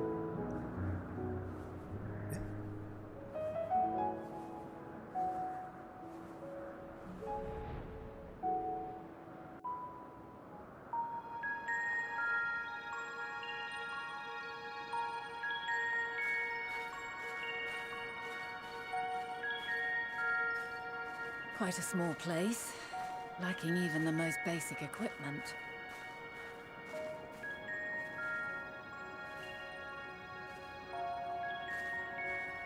The present may yield no clues, but we may yet try perusing the past. Have you done this before?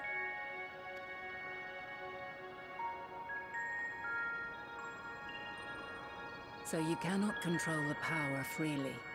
Worry not. I shall assist you. Come and stand before me.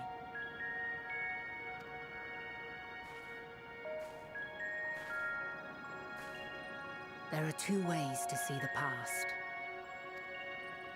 The first entails peering through the walls of the soul in the moment a subject is recalling a memory. The second requires no subject, and is instead a process of piecing together an event from ripples left in the ambient ether. As memories are etched upon the ether of the soul, so too are they etched upon the ether of the world. In this way can history be preserved. Such memories are given to fading, however, and can prove challenging to visit. But come, let us try. Close your eyes.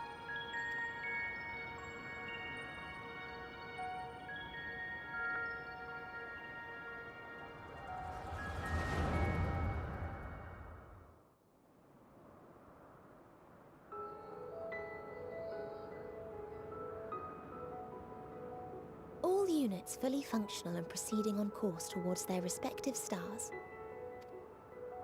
Estimated time to completion of survey is 108 cycles. End of status report. Severing connection with shared consciousness. Did you hear that, Hermes? All is well.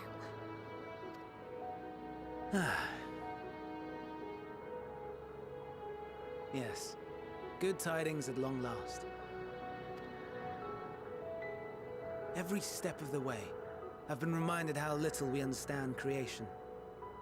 How the universe defies imagination. But soon we won't need to speculate. We'll know the answers. What others live for.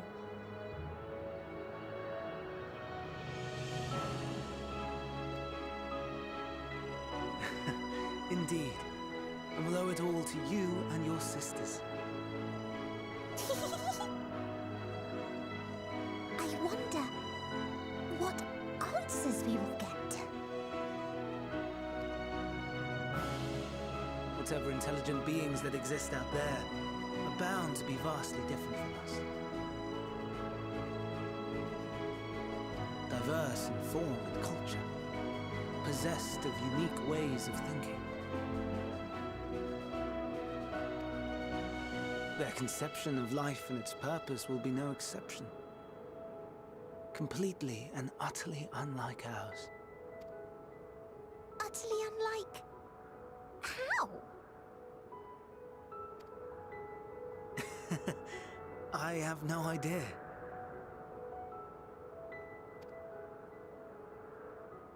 Yet whatever answers we receive, I will not dismiss them out of hand. No. I will think earnestly on them all. And I will share them with our people, that together we may contemplate our own existence. Perhaps then our star will become a better place. Not only for man, but for all life.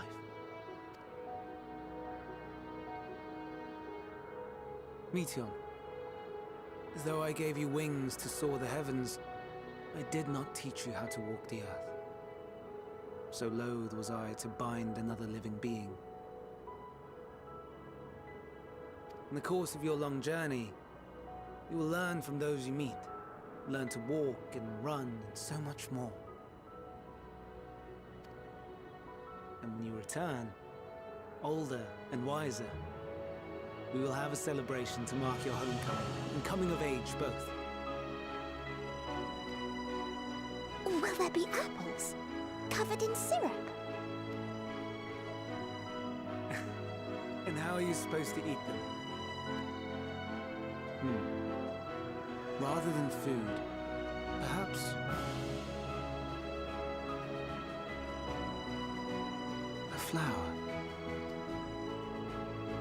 Yes. Upon your return, I will gift you a beautiful flower.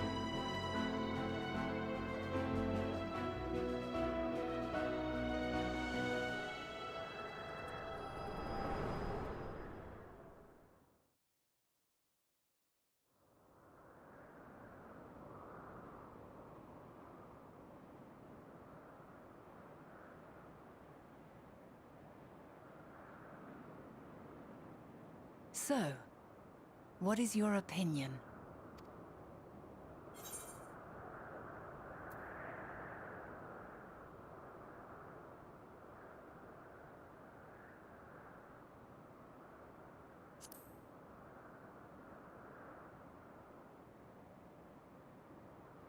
I'm inclined to agree. As we had suspected, the two are somehow involved. Yet 'tis difficult to believe that they would deliberately seek to end all life.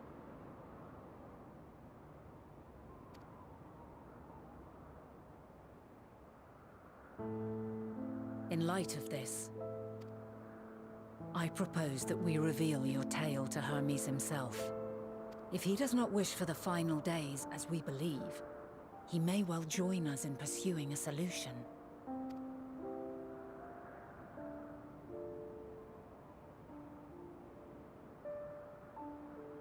Then it is settled. Let us seek out our friend with all swiftness. 'Twould not do to let such a pure soul be blackened by tragedy.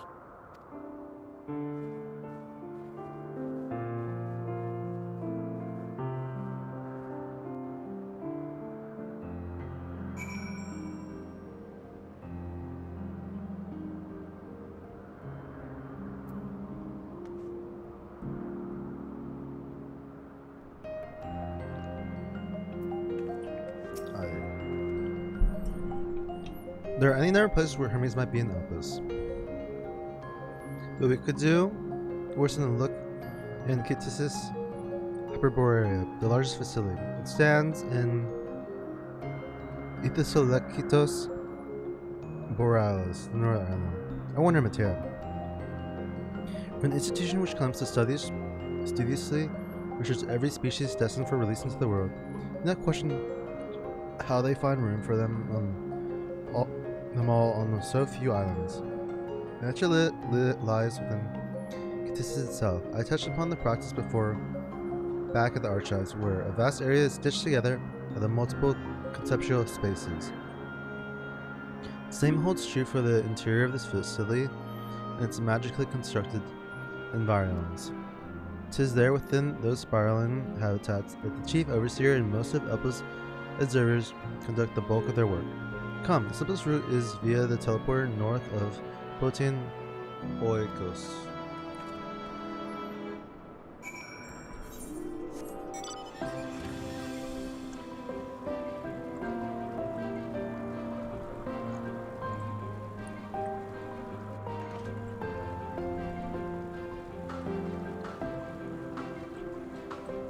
I got two side quests. I'm gonna have to do them now. I'll grab this ether current, one out of two.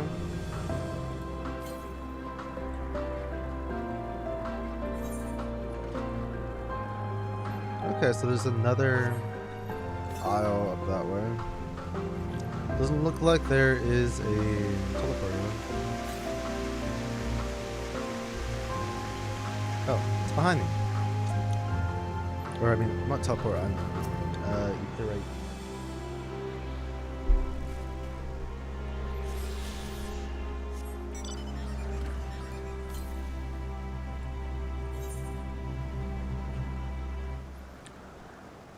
I'll grab these on the way over.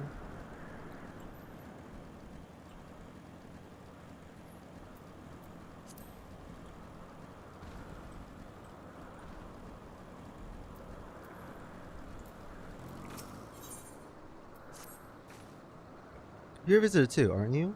Perhaps you might be willing to help me then. Do you happen to see a blue-haired woman in the area? She wouldn't have been wearing a mask. I see.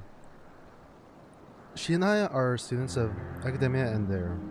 We had intended to spend our downtime visiting Elpis together. We're just on our way when she realized she forgot something back in Anagoras, so she ran back. That was the last I saw of her. She can be a bit, how should I put it, scatterbrained. She might have simply got lost on her way back. I would rather not search for her myself, for what if she comes back while I'm away? So if it isn't too much trouble, perhaps you would be so kind as to look for her. Like us, she won't be wearing a mask, and so should stand out a touch. You'll find her in the area of Philomethes Notos in all likelihood. If you do come across her, could you help her out a bit? See she makes it back.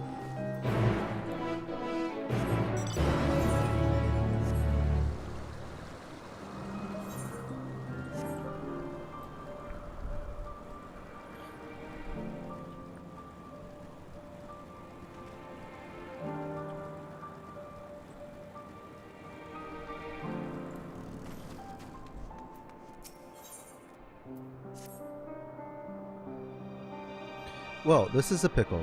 Whatever am I to... Please tell me you're here to deliver a message from Chloe. You are a familiar, yes? As in familiar. Oh, and I do like the name. Matea. But if you belong to Azim, then what has become a visitor from Amara? He was meant to arrive some time ago. Our wildlife subjects are accustomed to the presence of long-term observers, but when someone from outside of Elpis comes to visit, the reactions can be somewhat unpredictable and occasionally violent. Would you be so kind to track down Cleon and see that no harm has befallen him?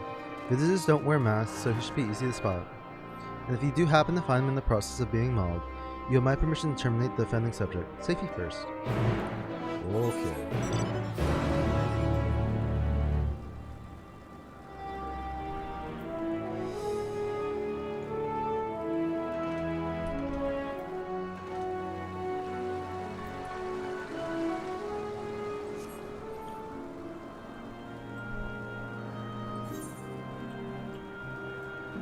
The quest is like so far away.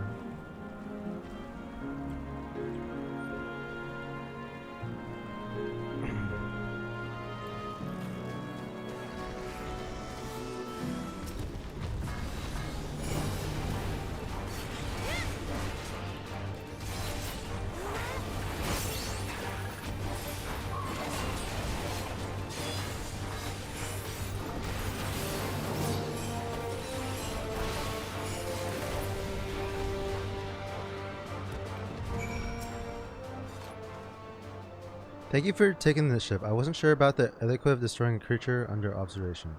I'm Cleon, recently arrived from Amarat. I assure Mara sent you to fetch me. I see. Well, we had best not keep her waiting any longer. Fear not, I will avoid upsetting any more of the local inhabitants.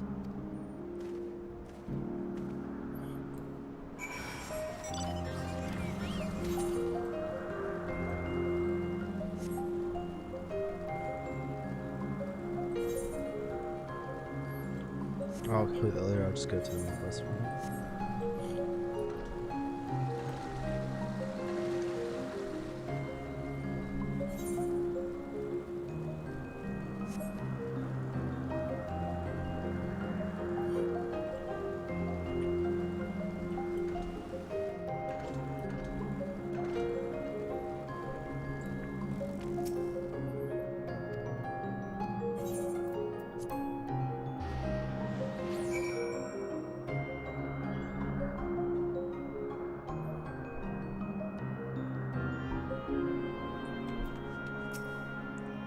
Ah, good. Teleport acknowledge you as my guest.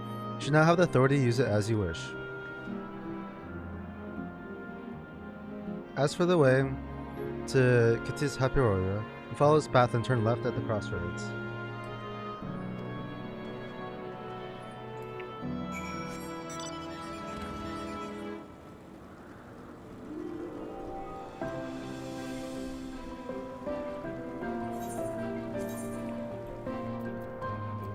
That's a bit too loud.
Here we are, the grandest research facility in Elpis. We should head inside and ask after Hermes' whereabouts. Hermes is at another facility, as we have just discovered.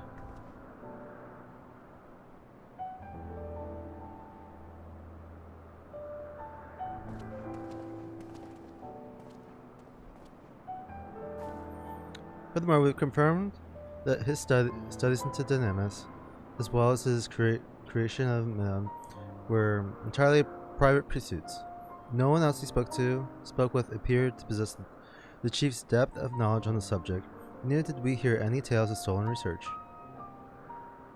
Which means that if Hermes himself labors no desire to bring down an apocalypse, then he might be recruited to help prevent one.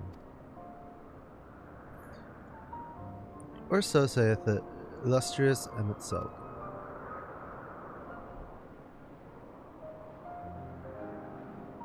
According to your story, the 14 divine the connection between the celestial currents and the final days, never able to pinpoint the root cause of the calamity.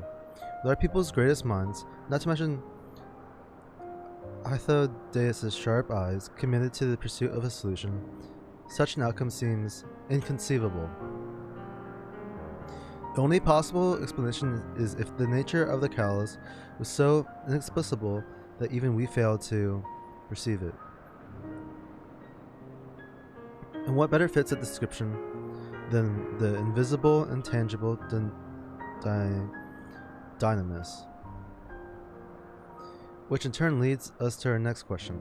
Had Hermes, in the sole role as Fandaniel, not recognized the subject of his own research? We must assume that he either knew and was unable to help, or that he was otherwise prevented from identifying the cause in the first place. At this juncture, all we can do is speculate. To be clear, the communication does not tolerate acts of deception or malice. We are practiced at perceiving truth and would have known had Fandaniel lied to us. Hermes has no conscious wish for the world to end. Of that I am certain. It seems there is more to the tale after all.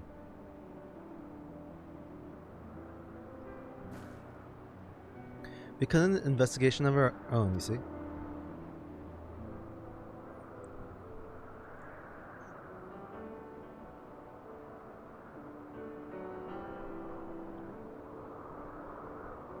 How comforting. We seem to have reached the exact same conclusion.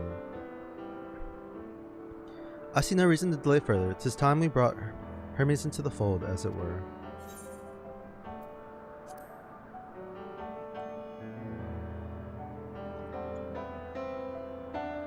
Save your thanks.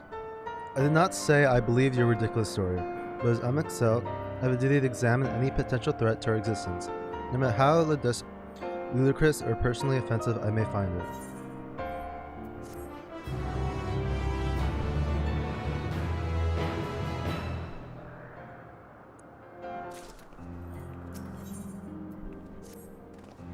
I think the time for leisurely exploration is past. I might have a moment to adjust my vision. There he is. On the next aisle over, Meteon is with him. Hermes appears to be in the midst of an observational study, but I suggest we hurry over before they venture elsewhere. He's straight down the path. We can teleport to Mises Uros from the device at the bottom of the slope.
I don't know where to put this.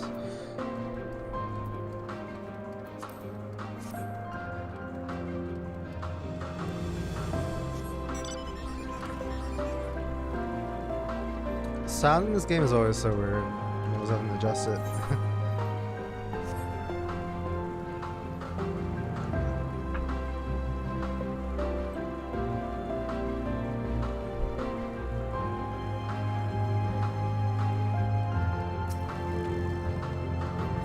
Right, and teleport.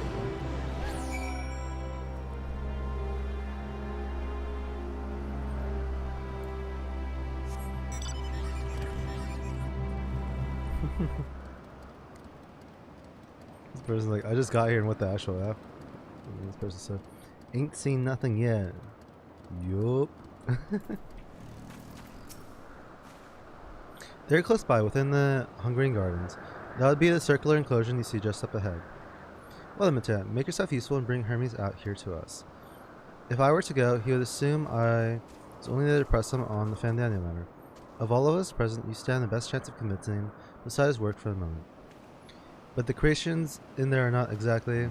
Then again, perhaps Mattea can handle them. She did survive a bout with Vina after all.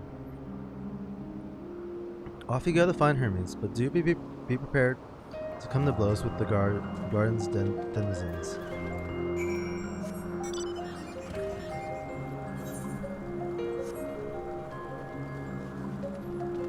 Panda Man. Oh wow.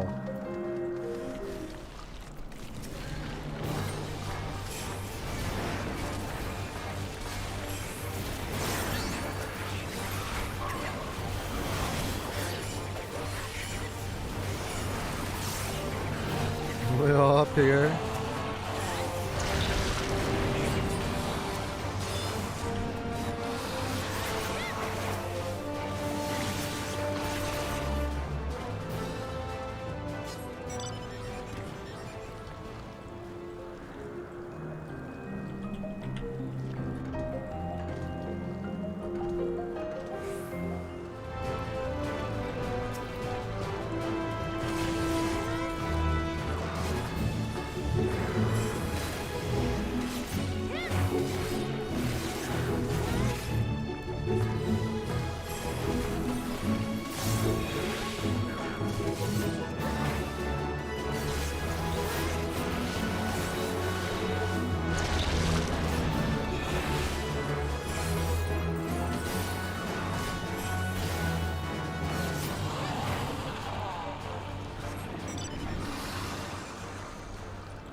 Oh, there it is.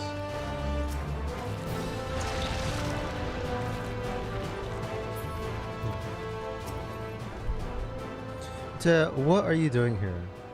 I thought you were keeping Hythlodaeus and Emmett Cell company.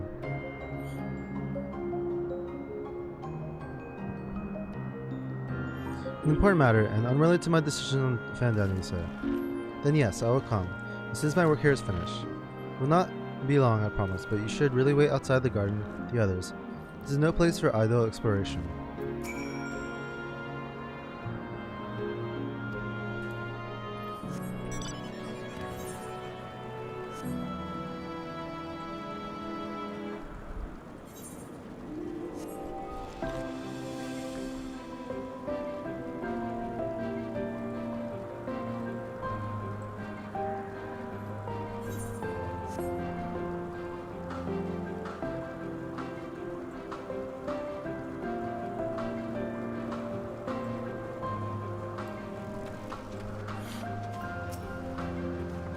Spoke with Hermes then, and we're really entangled with the denizens of the Hungarian Gardens as well.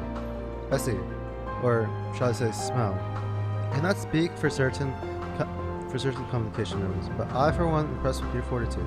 Well done indeed. Now then, now that you have convinced Hermes to confer with us, let us pray that things will soon take a turn for the better.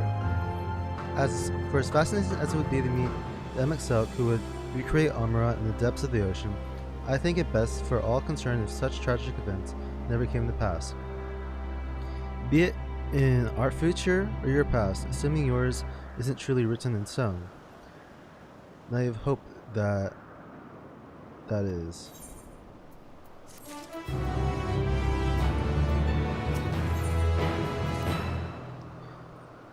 Hermes said he would not be long, yes? We shall wait here until he emerges.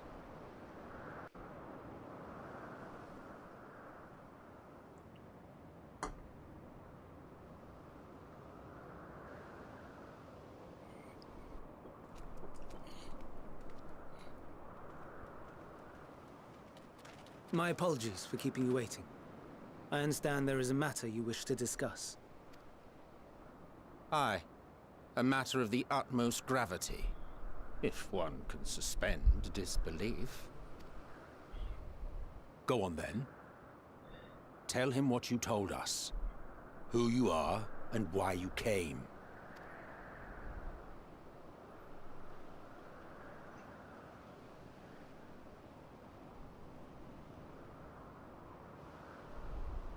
The final days.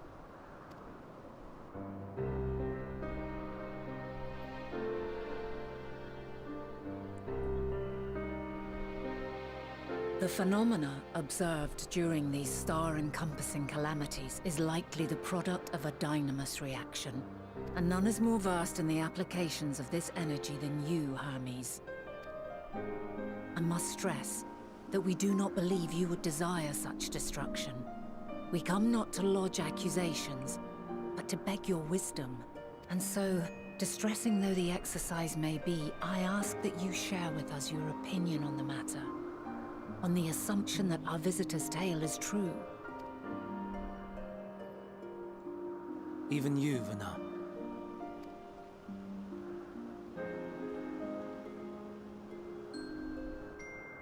As you say, the phenomena observed in the two calamities may both be attributed to dynamis. Of note is the difference in its effect. In the first final days, it warped creation magics. In the second, it warped the people themselves. The key variable, I suspect, is the etheric density of the men of each age. As you know, ether, in essence, negates dynamis. Harboring high concentrations of ether, we ancients cannot readily manipulate dynamis, nor be manipulated by it. Therefore, rather than ourselves, the calamity affected our magics. In contrast, having been sundered, the people of the future are composed of but a fraction of our ether. Thus are they susceptible to the influence of dynamis and its transformative potential. But that would explain only the mechanism, not the cause. Though perhaps... What is it? Even should it be a hypothesis, we would hear it. Dynamis is an energy put in motion by feelings. Feelings for which there must first exist a source. A source to which the victims must be attuned. One that harbors the selfsame negative emotions. Elsewise it could not be the agent of such extreme change. So it wasn't the stagnation of the celestial currents. Someone, or something, is instigating the star's demise. So, we've a villain on our hands after all. Any idea who or what it could be? The celestial currents comprise the outermost layer of the star's ether, encasing it like a protective sphere. According to your tale, it was where the currents were weakest that the phenomena first manifested. If the inciting factor came from without Aetheris, then its effects would first be seen in those locations.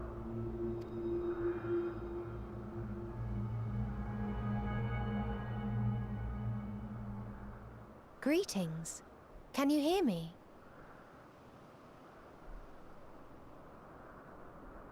Do not be alarmed. I mean you no harm. I wish only to hear your words, share your feelings, know your thoughts. May we please be friends? Meteon. What is it? Executing scheduled task, suspending individual self and connecting to shared consciousness. Connection established. Commencing status report.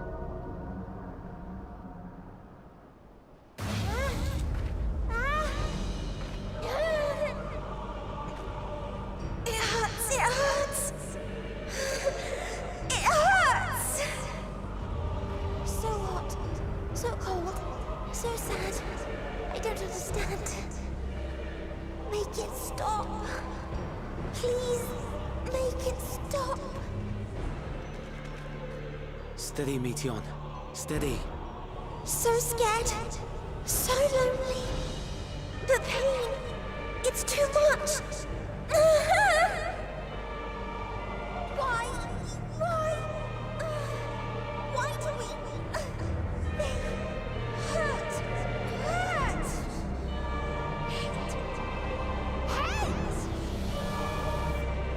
This is wrong. All wrong. She's gone? But how? She has altered her etheric density in order to blend in with her surroundings, an ability for avoiding confrontation. Most effective. Frustratingly so. I can't see her either. Not even a trace. Stay away. Please. This is wrong. My mistake. So please. Are you all right?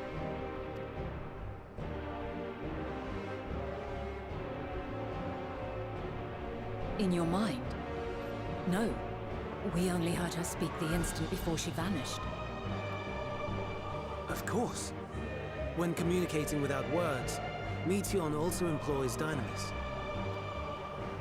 That will explain why you were able to hear her, when we could not. Then you are our best chance of finding her. Follow her voice and try to track her down. Hindered though we may be, let us split up and search as well.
It seeps into my mind, our voices, reporting.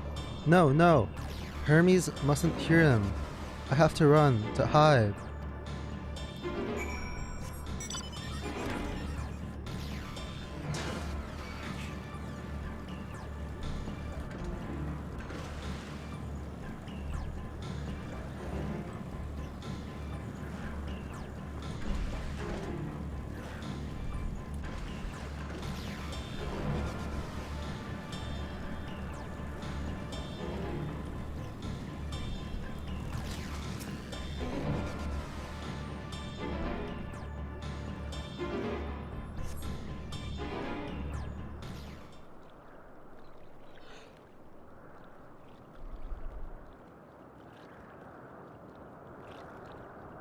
Greetings and salutations.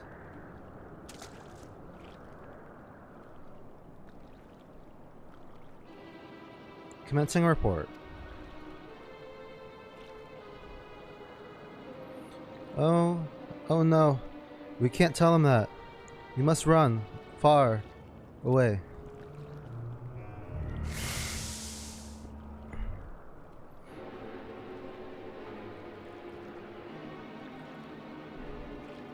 Please, don't follow me.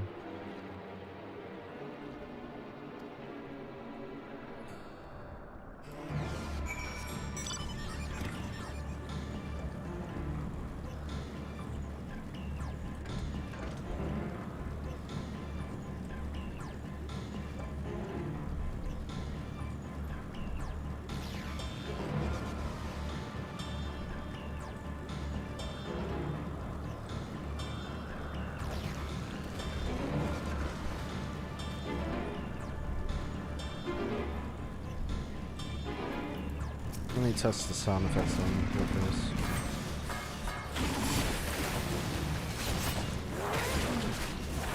Yeah, it's too loud.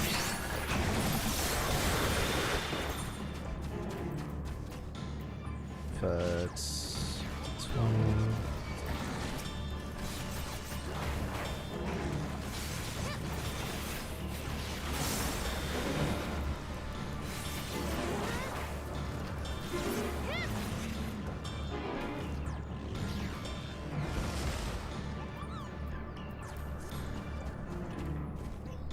Something like that.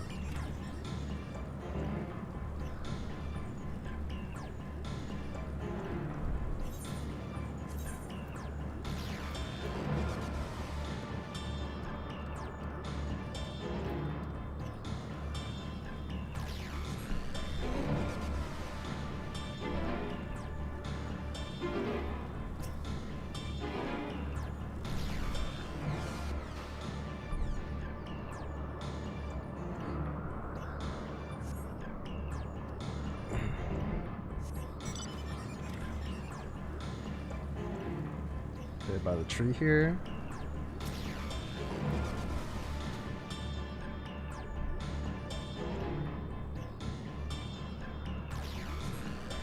How?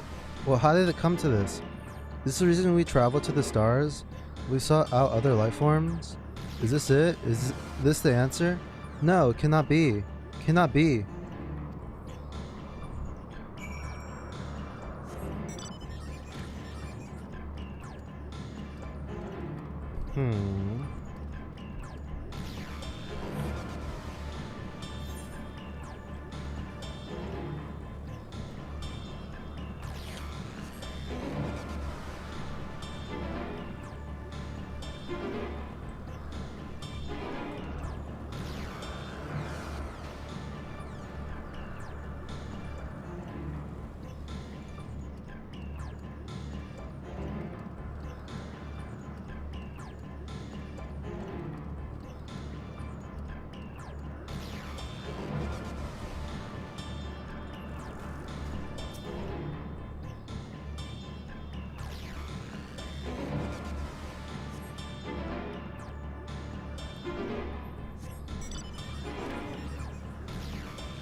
My FPS dipping so much.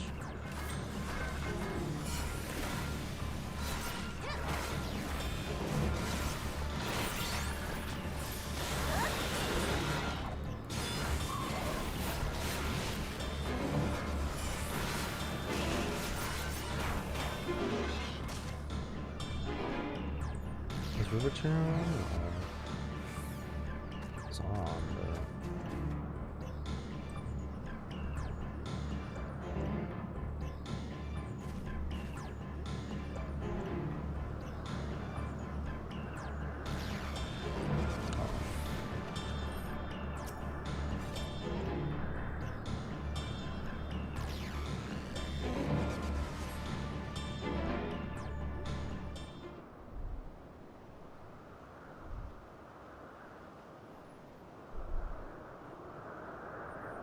Compiling report for decimation to Hermes and all peoples of Aetheris.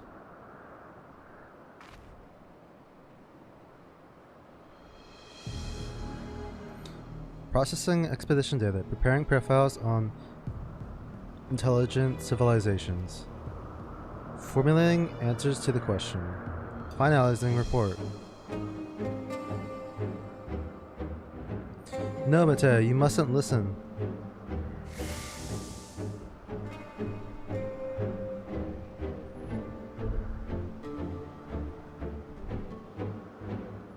It's wrong. It's all wrong.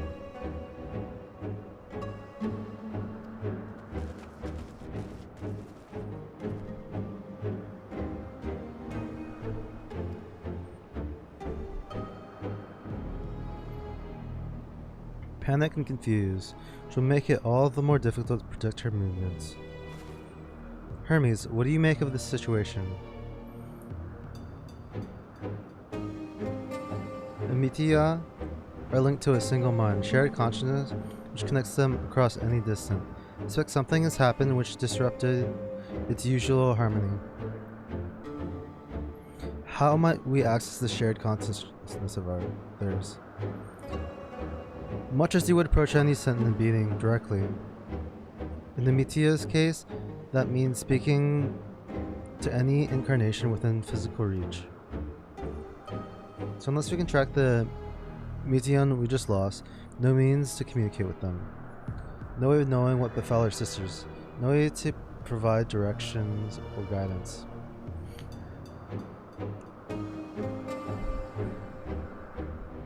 We best set our musings aside and concentrate on how we might find her.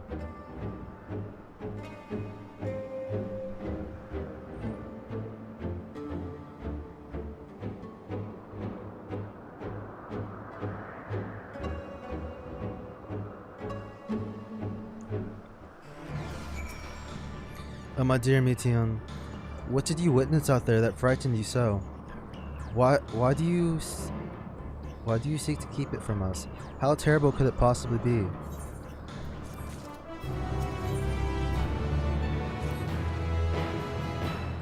Correct me if I'm wrong, but Meteon renders herself invisible by matching her etheric density to that of her surroundings, is she not? If so, could we not disrupt her concealment with a surfeit of ether? Much how Emmett Selk solidified your presence when first we met you. Don't be absurd. I can hardly channel ether to whose whereabouts are hidden from me. It's why we must all work together. Mateo will continue searching the same manner as before, this time with you in tow. Once she asserts Meteon's likely location, you proceed to reveal our wayward familiar with a swift ethereal downpour. Very clever, and thankfully she has made herself easy to capture by fleeing towards Lethe. Assuming surely she's made visible, should prove no great feat to herd her into a corner. And we have our plan. Tana and Emmett Selk will be our tracker and trapper respectively, while we others predict and obstruct Meteon's avenues of escape. Emmett Selk and I will keep an eye on each other's ether to help coordinate our efforts. Let's be about it. Well, seems we are partners for the time being. Let's return to where we last saw Meteon and pick up the trail from there. I'll keep myself in a dithy preparedness, ready to rain down ether at a moment's notice, and it falls to you to keep the way clear.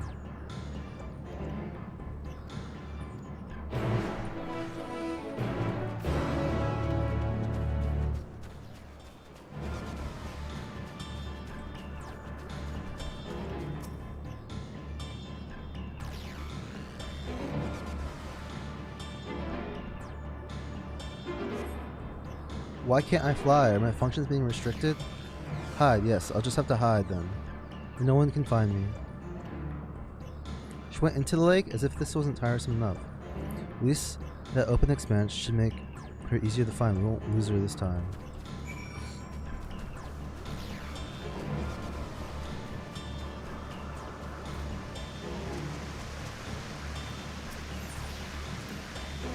We should be able to reach the bottom of the drop by climbing down the rocks at the water's edge. Do not even think about dragging me over the falls. Final days to know, if I end up drenched from head to toe, I swear I will feed you to a remora.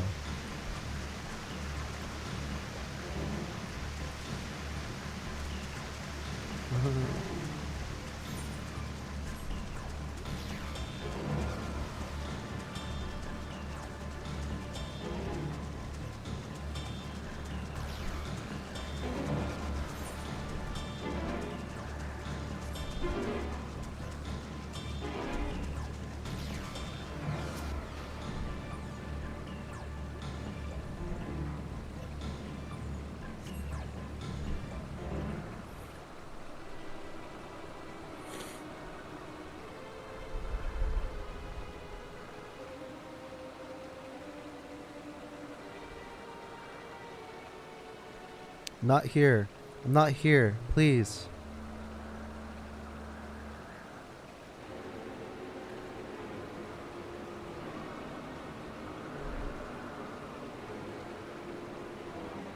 The rock, is she? Very well.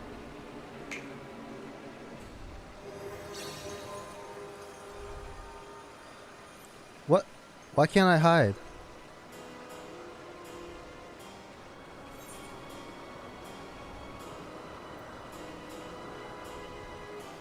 We'll hear your report, good or bad.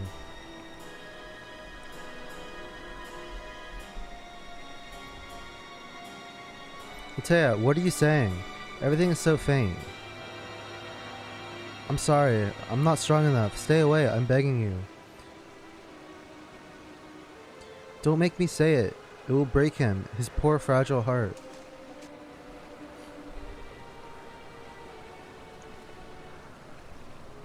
Now we have a chance. Once the others in position, the two of us can herd her into their midst.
There, I see her.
Give chase. We shall herd her into the shelter.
Please, Mission.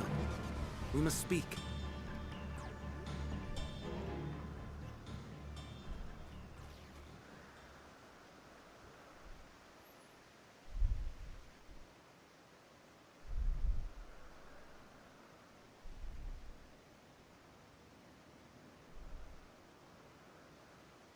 I'm sorry, Hermes. I'm so sorry. If someone can hear these words, then please...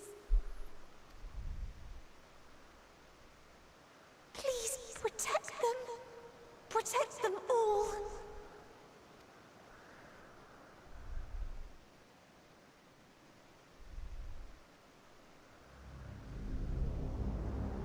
Individual self-suspended.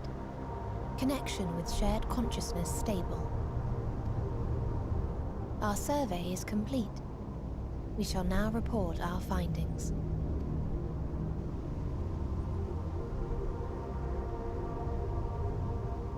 All units safely arrived at their respective destinations. Seeking answers to Hermes' question, we attempted to make contact with the intelligent denizens of each star. Results are as follows, in order of numerical code. Enna. Traces of civilization found. Structures believed to have served as domiciles. No extant life forms detected. Dio. Ruined remnants of buildings scattered across star, surface of which is encased in ice. Presence of life could not be verified. Tria. Evidence of large population centers, akin to cities recovered. No extant life forms found, only their lingering essence. Tessera. Edifices surmised to be abandoned residences found. No extant life forms detected. Deadly plague or extreme environmental degradation likely to have led to mass extinction. They are all... dead. Octo. Star found in state of violent conflict. Contact successfully made with inhabitants, but deployment of weapons of mass destruction resulted in total annihilation of local population shortly thereafter.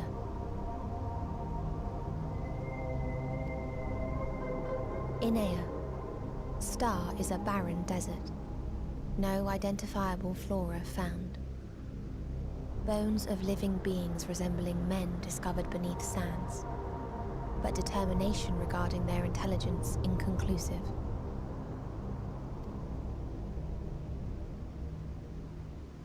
Remind me, Hermes, what exactly was the question you entrusted to Meteion? I tasked her with asking what others live for. What gives their lives meaning. Did you consider what may happen if the premise of the question is flawed? To be able to answer it, one must be living and desire to continue doing so. But if Meteion finds no living beings in the course of her journey, or none who desire to live, what then? What answers would she derive from their silence?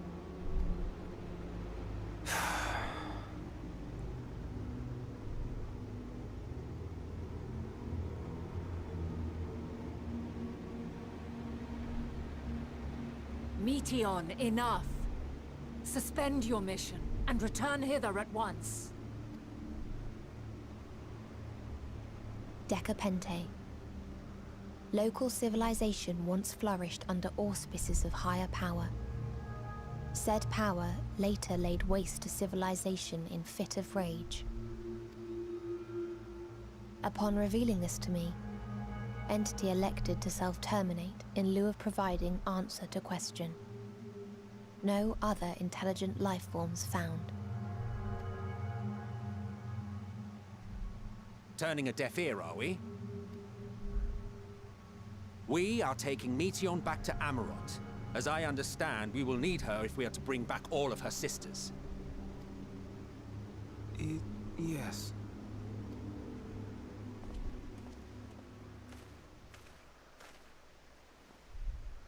Meteon.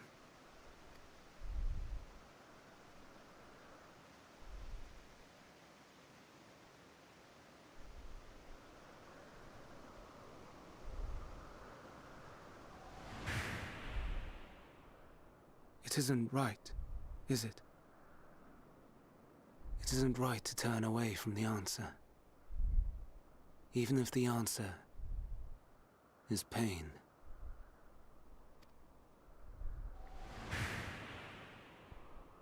Even if we aberrations must scream ourselves hoarse to be heard.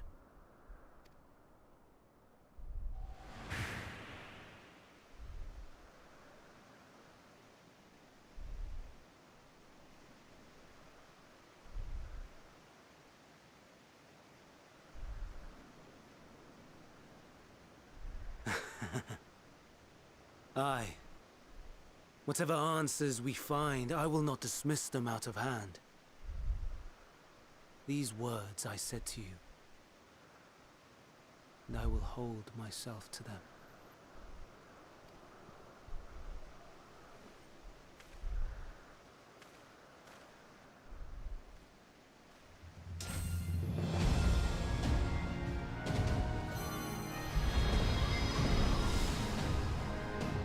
Wait, what?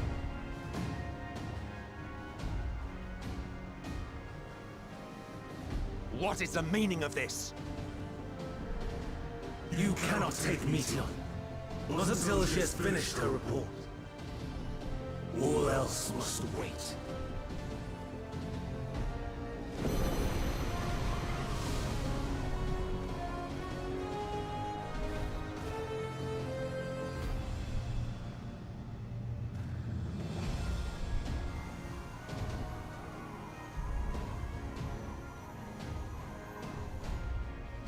You fool!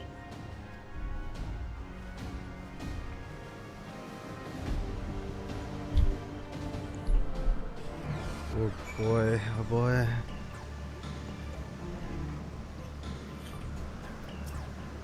Why, Hermes? Why can you not leave well enough alone? Will these answers assuage the pain you feel when a creation is returned to ether? You never cast your cursed question. Had you never cast your cursed question into the distant stars, may have one day learned to be at peace upon this one.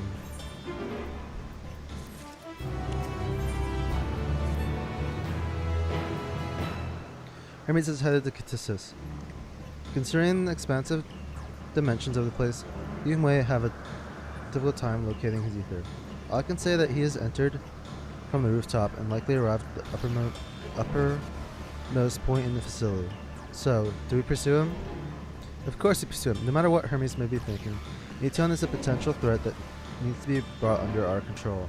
Conviction's duty to safeguard the star takes precedence over any personal stake in the matter. Venat, Matea? It's clear we stand on the precipice, but we have yet to determine beyond a shadow of a doubt that Meteon is the hand which tips us over the edge. Nevertheless, if we really learn the truth at the final days, we must give chase. And even if neither Hermes nor Meteon is ultimately responsible. We cannot leave them to suffer this torment alone. Read on all accounts. To Kisses, probably we go.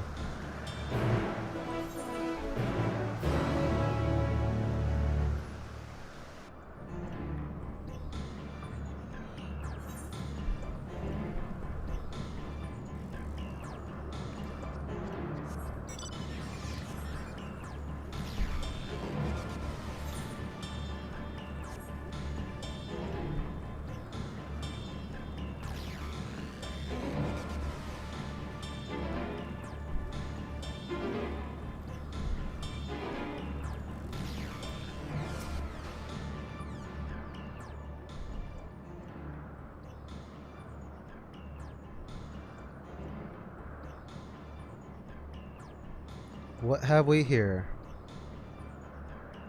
Excuse me, has something happened inside Kittissus? Mrs. Fana, I'm so glad you're here. No one knows what prompted, but the alarm was sounded and Kittissus put into a state of alert. Producer dictated we evacuate immediately and we have yet to investigate further. This is Hermes doing, obviously. And what does the state of alert entail exactly? I feel a dampening magic is draped over the entire facility, usually in response to escaped entities and the like.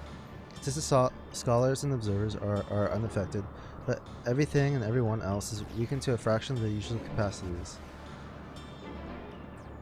Then they consider us forewarned. We do ever have urgent business with Chief Hermes and must enter the premises regardless.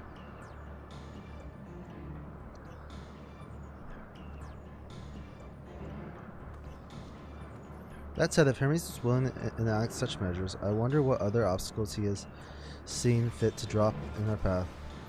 With that enfeebling spell in place, we're not like to be at our fighting best. And I was hardly an effective combatant to begin with. I have little to offer beyond my ethereal vision. You put that talent of yours to good use. You were fairly skilled at spotting weaknesses, if I recall. Fairly skilled. Now you've gone and raised everyone's expectations. You all need only make the most of your strength, and I will fill in the gaps as required. I was once a Zeme after all. 'Twas my job to rise to the occasion, be that as defender, aggressor, or healer.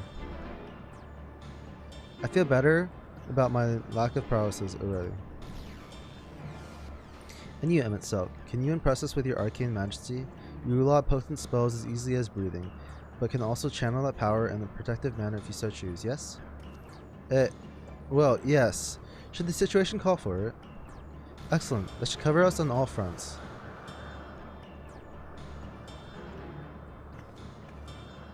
Your tale led us here, Mateus, so 'tis only right that you lead us now. No matter what lies ahead, we will win through to Hermes and Mateon. And then we will face the future together. Hell yeah.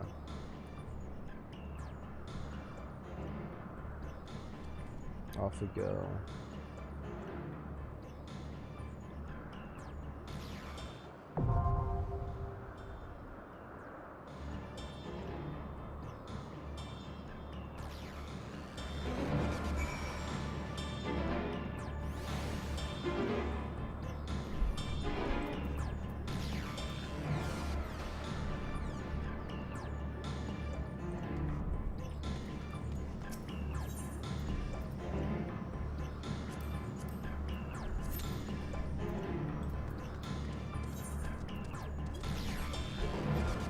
Well, I kind of want to do it with, yeah, let's do it with these guys.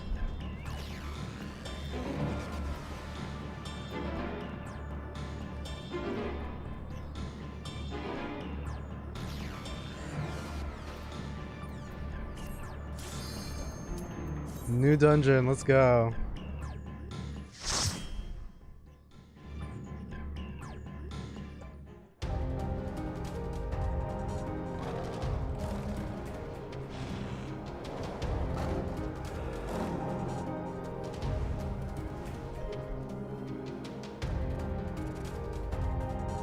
Let's get it.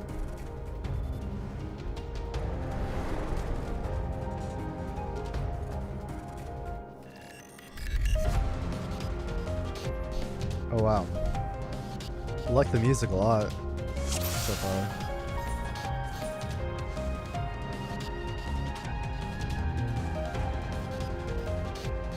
Why is that so loud though? Alright. Please, turn back, else I might be forced to.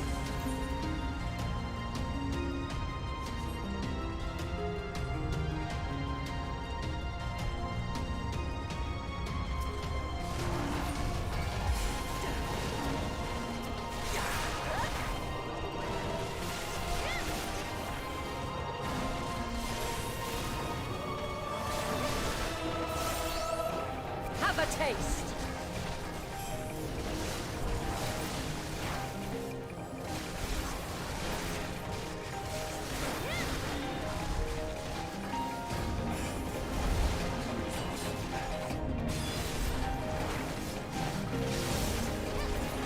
Oh wait, I should bring another.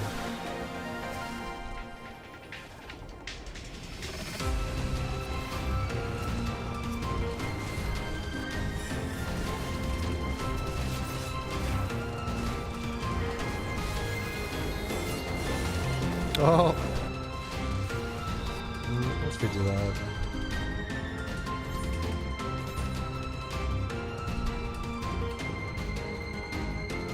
Put like 30. Since on to like 15.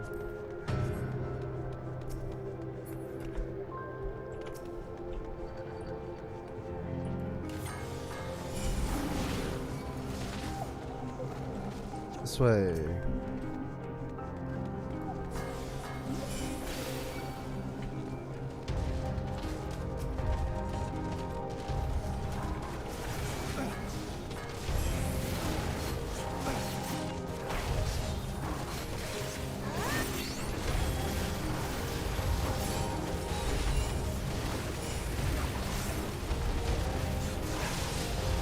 Out of my way.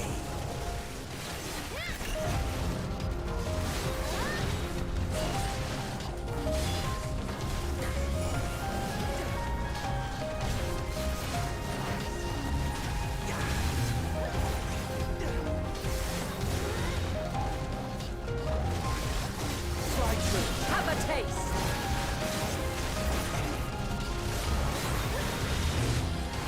Out of my way.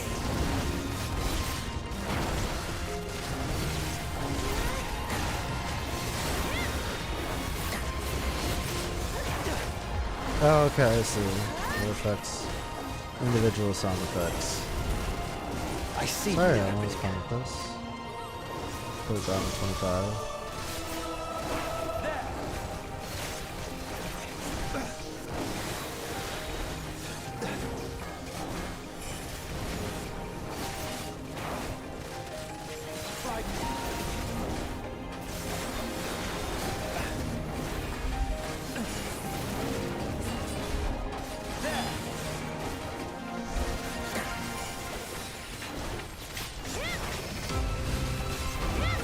So weird having an itself fight for me as a tank.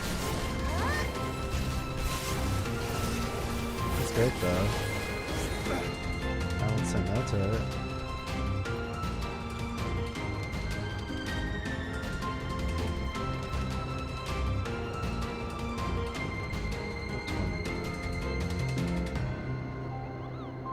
Alright, this is fun though.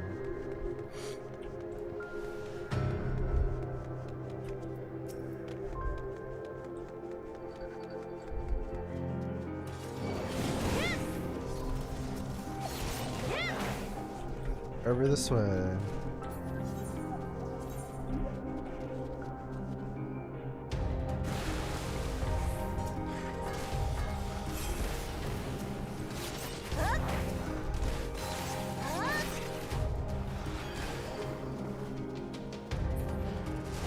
Oh, I'm about to die. I'm about to die.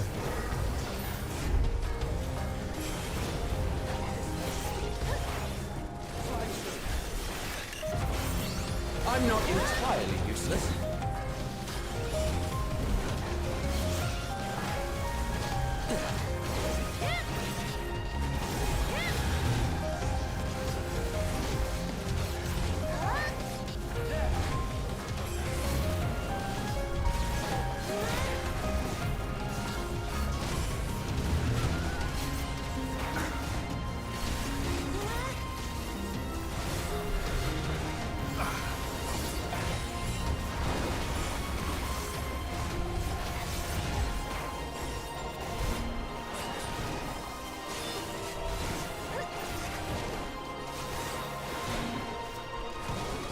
of my way!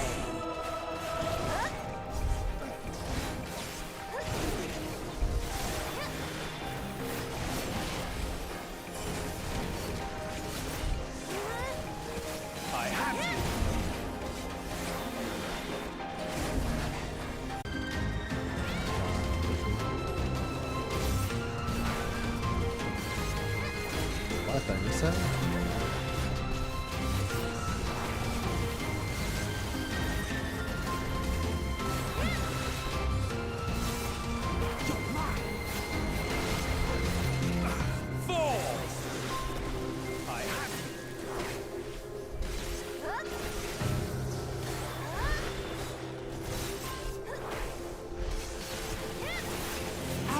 My way.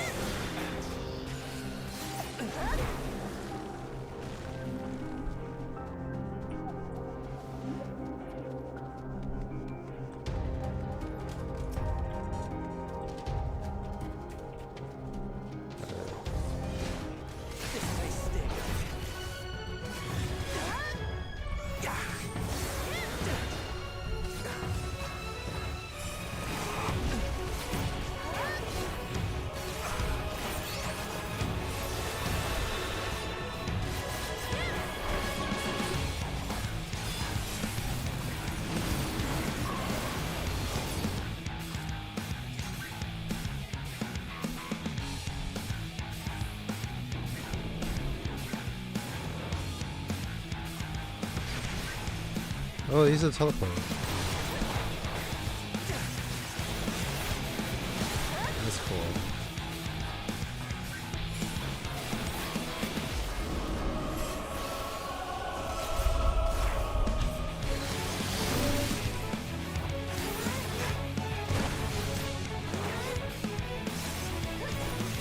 Have a taste!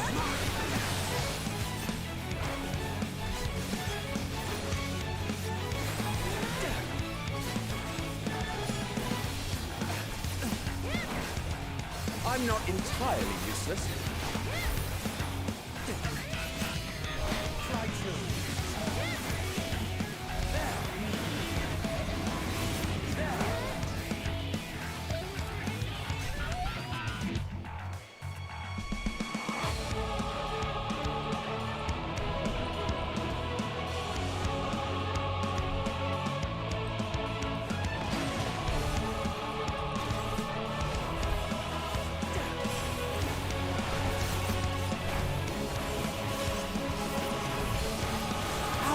My way.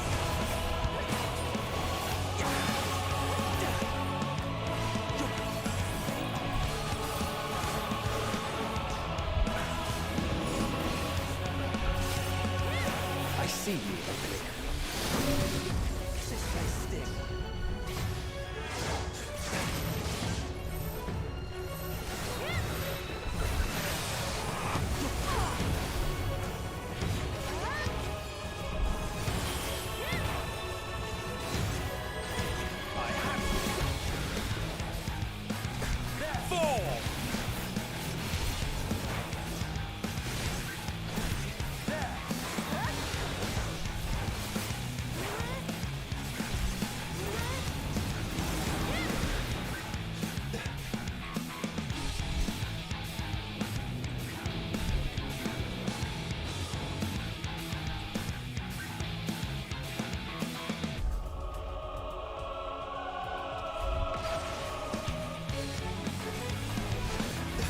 Okay, I'm gonna end it right now.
I see you, ugly.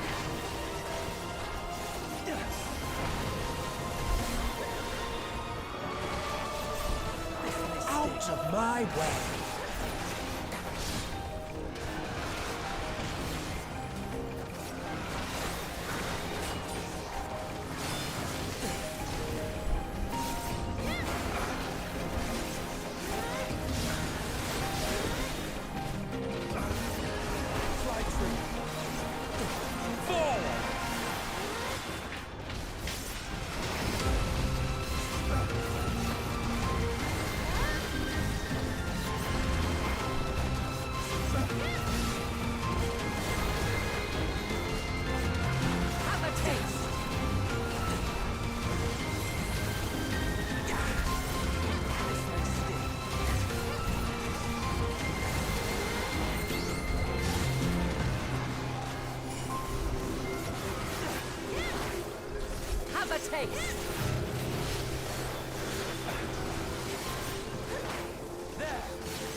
I see you, ugly.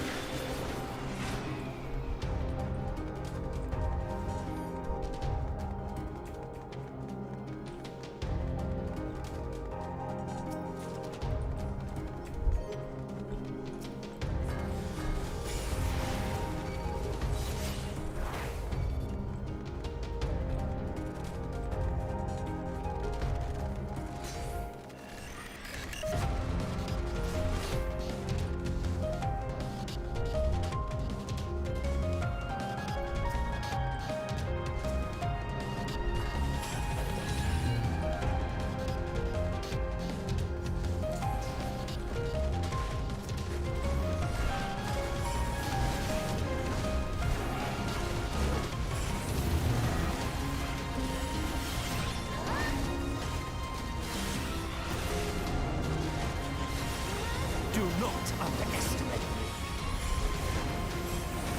This may sting.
Have a taste.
myself up. Oh.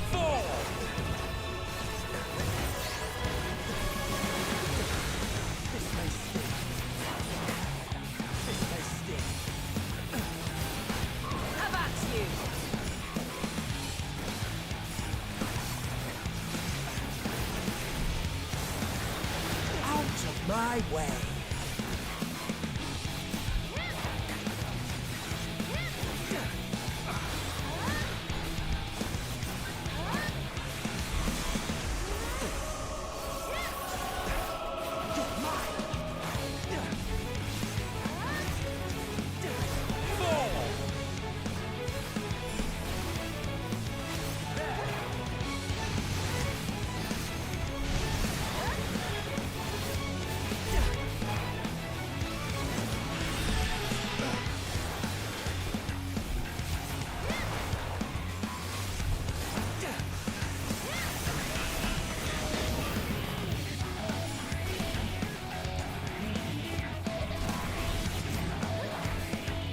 Yeah, that probably would have been fun too.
My way.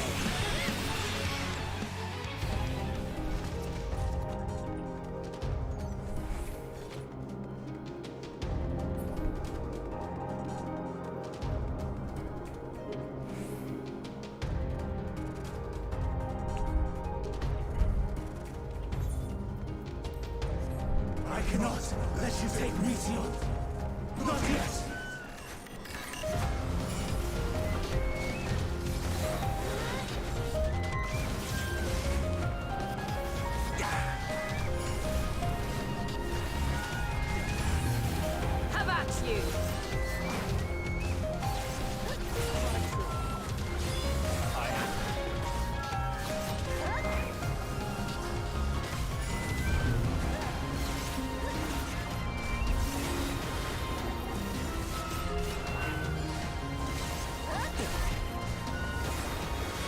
Wait, can't I use that like new spell now? New spell. Oh, use it.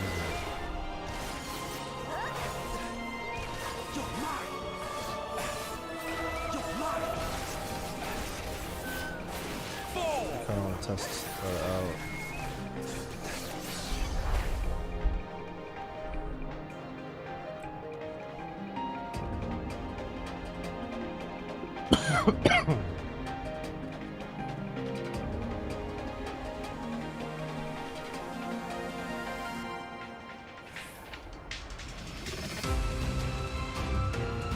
Okay. Oh, I see.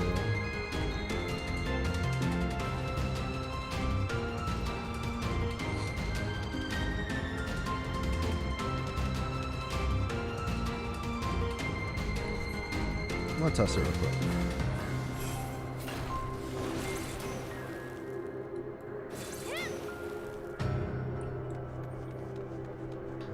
test it out.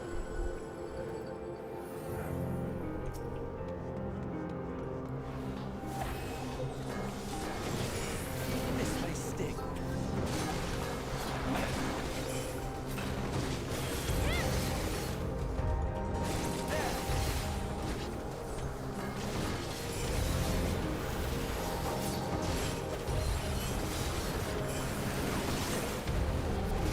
Fly true.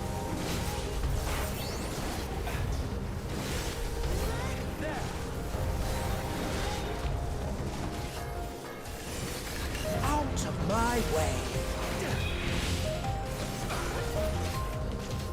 I'm trying to see how you do this. I see you opening. I have you. I see you opening. Okay, so it's gotta be a combo action. So you like this? Oh, okay, there we go. That does it.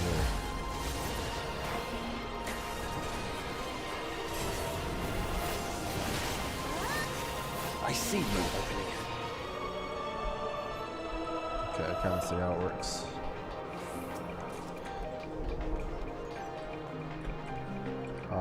What's wrong?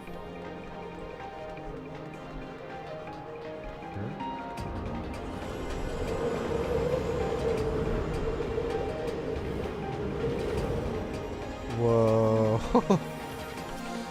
Yeah, these dungeons getting a lot more vertical. Yeah. Or verticality. Hear their answers before they're expunged from existence. Alright, let's just try it. Put thoughts on that.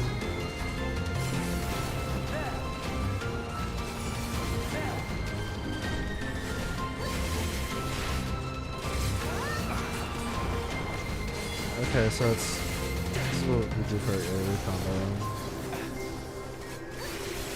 Have a taste. Out of my way.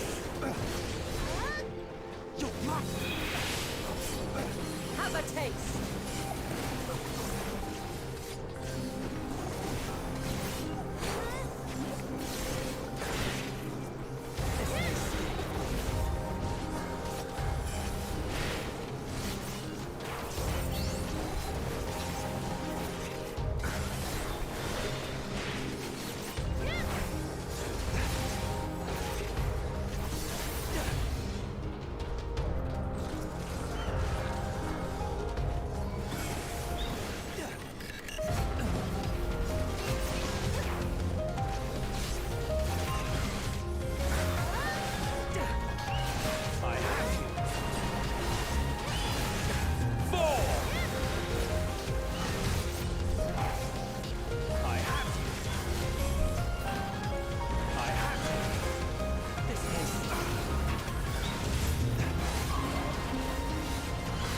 This all the AoE skills that does that.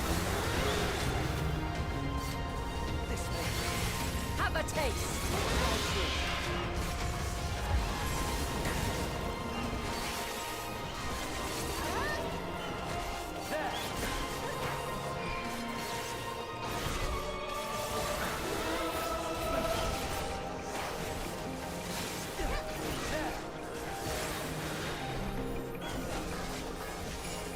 I'm not entirely useless.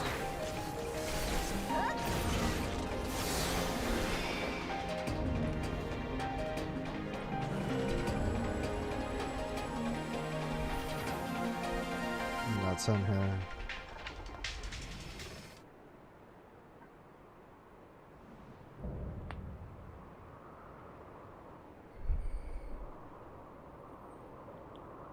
So, it comes to this.